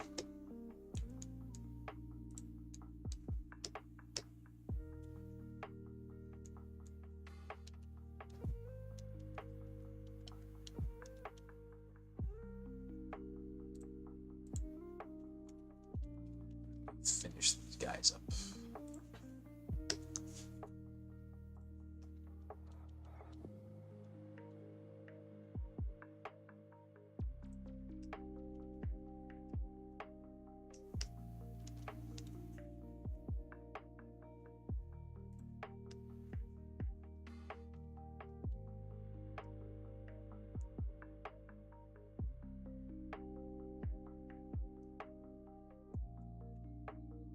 Well, I thank you for that, sir. That kind of support really goes a long way for everyone. I'm sure those other artists appreciate it as well. Money's always the main thing standing in the way. It's alright, I understood. What's going on, Diamond?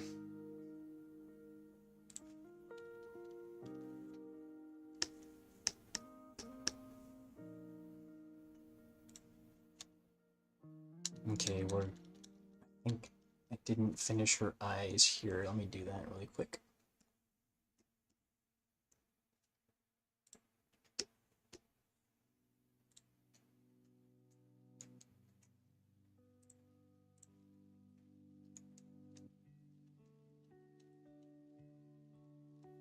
Alright, we're going to start here. We're on the home stretch, guys. We're almost at the very end.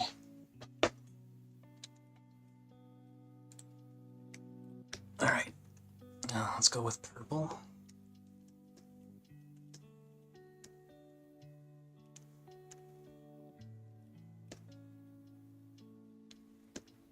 And I will come back to that hand in a minute.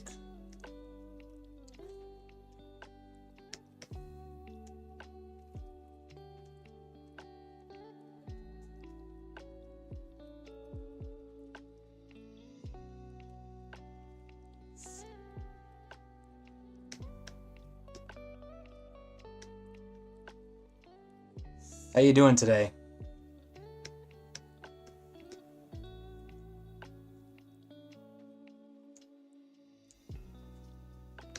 What's going on, Coco?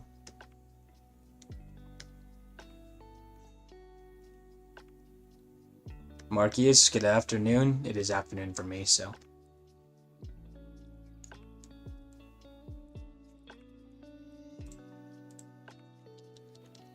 Alright, I'm gonna keep going all the way there first.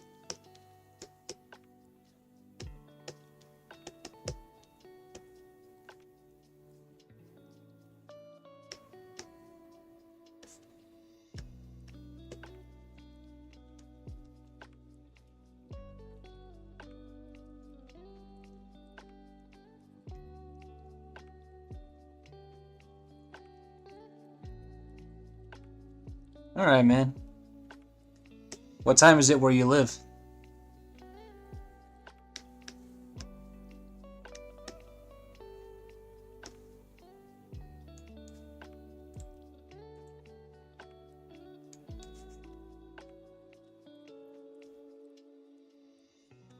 Oh, geez, it is early for you.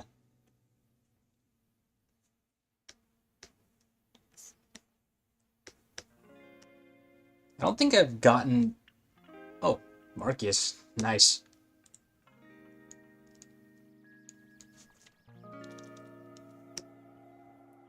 Oh, I love when that comes together perfectly. How far away is college?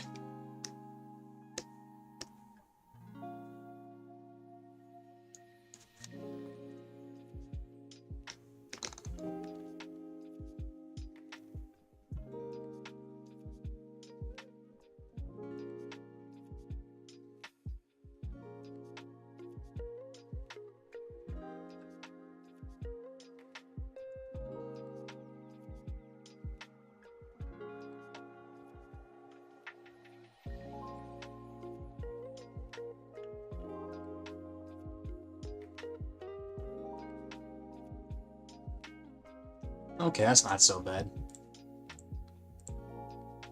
I usually gotta drive about an hour in the morning. I take my wife to work over in San Francisco.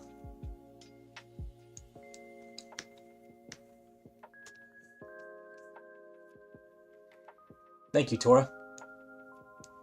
It's not so bad. When we drive in the morning, I usually get up at like we usually get up around why is this not panning out? Oh, that's why.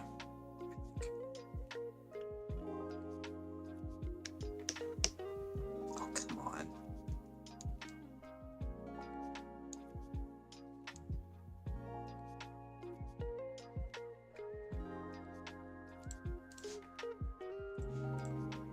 There we go. So then we got that would be white, and then that would be the color of her phone strap. That works.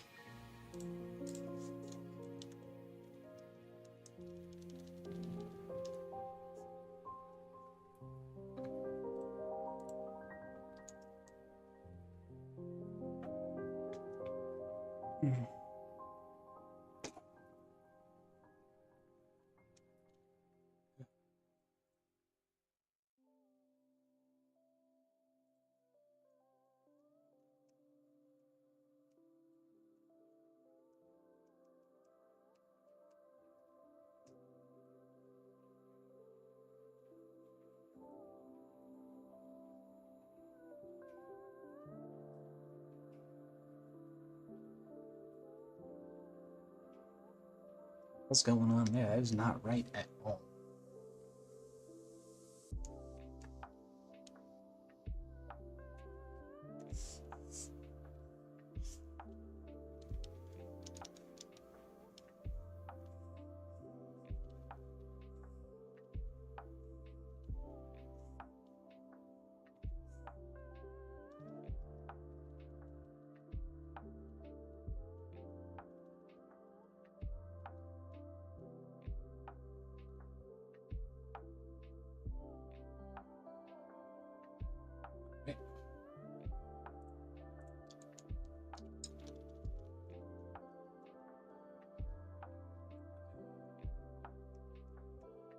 So how I'm trying to approach coloring this so I don't get lost is I try to just stick to small sections and try to stick to one color at a time. And then just work my way up bit by bit. It's like right now I'm going to find the sections of Jennifer's body that are exposed, which I'll color green because that's her skin.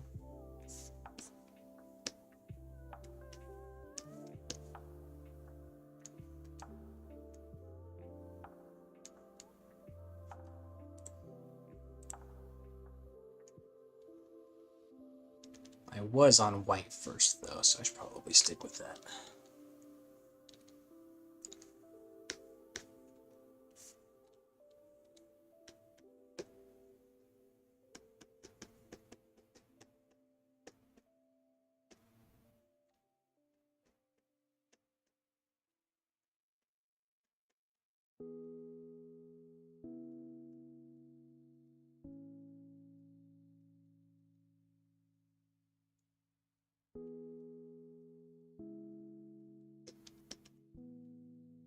Make sure I save again, just in case this thing crashes.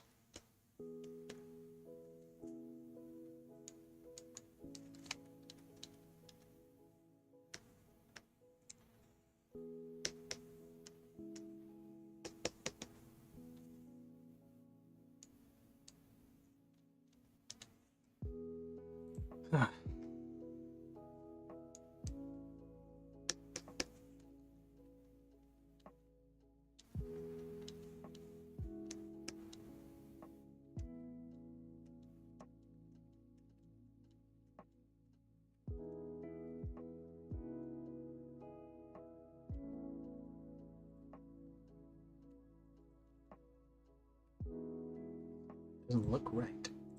Nope, that is right. Alright. So, bam.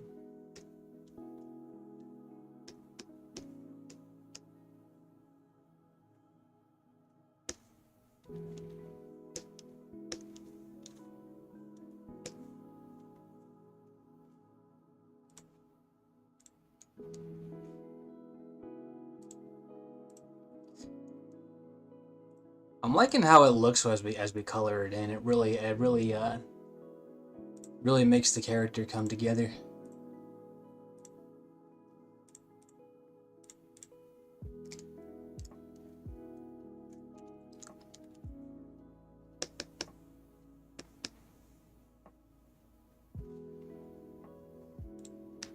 Still not a huge fan of the coloring phase, but not to say I don't appreciate what it brings.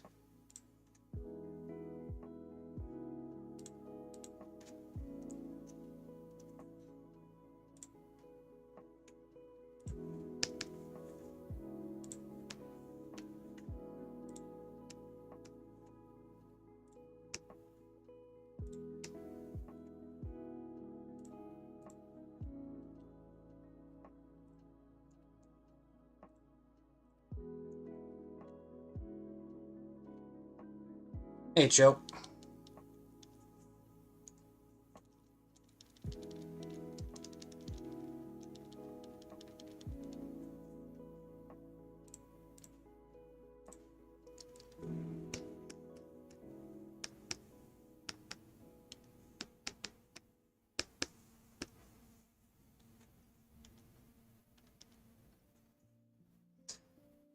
So guys, I'm probably gonna need to as we get closer to the end of this thing, I'm probably gonna need to stop streaming, or stop having these at least publicly available for streaming.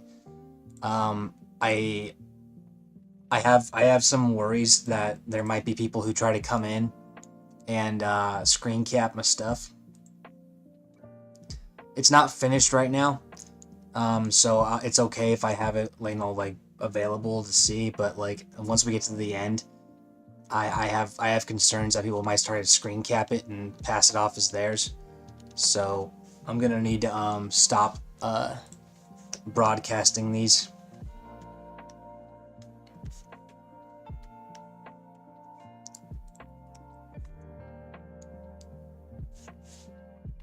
It's not that I don't want to show it to you. It's not like I don't want you guys to see. It's just I have already fallen victim to someone stealing my stuff, and it's not a good feeling. So I just want to prevent it, so that way, you know, I'm able to put it through my channels first before people try to steal it.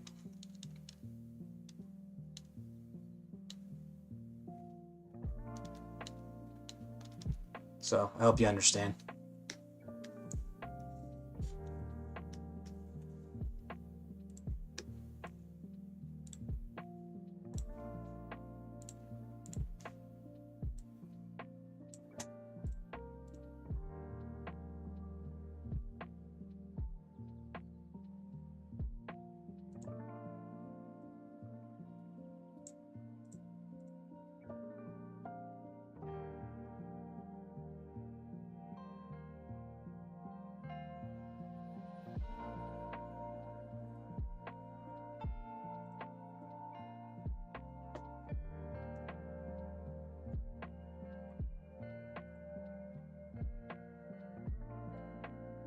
Appreciate that, Joseph. Yeah, like it's not something I necessarily want to exclude you guys from, because you've been following along the whole time. I feel like this is as much your product as it is mine, but I gotta look out. I gotta look out for this stuff, because in the end, it's not just me who loses traffic. Sexy does too, and it ain't fair.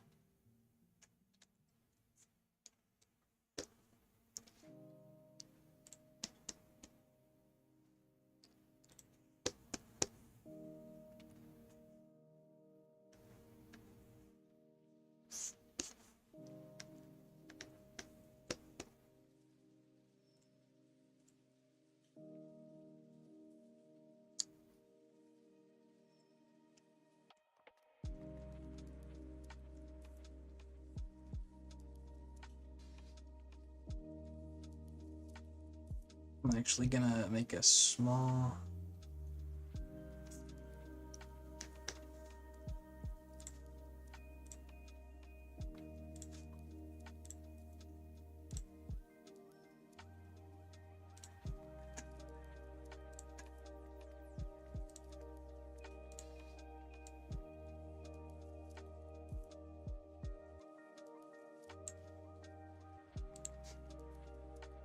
Jenny is kind of cute, actually.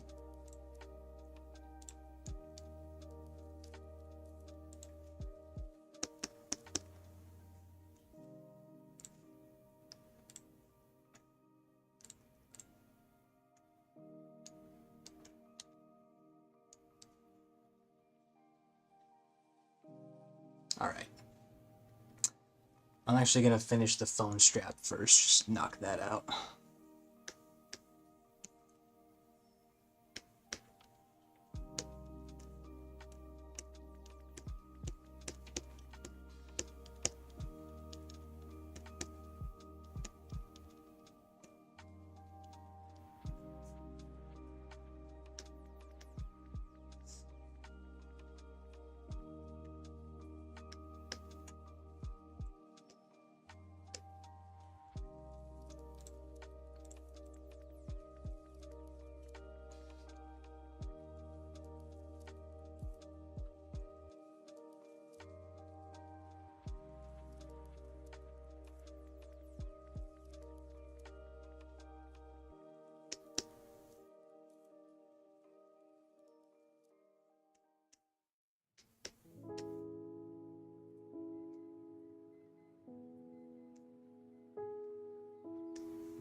Here's what I'm going to do. I'm going to finish up with all of the hand coloring first. Just knock that out.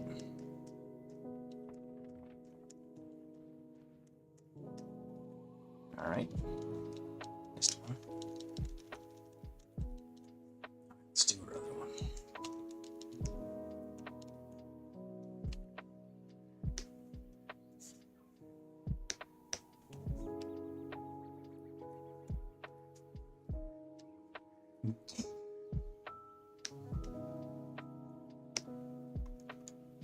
Alright.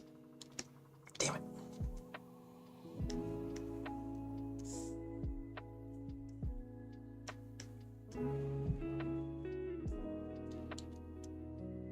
Have mercy.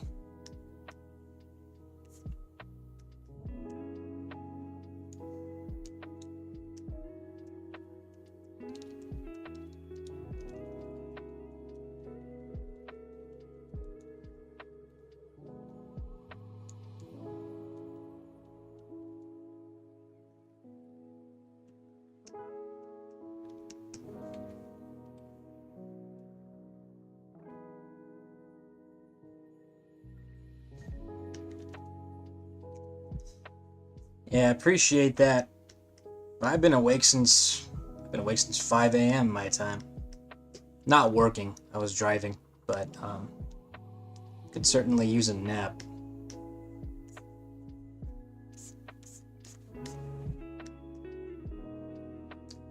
Ain't no time for naps though. There's only so many hours in the day.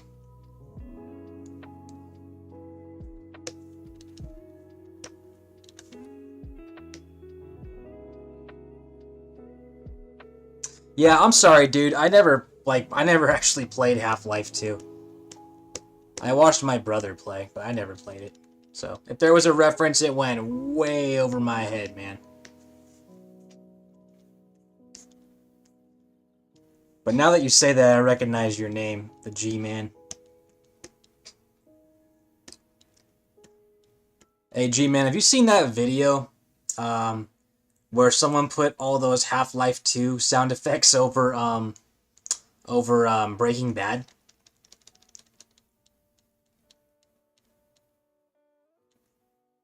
Have you seen Breaking Bad?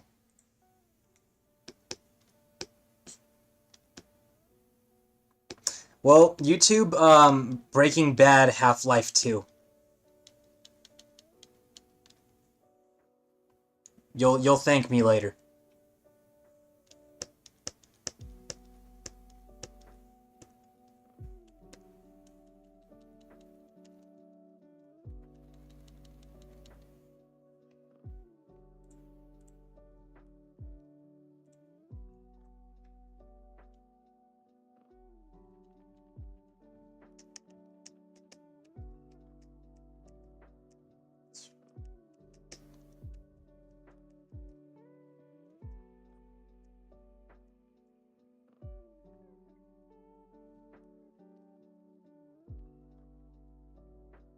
Yep, Joe, we're kind of getting towards the end here. Very close. I'm focusing on all the harder to reach areas, so to speak.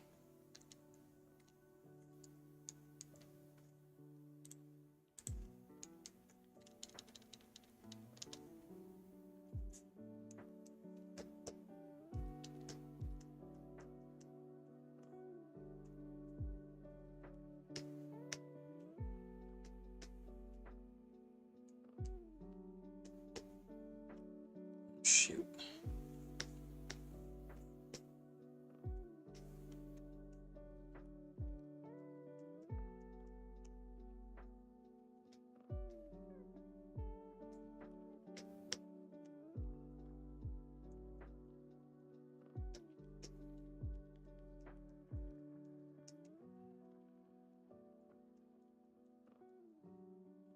Just a leg.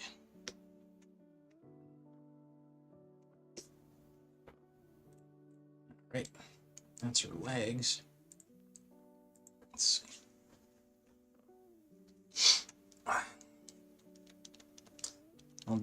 I'll do the rest of her skin first. Oh, that's not right.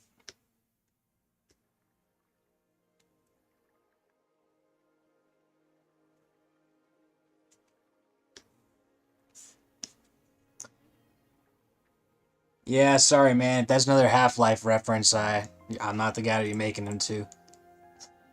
Sorry, man.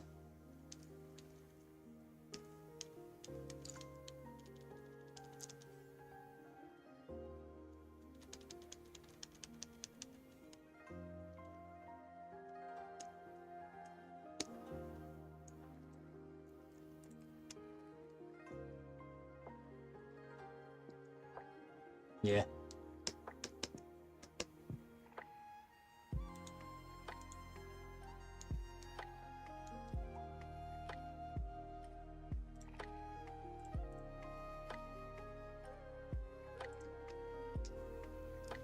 That shouldn't be happening.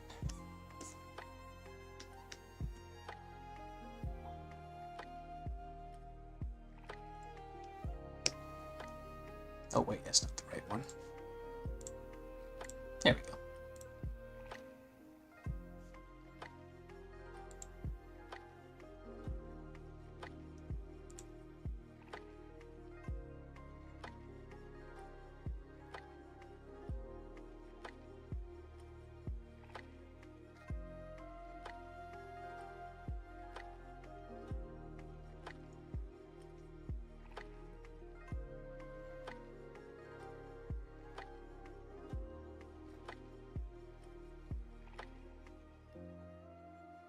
Yeah, I'm aware. Half-Life's a classic.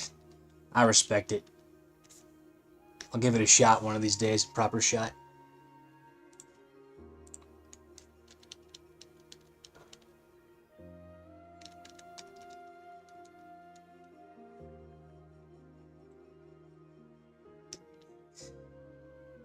I know what you mean, man. Don't worry.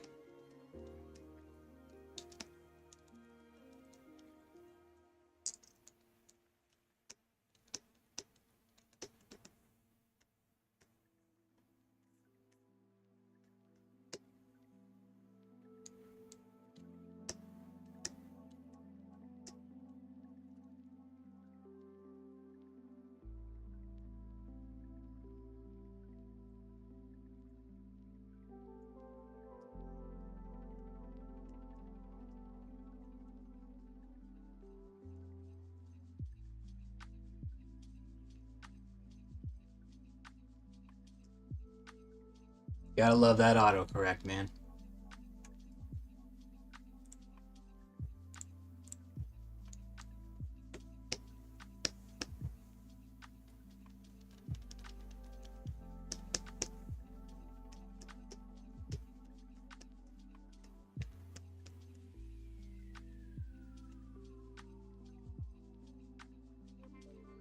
Talking Half-Life? I mean, it's like a, what, 2000 era game, like 2002? I think Half-Life 2 sounds more like 2004, if I'm being honest.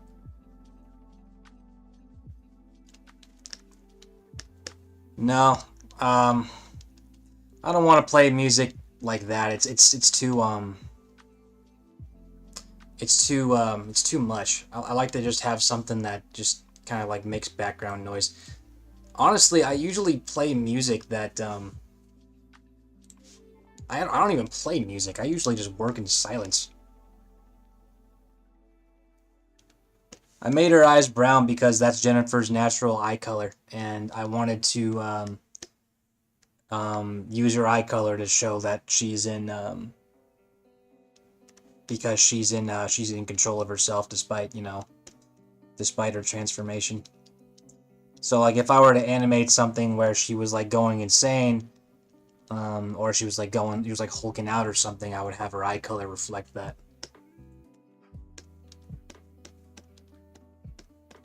But since Jennifer's the one in control and not the Hulk, I wanted to have her eyes stay as they normally are.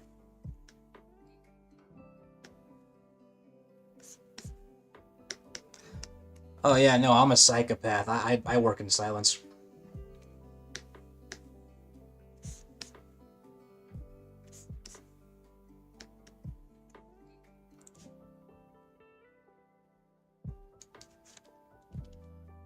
Let's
see.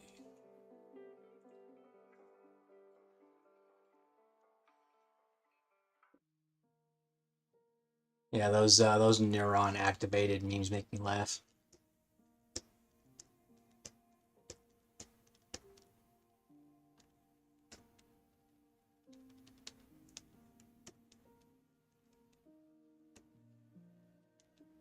Okay. I haven't done her eyes yet, so let me do those.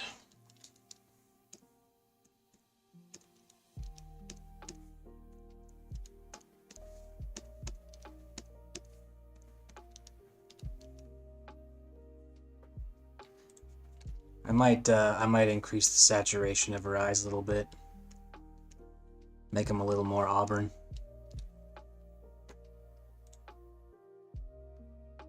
Alright. Well, I think that's it. Oh.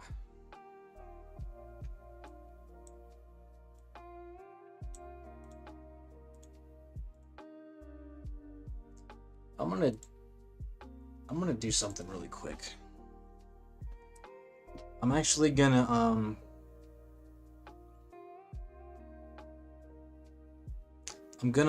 apply grayscale to this, because then I can alter the values. So let me go ahead and do that really quick.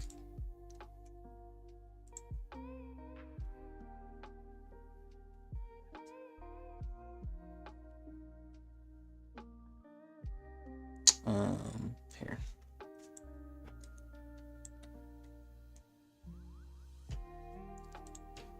Okay, here we go.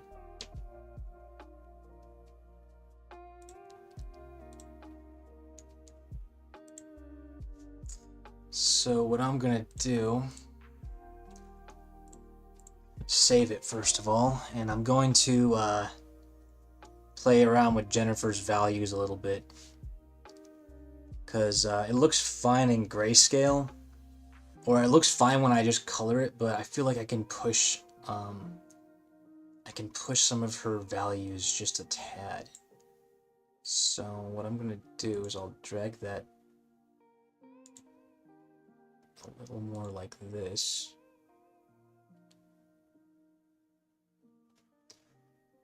I watched it yesterday. It was, well, God help them.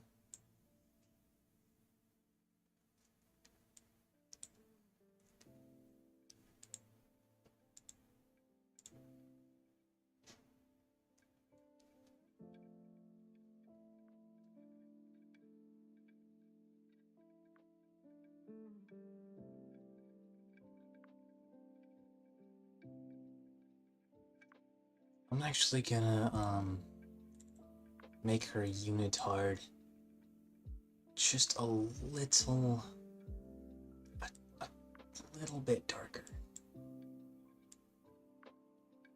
Probably around like 95. Maybe give it like the faintest. Yeah.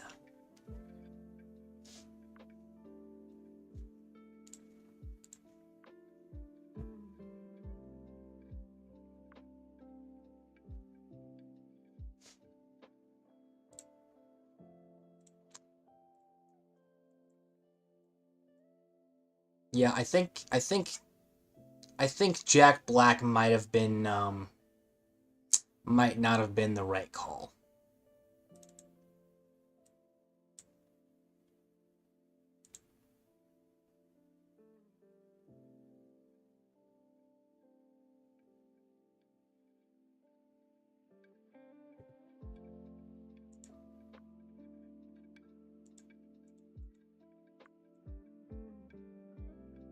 There we go.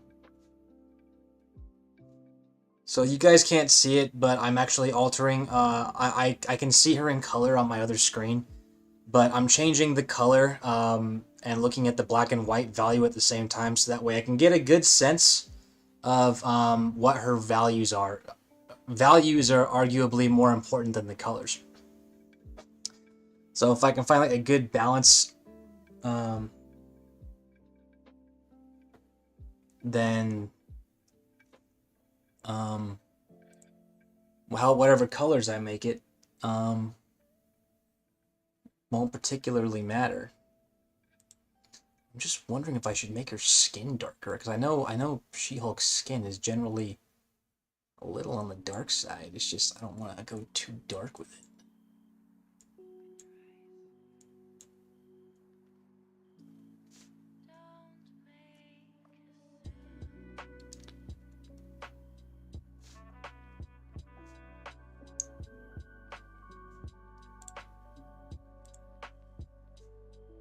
Thank you. I like the freckles too. I think this might be good. I might lower the value of her hair a tad. So maybe that's too dark. Then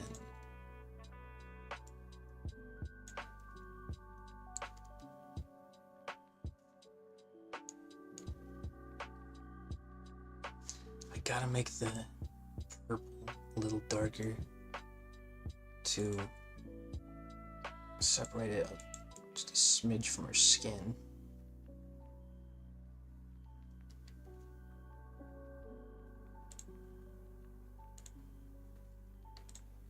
There we go. Alright, let's see how that looks in color.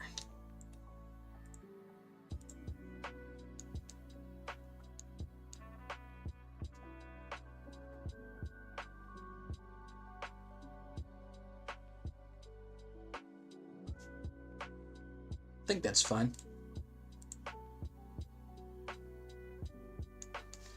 Let's see how it all moves together.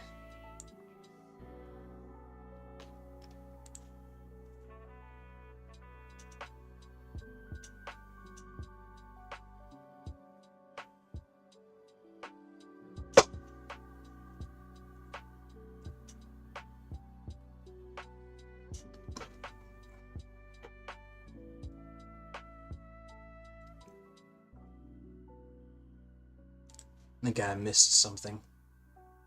Yep, there it is.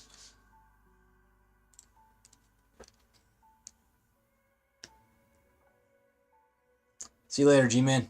Thanks for stopping by.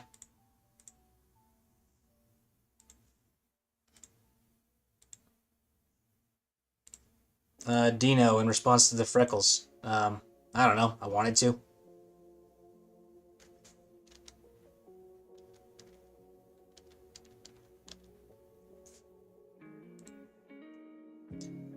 I made the colors. I didn't make the colors brighter. I added saturation. I made some colors brighter and I made others darker. I just wanted to adjust. I wanted to adjust the values on her colors to make her pop just a little more. The one thing I did not do that for though was her eyes. So I need to do that really quick.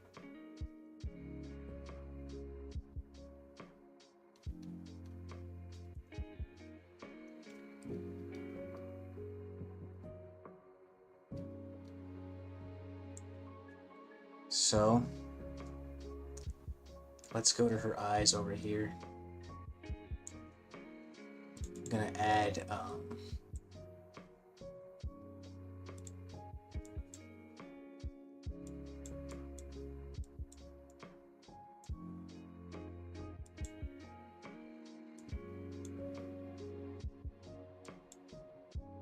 there.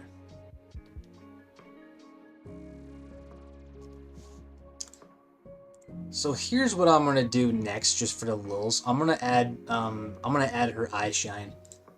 It's an easy task, but I'm gonna do that after I check on dinner. So give me 1 sec, fellas. I'll keep the animation going on a loop though.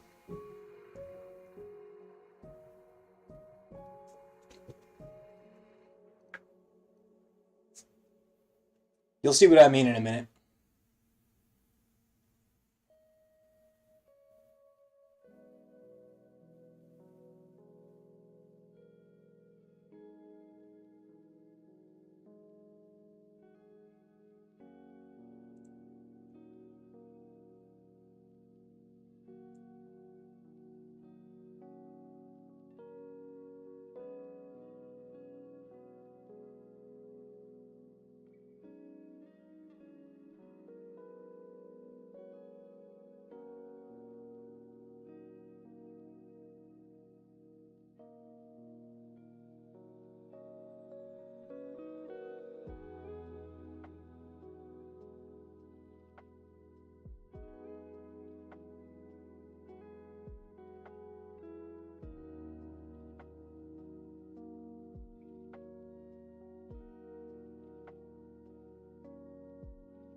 All right. Just for fun, I'm actually gonna import her. I'm gonna import her lines because I had to do some timing changes.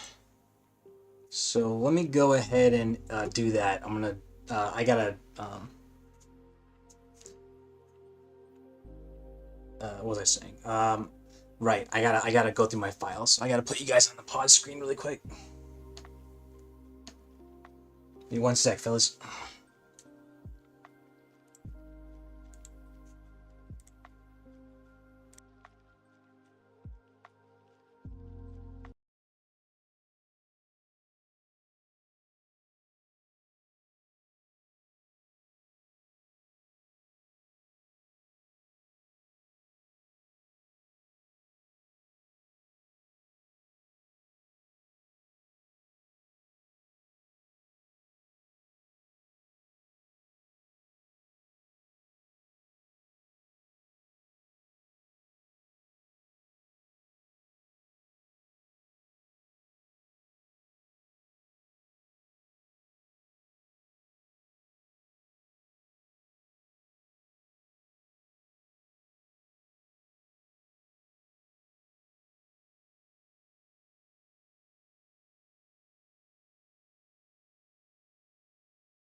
All right, I got it.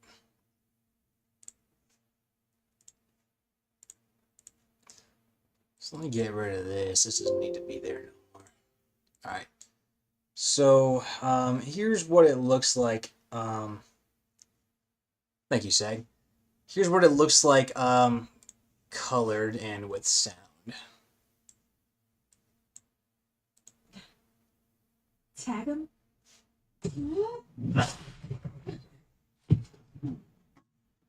Tag him. Tag him.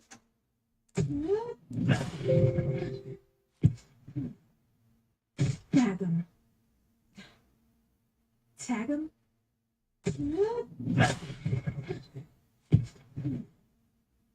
Tag him.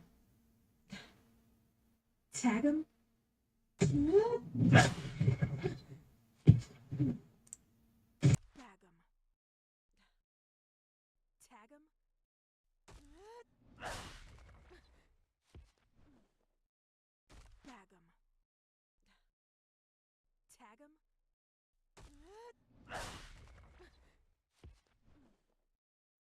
Tag him.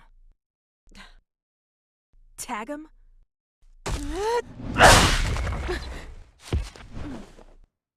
Tag him. Tag him.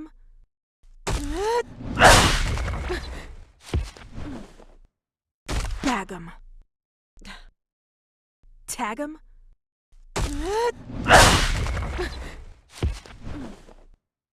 Tag him. Tag him.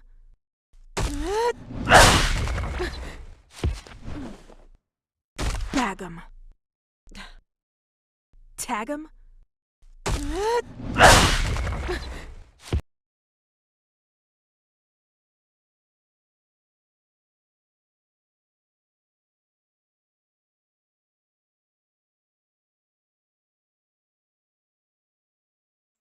All right.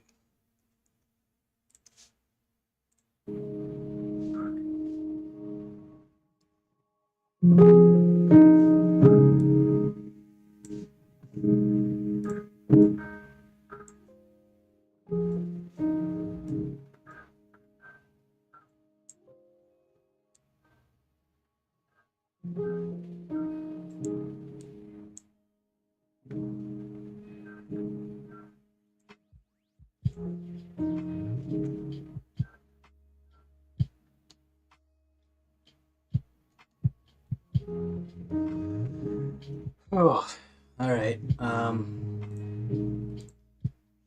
think one more task I'm going to do for right now. I'm going to I'm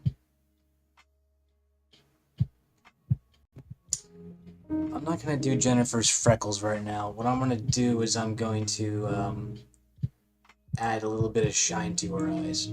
So how I'm going to do it is like this.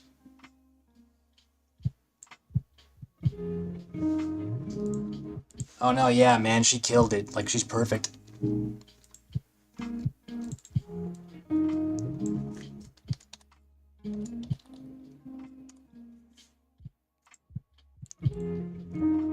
Alright. So here's what I'm gonna do.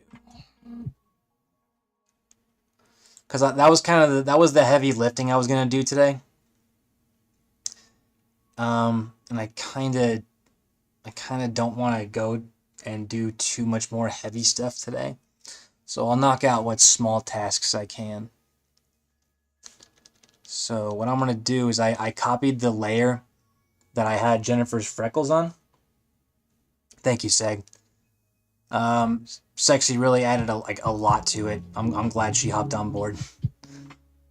What I'm gonna do is I duplicated the layer that had her freckles on it. There's one layer it's one for one. It one for one matches up with all the drawings. So what I'm gonna do is I'm gonna replace these drawings here with how's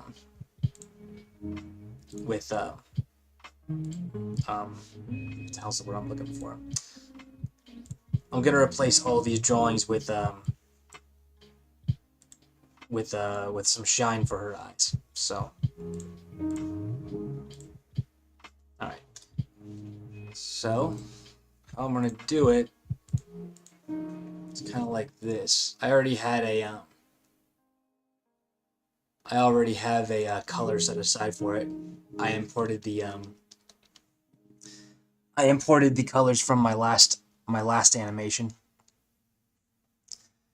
So, here's what I'm gonna do.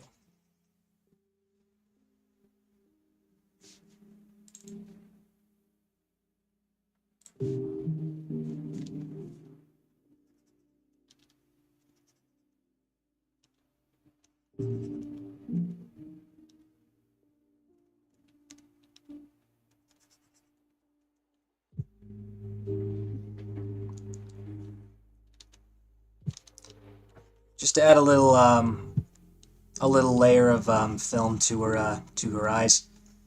Makes her face look more believable. Now, since I already made one here, I gotta get rid of it. And it appears I have it in multiple places. Shoot.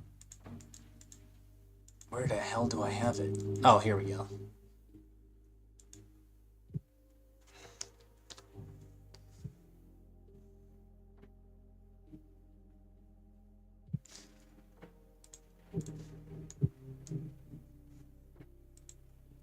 Yeah, if we add this eye shine, it adds a little something. It adds a little something to the character's eyes, and they're easier to look at.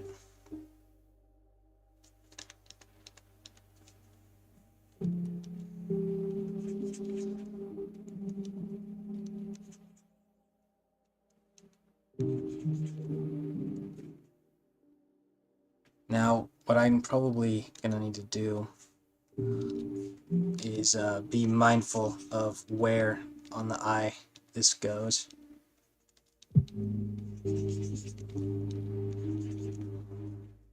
There we go.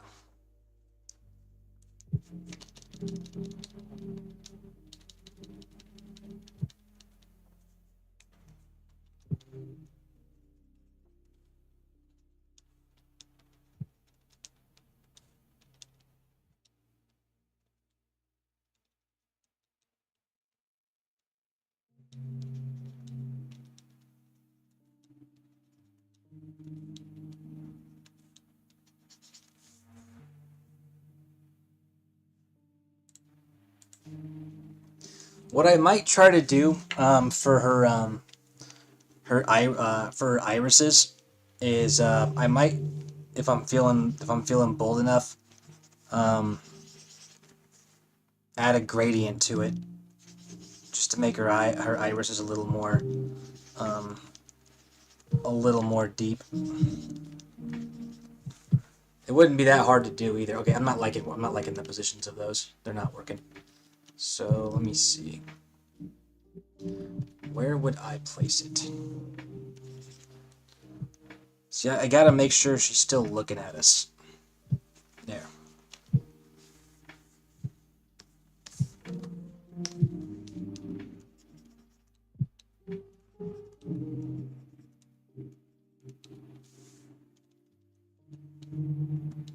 So maybe just like a little one right there.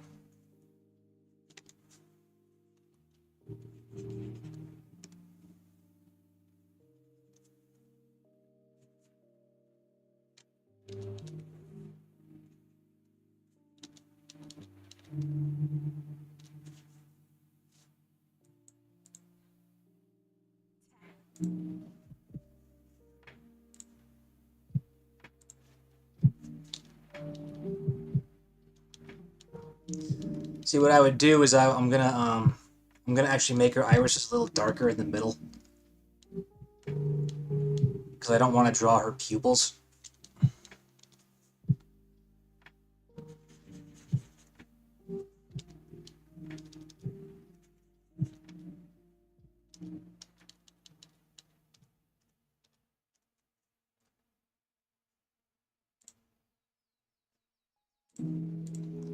But I still would like them to kind of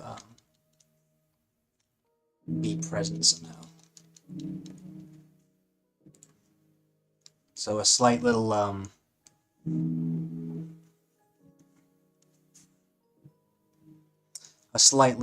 color change. I totally didn't draw her eyes there. Whatever, no one's gonna notice. Except for me, apparently.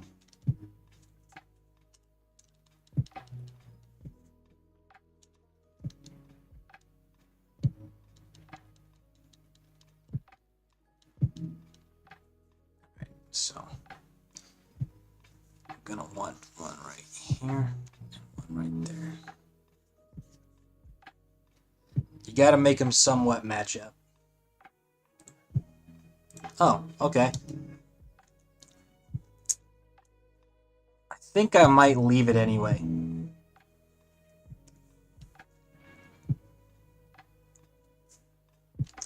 Yeah, no, I just kind of forgot.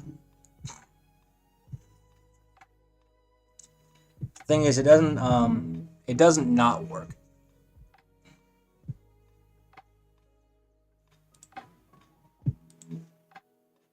See, when I add some shading here, I actually kind of like Jennifer's expression here a little bit.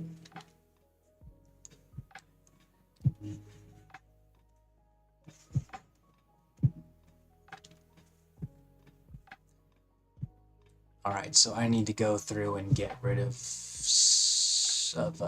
these ones. So, where the heck did I get these from? Oh, I'm dumb. I already made a layer like this earlier. I'm gonna delete that and do it again. So I already made that one.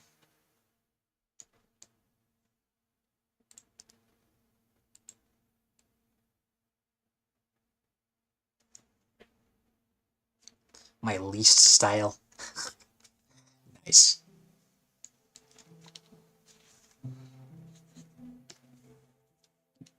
I'm actually going to draw with a smaller brush here, since the real estate we have to play with down here is getting smaller.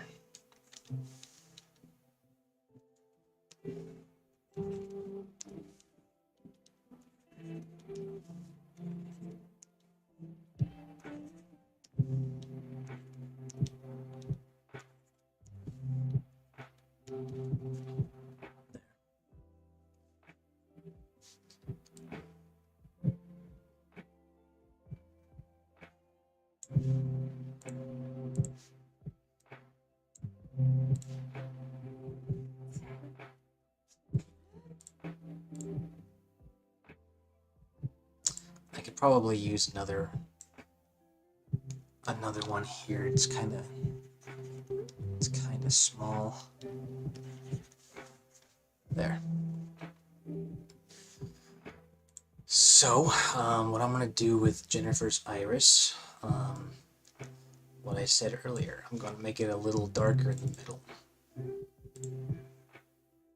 Before I do that, though, I'm going to save.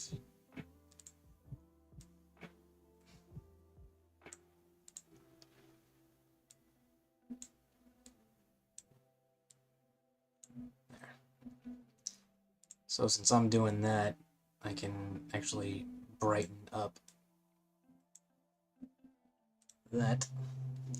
So what I'm gonna do is I'm gonna actually repaint Jennifer's eyes, but luckily it's gonna be a pretty straightforward process. So let's go ahead and do that. So the main thing is I want it to be kind of in the center, because it's meant to represent to a very small degree, well, Jennifer's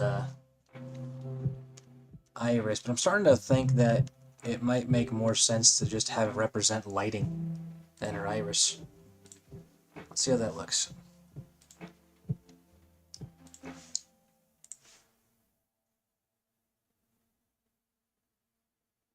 I kind of like it.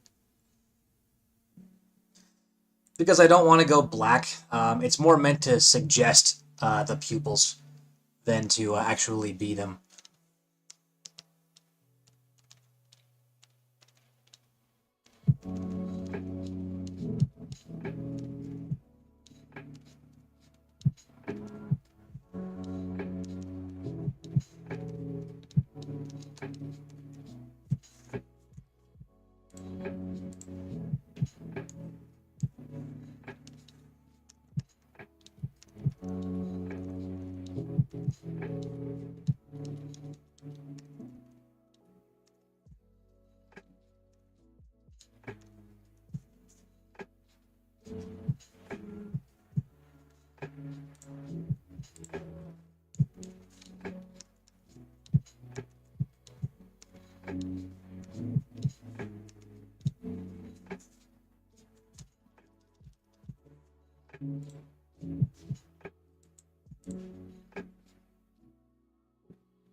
Small change, but it adds a little bit, you know what I mean?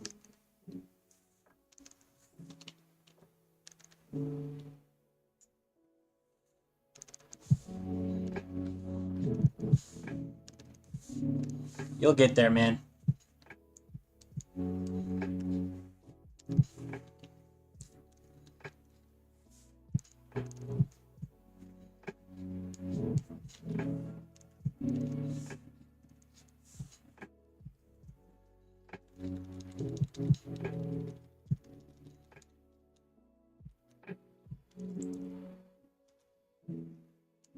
I believe in you, Sag.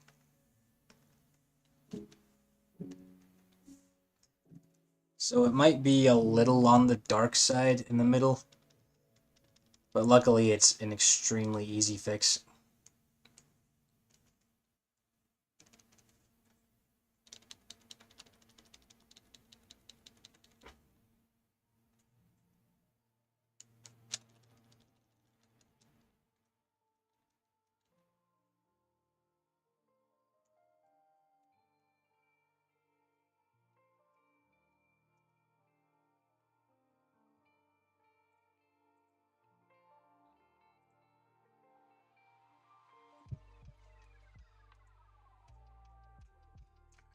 So let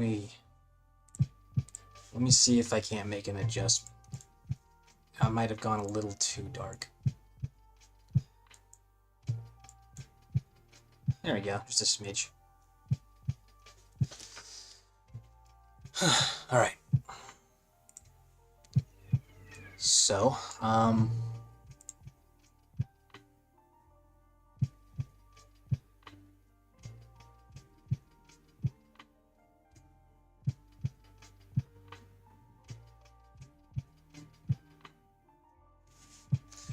I think that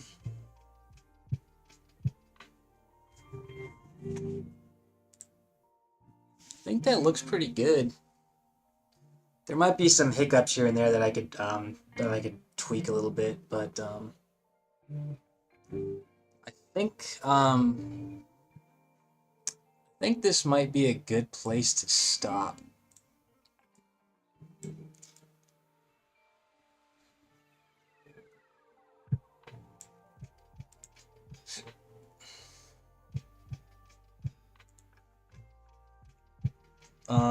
Let me see. I think her line work color is fine. It's not at 0. Yeah, if I just made it straight black, here's how it would look.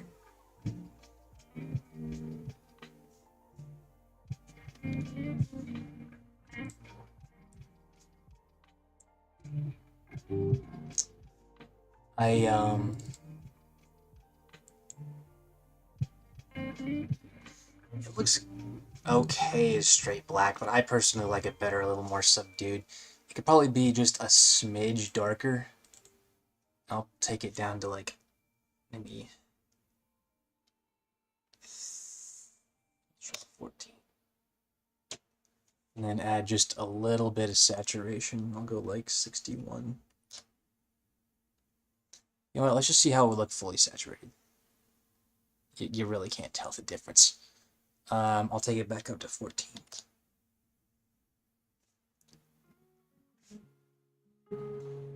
I like that.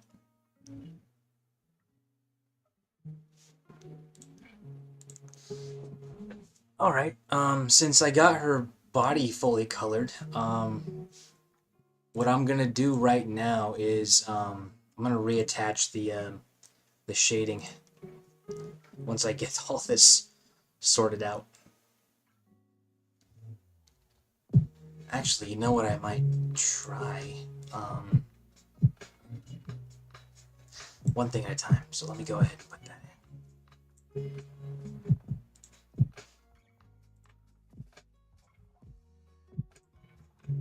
Alright, so here's how it would look colored and shaded.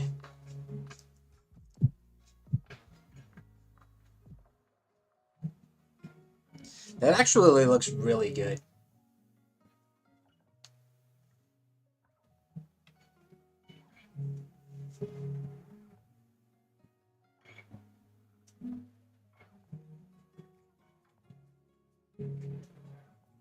I do not, Omelet. You know, I kind of want... Let me just see something. I want to make it closer to my reference.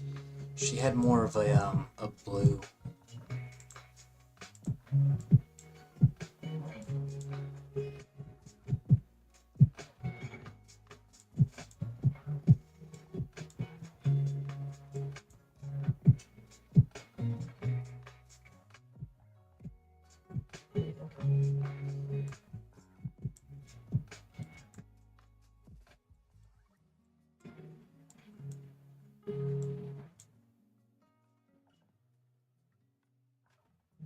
Right there. That's the sweet spot.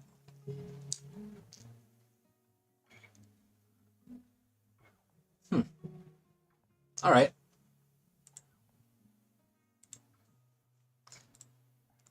So here's what I'm gonna do next.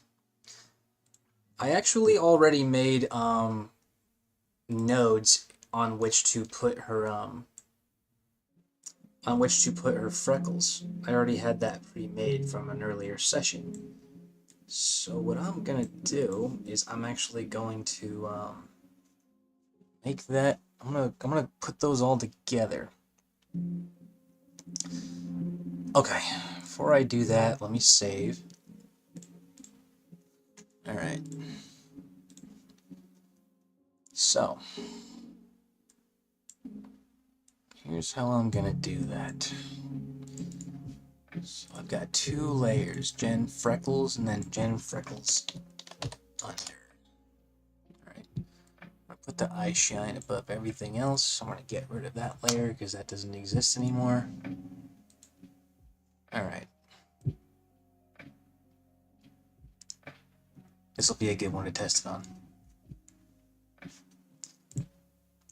So, sorry, Omelet. I have not heard of Speed Oru. Who's that?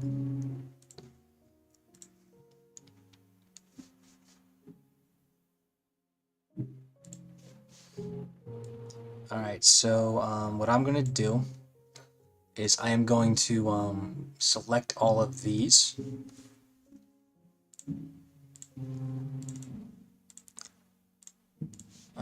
Here we go, tool properties, select by color.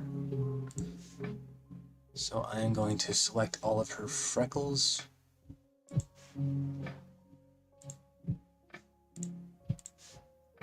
Oh, that was useless. Let me see. Alright. So what I'm going to do now is I'm going to convert them all to pencil lines. Great. So now I'm going to unselect that. Select all by color. And I'm going to increase their size. It's going to do it for every single one.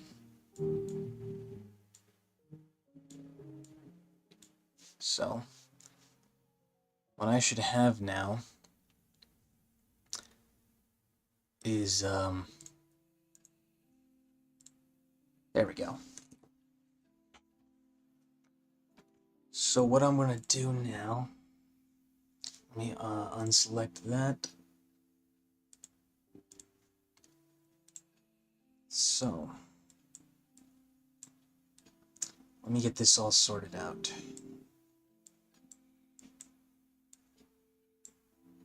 So I'm gonna take away that. This is the dialogue bubbles that I'm gonna do, and then this is her eye shine, which we made.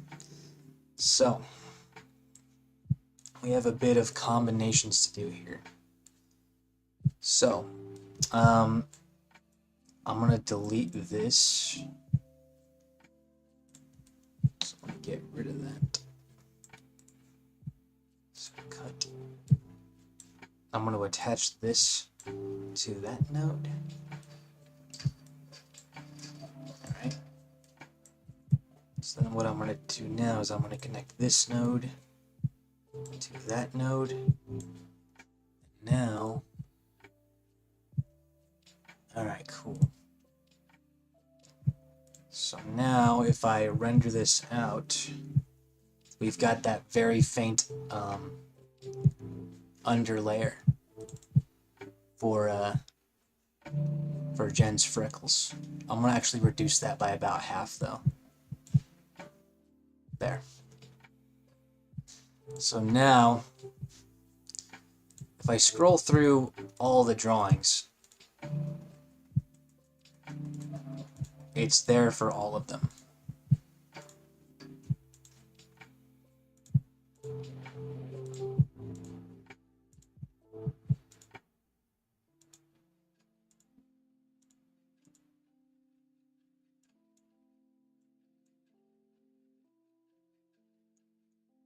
Yes, sirree, Bob.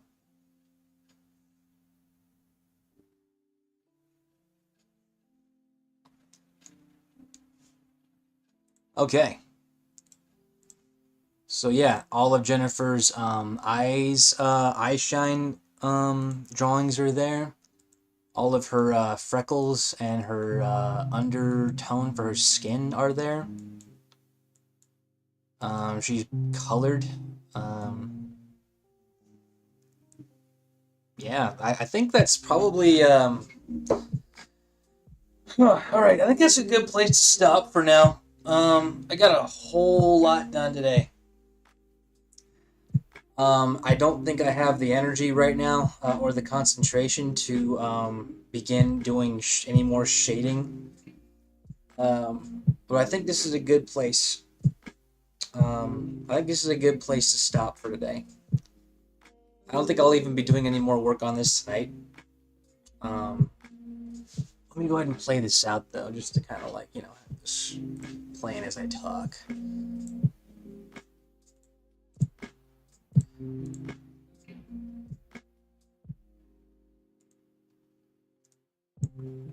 ahead and unplay that. All right. Yeah, I think I'm gonna stop there for today. Let me just there we go. That's perfect. So let me make sure her fade out is properly timed.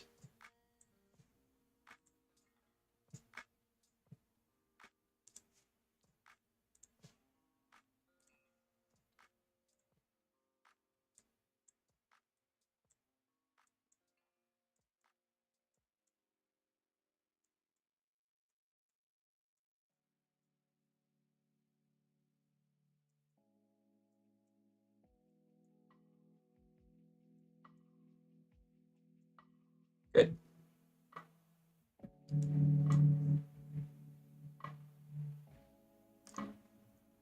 Perfect timing, John. I was just about to wrap it up for today, but I got Jennifer's freckles. I got everything colored first of all, and there's something wrong with one of these drawings. I'll have to go through them all later. But I got Jennifer's. I got her all colored up. I added an underlayer for her face for the freckles. Yeah, there's really not much else I could say about that. Let me just go and. I know it looks kind of like weird like that. It's because the blur effect isn't being applied to him.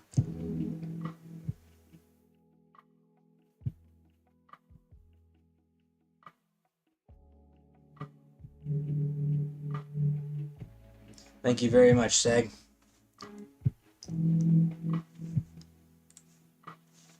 But yeah, we have that underlayer going on. It looks a little weird because the blur effect isn't being applied to it because it's not in the rendering mode.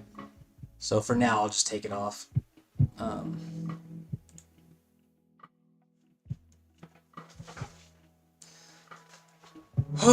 Okay. Yeah, I think that's where I'm gonna stop for today. I appreciate you guys hanging in there with me. I know we went through a lot and it was a little slow in some places, but that's just like kind of the nature of the beast with coloring. I don't know how some of you guys like it. It's personally one of my least favorite parts of all this, but even still, I'm glad it's done. It's really coming together.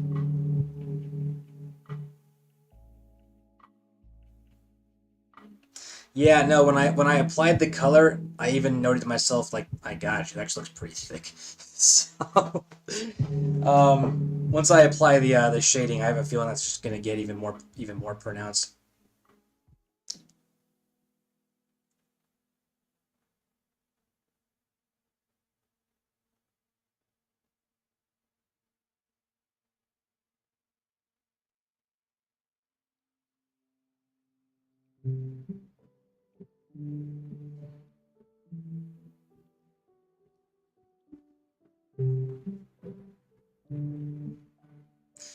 All right, guys. I think that's where I'm gonna end it today.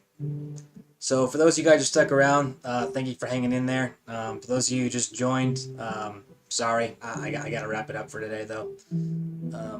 Always next time though. So you guys have a good evening. I will more than likely have another stream tomorrow. Tomorrow I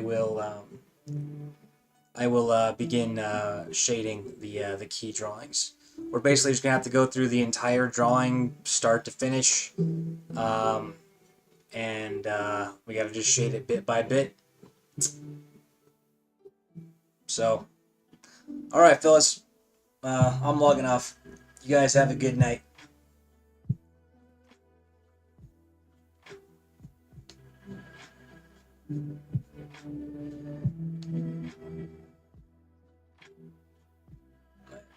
See you later, Joseph. Have a good night, Have a good night, Goji. Thank you very much, Seg. Have a good night, Alma.